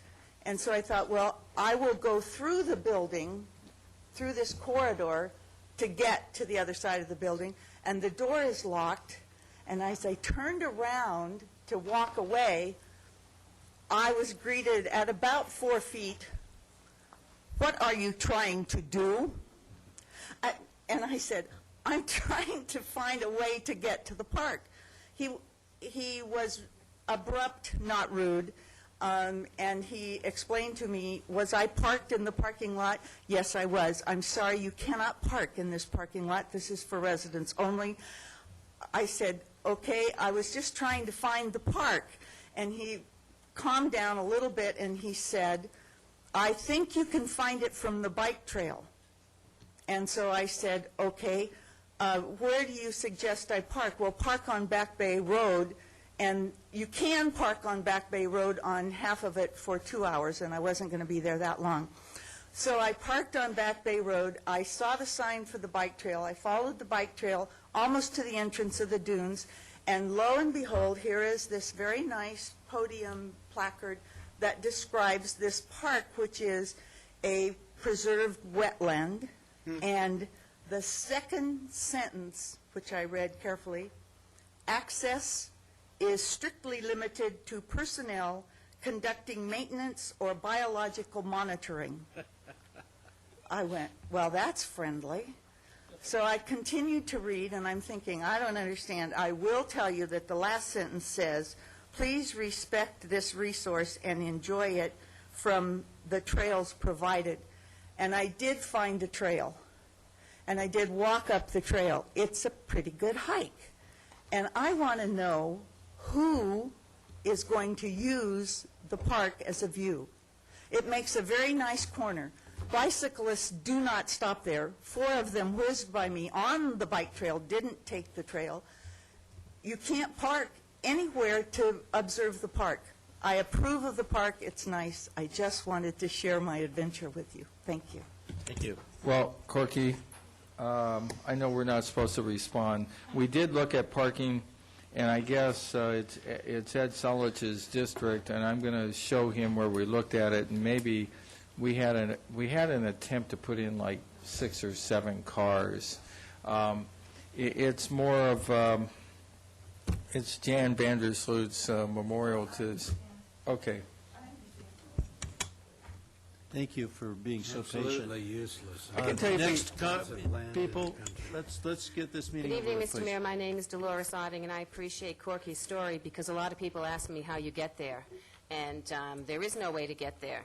And there isn't even any way for the senior citizens' smart growth plan down below to be able to use the park. So, I mean, it's too bad. Anyway, I want to thank Councilmember Curry tonight for bringing up the traffic signal at San Miguel and where I live, Spyglass Hill Road. I can't even remember my street because I called Mr. Bluedow. I actually put out a newsletter to my whole association and told everyone in my community that Mr. Bluedow was the most important person in the city at this point for this because I've lived there for over 17 years, and we've probably had 4 or 5 accidents in those 16 years.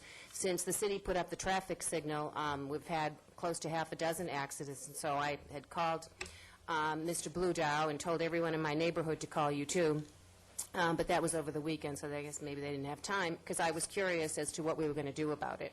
We have a light there that was a very expensive light that has a whole bunch of, I don't know, what are they called, light heads? They're round things that are different colors. I don't know what the, Are they red, green, and yellow? Oh, they're red, green, and yellow, and then we have arrows, too. But the arrows don't work, and so now we're going to have to get a whole new light fixture.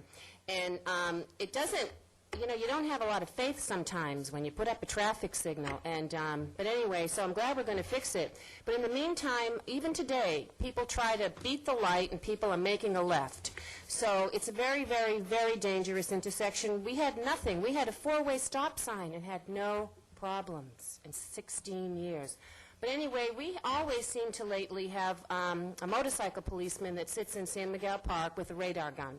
And a couple of times he has actually been in the island in the middle.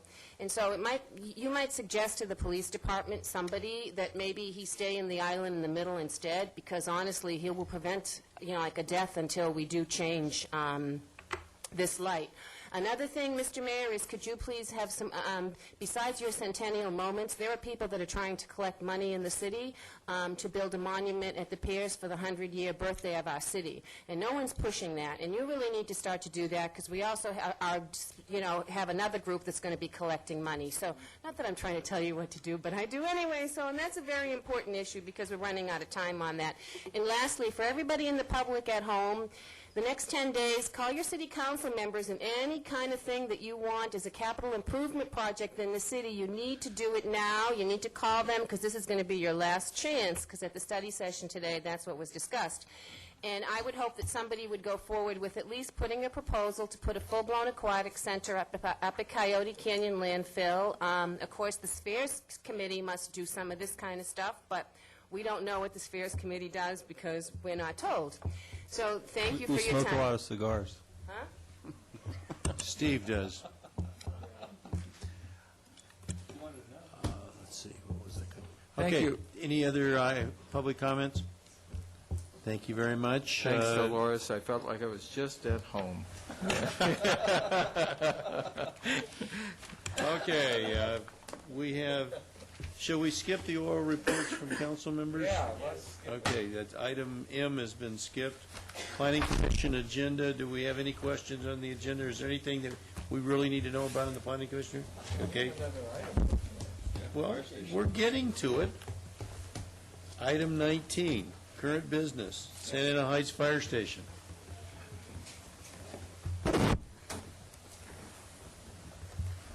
I'm looking around Who's for going to give the Mr. report on that? Mr. Kiff, who may He's be right behind asleep Chief. in the back. Oh, no, there he is. Okay. We have a PowerPoint presentation. Corky, if you hung around, I could tell you how I got pulled over by the Coast Guard last week. Mr. Mayor and council members, we actually don't have a PowerPoint presentation because it's late. But we do have the staff report before you. There are 6 actions. And just for the folks at home, this would approve the Santa Ana Heights Fire Station and Training Center and its design and construction. It would also approve a budget amendment appropriating roughly $4.5 million from general fund reserves to complete the project. It would award a bid of $6.4 million, establish a contingency amount and a construction management amount. And the 6th item would direct the city manager to,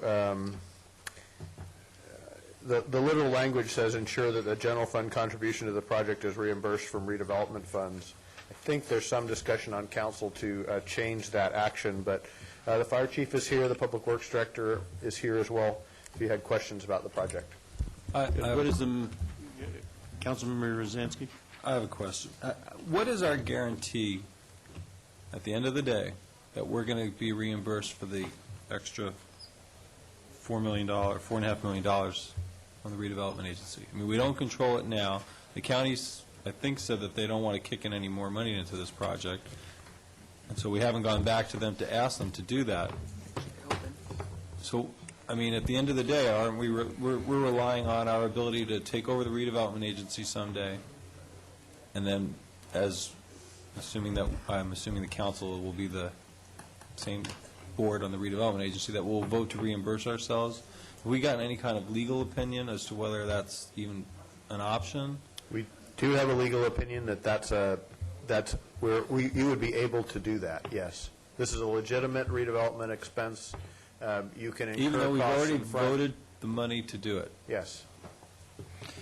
And Councilmember Zansky, there isn't any guarantee right now, other than the $4.1 million that the county has pledged towards this project and the acquisition of the land. In discussions with county staff, we think, worst case, even if we don't get the redevelopment agency, that we would get reimbursed for the full cost of the fire station.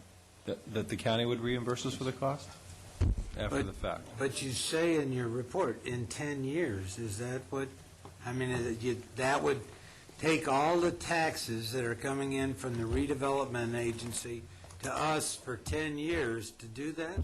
No, there is sufficient reserve funds available that the redevelopment agency has right now to reimburse us, tomorrow. Councilmember Nichols, you're referring to a section of the report that actually addresses many of the project advisory committee's concerns. And as you probably know, they have a list of projects they would like to complete.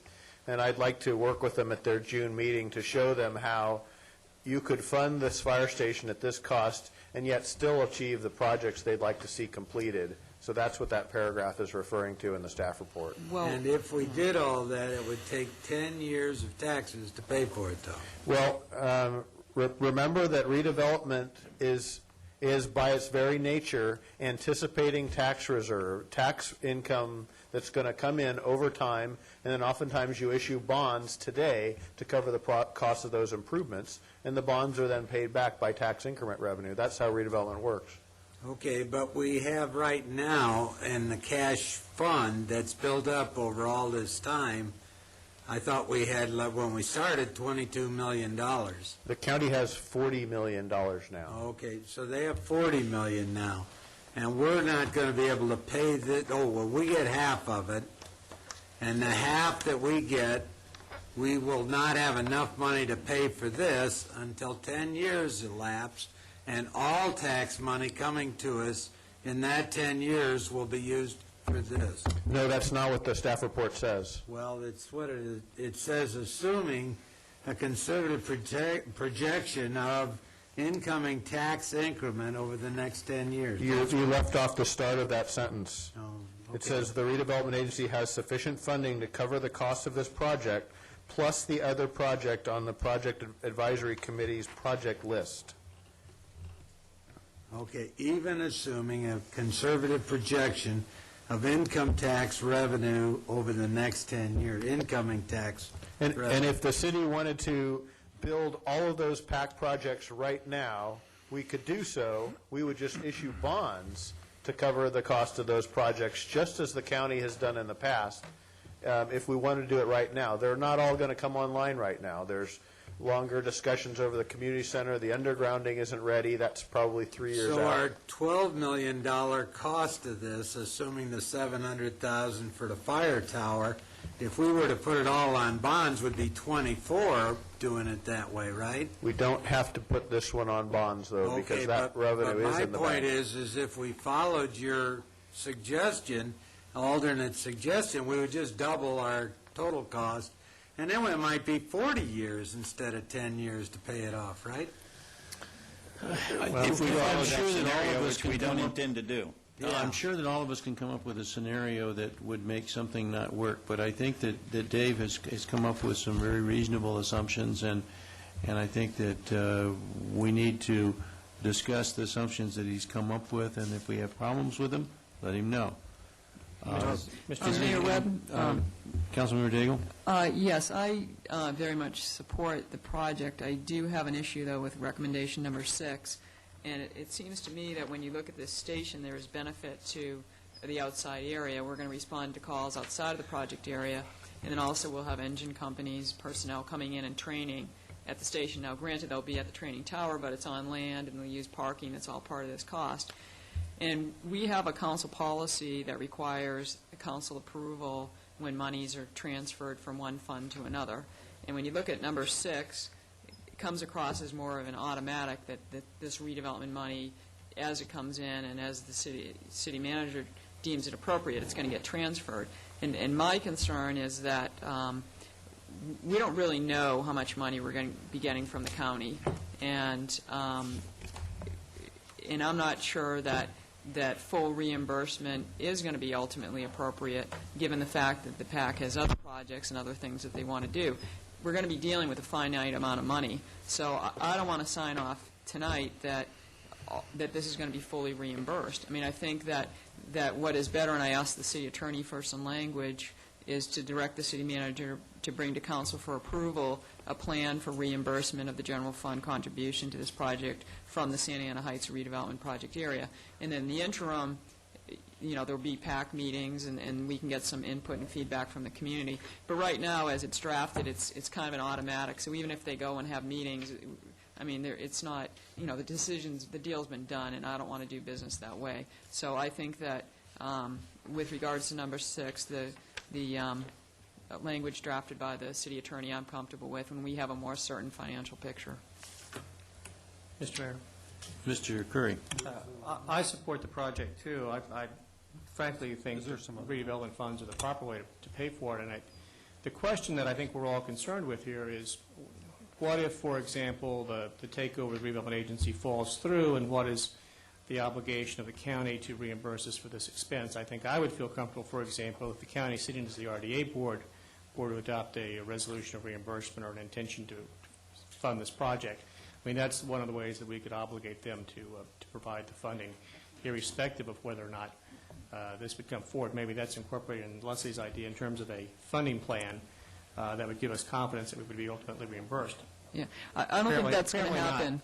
You know, the county's perception is that the city fiddle around with this project, and they're not, at least the supervisor's not going to go back to the board for more money. Well, I think the money's there. If they give it to us, they wouldn't have to fiddle with us. Mr. Mayor? Mr. Selich.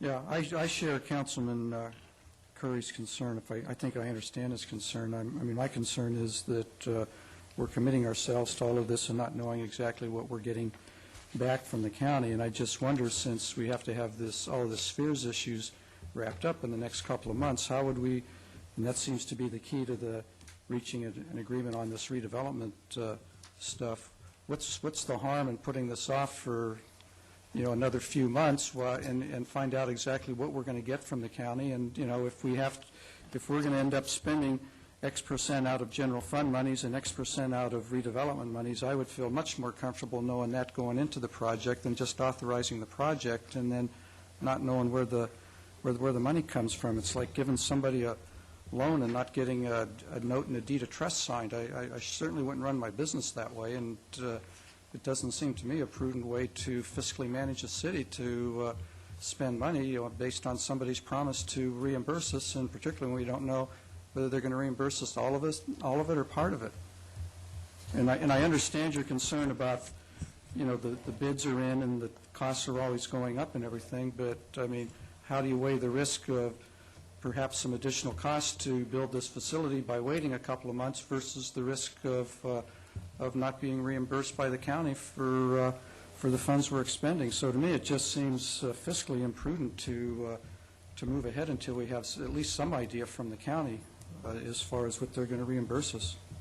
Well, I think what I've heard so far are some good questions, and I do believe that we're sticking our neck out here somewhat. But let's take, you know, the next step and say, what is the worst-case scenario? What if the county wouldn't reimburse us more than $4.1 million? Then what are we going to do? Are we going to redesign the project to where it is a less expensive project? And if we do, how much is that going to cost us?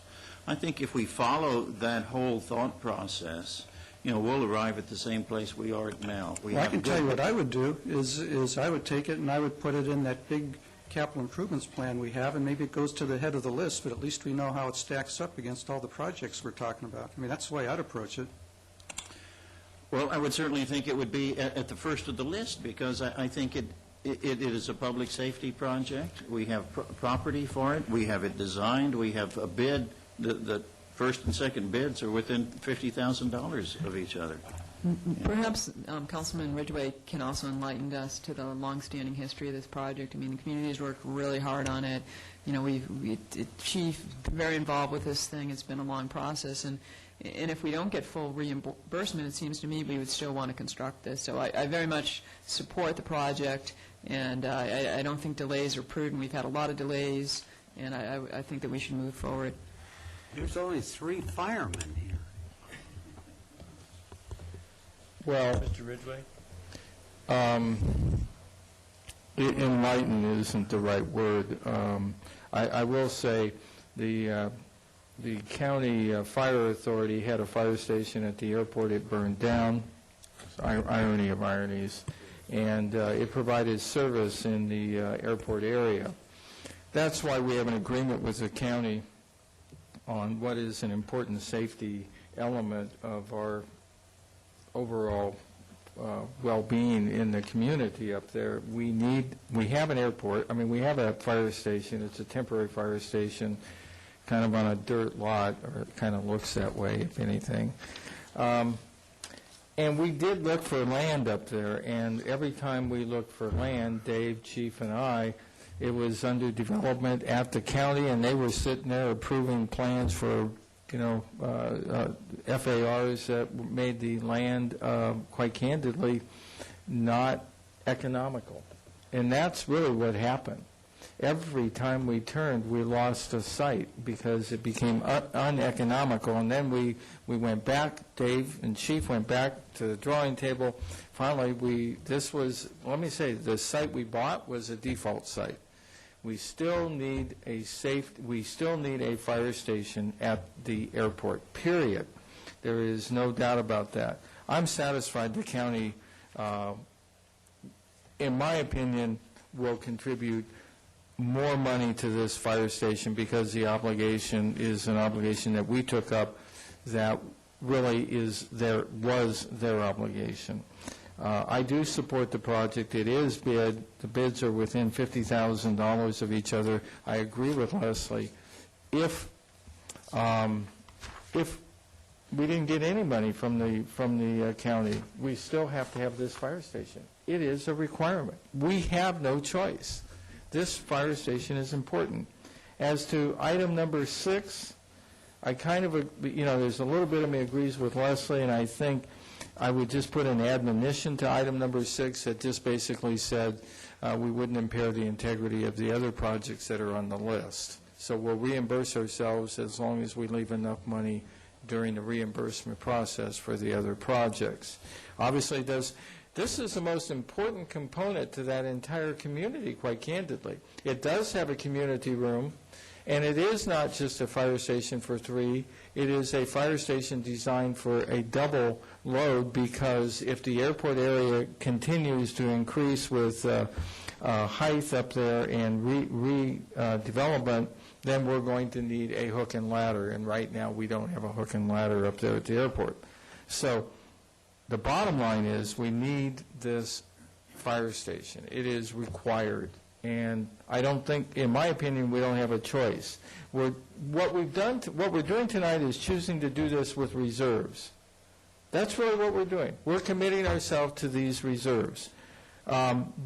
And I guess the bottom line is if we didn't get $1 more from the county, does that change our requirement? No, it does not. It does not. And I can tell you, I mean, in my opinion, we can, I don't know if we can borrow on a bond on a building that's already existing. Keith, you would know that. But if we build this and then we want to borrow on it, I guess, is that possible? Well, we would need to adopt a resolution of inducement that protects this to allow us to reimburse ourselves for monies that we advance on behalf of the project, which we should do either this meeting or a very near future, if that's our intent to do that. And it may very well be prudent to do that if we're not confident that we have county money coming in anytime soon or in the correct amount. And I guess, first of all, I'm a strong supporter of the fire station. I believe it's an absolutely critical civic resource. I'm a little concerned because it appears to me that just watching from afar that the county is becoming more and more intransigent in terms of how much of the current on-hand redevelopment reserves you're willing to part with. Is that an accurate description? Well, yes and no. I think Homer and I wouldn't have brought this before you if we didn't feel strongly that the county views this project as being very important to get done. And they understand the cost changes. It doesn't mean they don't grumble about them, but they do understand them. But yes, I do think they are being extra cautious with the $40 million. However, when they talk about freeing up other funds, it's enough funds, plenty of funds, to accomplish this project and a couple of the other ones on PAC's list, notwithstanding the amount that they would keep. So you have a high degree of confidence that we will receive redevelopment funds from the county for this project? I do, yes. I think Homer does as well. And there's a couple of folks from PAC here, and I do want to recognize their role in this. This was their #1 project, and I know they have been and will continue to be surprised at the cost of projects like this, but that's why I think Councilmember Daigle's suggestion is good, that we'll go back and work with PAC to show them how they can accomplish the rest of their projects. This is a very well-funded redevelopment agency. $40 million in the bank is almost unheard of for a redevelopment agency this size, and the county just has not been spending the money on projects. They've been waiting for us to do some, and I think it's about time we put some things in the ground. And I would just ask the city attorney to look at the issue of an inducement resolution for reimbursement so that we protect our ability to refinance this project if in fact we have a problem. And that may need to go before we execute the award to contract. Bond counsel can advise about that, but that would be a critical thing to ensure some protection to the city. That's a great suggestion. Excellent. And then if we could also, per our council policy, that the reimbursement, that actual transfer, that flow of money be brought before council at the appropriate time. Thank you. What does this do with regard to the library? I mean, if we're $4.5 million short here, is there, and no funding available to finish this one? Well, I'm not the library, the YMCA I'm talking about. God, you're absolutely true. Okay, you lost your mind. What does this do? What does this do with the YMCA? Is what I'm. Councilman, if you count the $40 million that is available for projects in Santa Ana Heights, you can accomplish. The $40 million. 40, yes. You can. But I understood that we were only going to get half of that anyway. Well, you're talking about a negotiation that's ongoing right now. Remember, the county still has to spend that $20 million somewhere. They can't take it and move it for projects elsewhere unless they decide to do affordable housing. So, but I think there'll be enough pressure from PAC and from the city to spend that money in the redevelopment project area. All 40 million. Well, all 40 million can accomplish all of the projects on PAC's list, notwithstanding the amount, which is roughly $2.5 million a year, that's coming in each year over and above all of their expenses, and will come in until 2023 unless this project area goes away earlier. Mr. Mayor? I understand. Yeah, do you, if the county reimburses us in full, do you expect that to come from the $20 million they're withholding? Well, we envision that coming from the $20 million they would immediately pass to us. Yeah, from our $20 million, not their $20 million. That's right. Okay, and then the second question is, Homer, you mentioned that we already had $4 million from the county on the land acquisition. Is that money we've actually received, or they used it as part of the purchase, or it's something they promised us, or what? It's actually 2.5 for the purchase and we have received that check. 1.6 for the construction, and we have received the 2.5. Yes. All right, we actually advanced money. Mr. Mayor? We already did this once with the land. I'm going to make a motion to approve this item. I'm going to add some things to it, though. We're going to have to also have public hearings. Oh, okay, then I'll, want me to wait? Before we do that, I know this may seem self-apparent, but maybe we could have the chief come up and just explain the importance of the fire station to our... I think you would like to do that after sitting around for a while.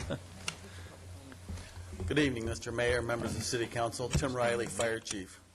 I think that the issues that you're grappling with are really important issues because this is a significant amount of money, and it's not going to go down the longer we wait.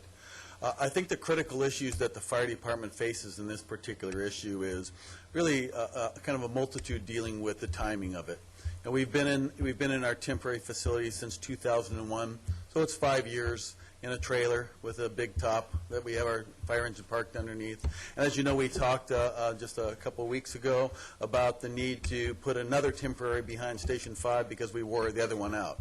So this is going to be a continual issue that we're going to be addressing until we do come up with a comprehensive plan for all of our facilities. This is an opportunity to take a step now to do that in a timely fashion. I know that Steve Batum and I were discussing earlier the timeliness of this issue about whether we do award the bid or not and how long the award is going to still be available underneath the 45-day guarantee. So he'd have to address the timing of delaying that and what it does to the bid because I'm not sure about that.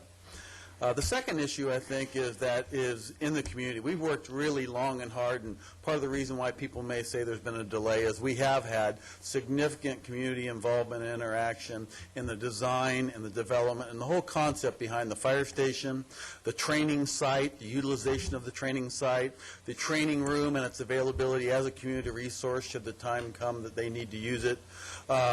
So there has been a lot of involvement. I think there's a lot of sweat equity in this project from the community and from the staff in getting this project where it is today. So I think it is a key issue that we're dealing with tonight.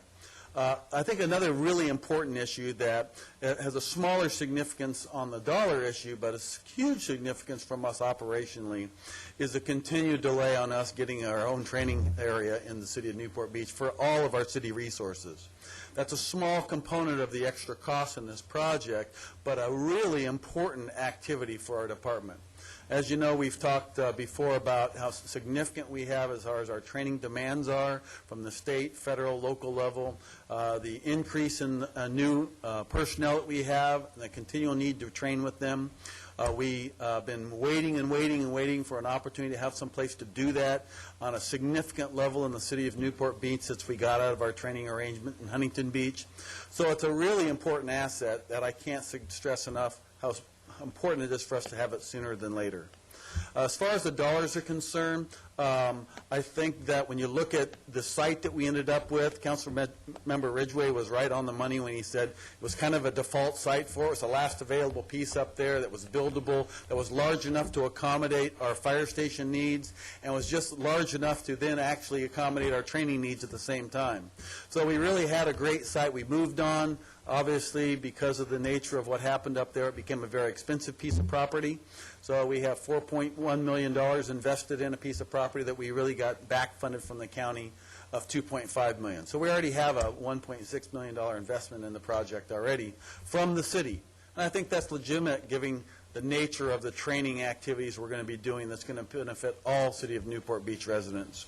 As far as the increment of the fire station and the amount the redevelopment agency should spend, if the dollars are available, that's an appropriate use.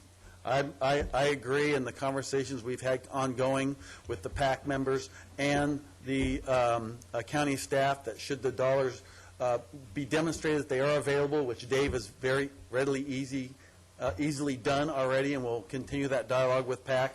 It's an appropriate expense, and I think one the county is willing to move on. I think the supervisors are willing to support that because they recognize it is an extremely high-profile project, not only for the department, not only from a public safety nature, but also the #1 project for the PAC. So everybody comes out a winner here. So from our perspective, I appreciate your concern about taking a risk. I think it is a risk that's worth taking.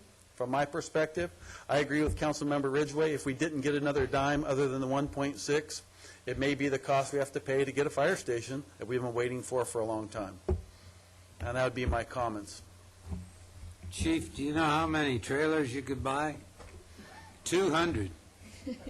200 trailers you could buy. Those 65. If you go down to New Orleans, you can get them cheap. Special. The chief has given us a very good rundown of why it's needed. I'd like to open this up to the public. We have 3 people, I think, that might possibly wish to comment. Anybody wish to? Fine. Public. Okay, I'm going to make a motion. Okay. I'm going to make a motion to approve this item. However, I'm going to add, I'm going to modify number 6, as I said before, that reimbursement, or it comes back to the council, and it would not impair the integrity of funding of other PAC projects. And number 7, that the contract not be signed until there's an inducement resolution brought back to council for approval to protect the bonding of a building that will be under construction. I'll second. Mr. Public Works Director, can you let us know, is that going to require the affirmative approval of the contractor to hold his bid? Because where do we stand as related to the 45 days that he's obligated for? Mr. Mayor, you are correct. It would require the contractor to agree to hold his price. The 45 days will expire before the next council meeting, so it would require his agreement to hold these prices until that time. What's your opinion?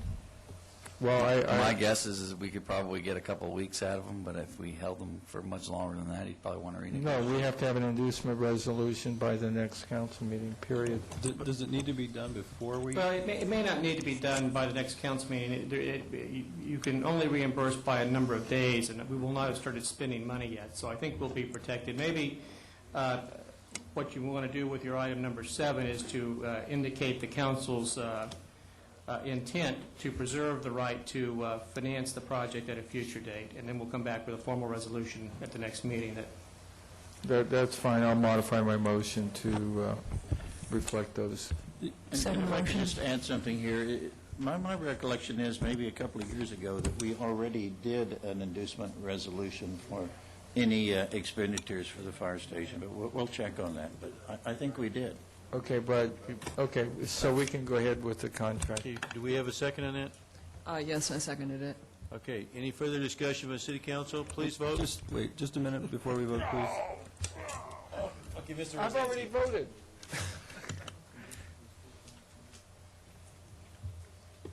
Hey, gentlemen.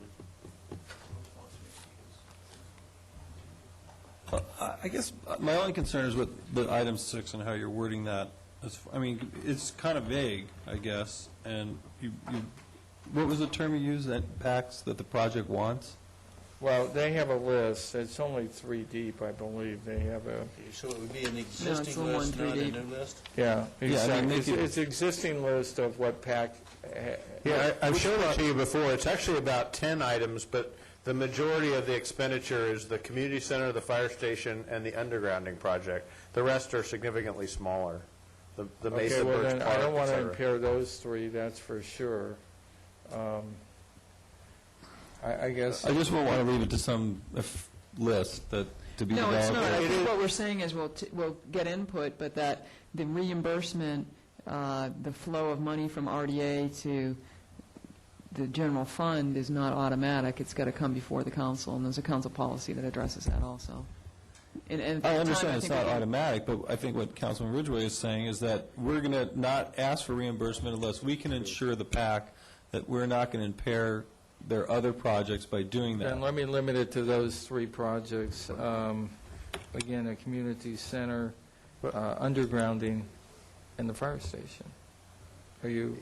I can show you how they can accomplish all of their projects. Okay. So I would hate to pull out you're leaving out the horse arena and the 2 parks, and those are also important to that community. Okay, then I'll include the horse arena and the 2 parks. Now we get public comment. Oh, my God, now we've done I it. thought we closed public comment. Should I open public comments? Why don't you reopen public comments? Hi, I'm Barbara Venezia, and I'm chairman of the Project Advisory Committee for the Santa Ana Heights Redevelopment Agency. We strongly support the fire station. However, we have a list of projects, not only the top 3 that you're talking about. These projects have been in the works for more than, I guess, 8, 9 years now. So the community wants to see those projects finished. At the same time, we want to see the fire station built. But you have to understand that we have to discuss this at the next PAC meeting and make a recommendation.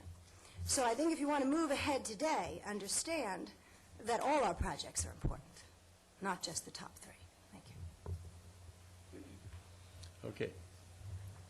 Even that being said, then let's limit it to the list of projects that we have. I just don't want to, the way you worded it, it sounded like any projects that they bring forward. Okay, there is a specific some limit on list, we won't add to it, so the specific list, and Dave has that, we've seen it before, I know I have, so I will limit my comments. And I guess what's the criteria at that point? I mean, that we're satisfied that we will not impair their projects, or that the PAC is satisfied that we're not going to impair their projects? We just, it's black and white, we won't impair the integrity of the funding for those projects. I don't think it's black and white. I think the devil's in the details there, and you can put whatever cap rate you want on it, or whatever assumptions I'm you not want to putting a make. cap rate, I'm basically saying we will pay for the fire station if we impair the integrity of those other projects. That's what that says. Well, let's vote on this motion, and then if it fails, you can have an alternate motion. Well, okay, fine, let's do that. Okay, all in favor?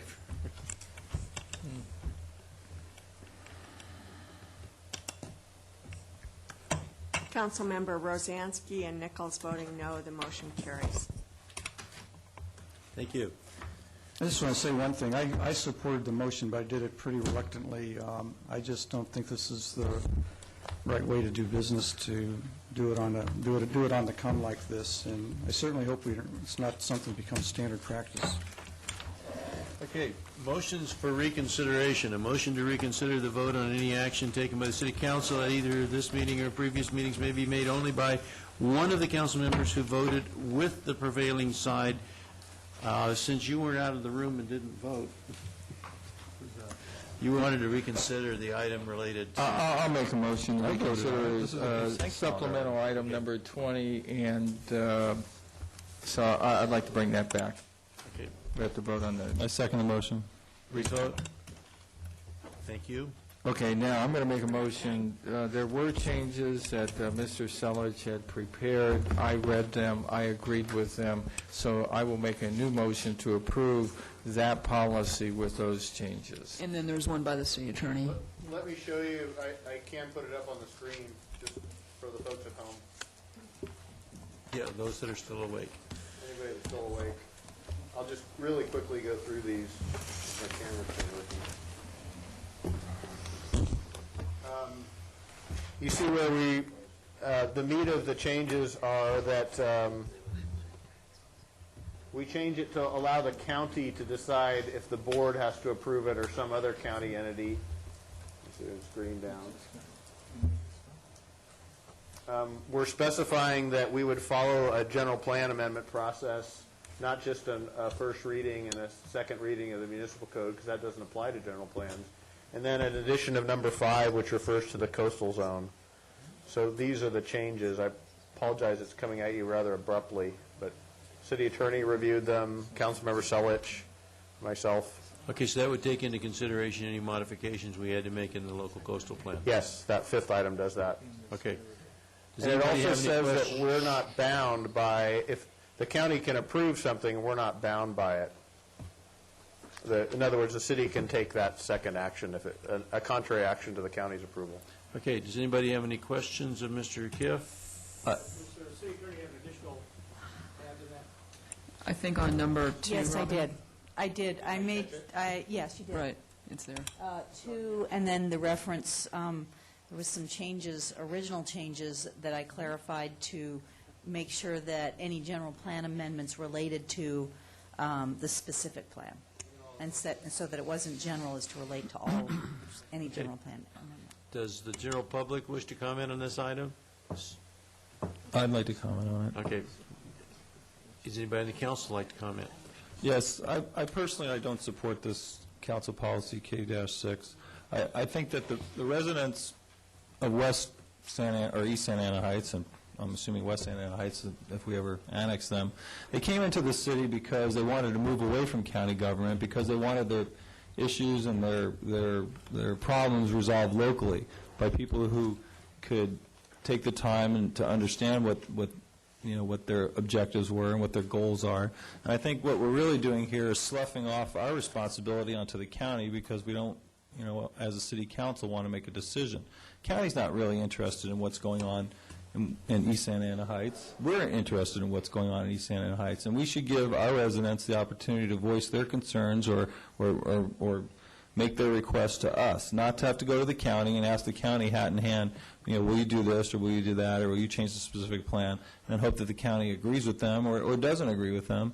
And then they have to come, and they're going to come back to the city anyway, because, typically there's two sides. I mean, we've seen that with the horse trail issue earlier tonight. And, they're going to come back to us and say, and lean on us to do something anyway, with the losing party, whoever that may be.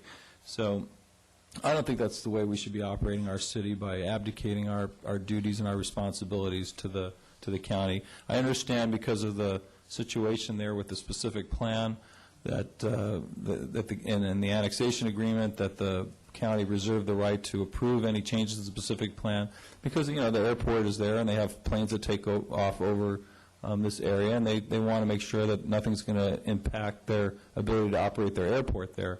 But for the most part, the things that we're going to be concerned about are not going to impact with the airport's operation, and the county's not going to be interested in them. And so, I just don't see that this is the right and proper way to conduct our business in our city. So I will be voting against this resolution, or this council policy. Does anybody else have any comments they'd like to make? I'd like to make a motion to approve it as with There's already a motion on the floor. I'm sorry, I'll second it. It's already been seconded. Hey, it's 12:30, sorry. 12. 12. Anybody else wish to comment? Hearing no one, please vote.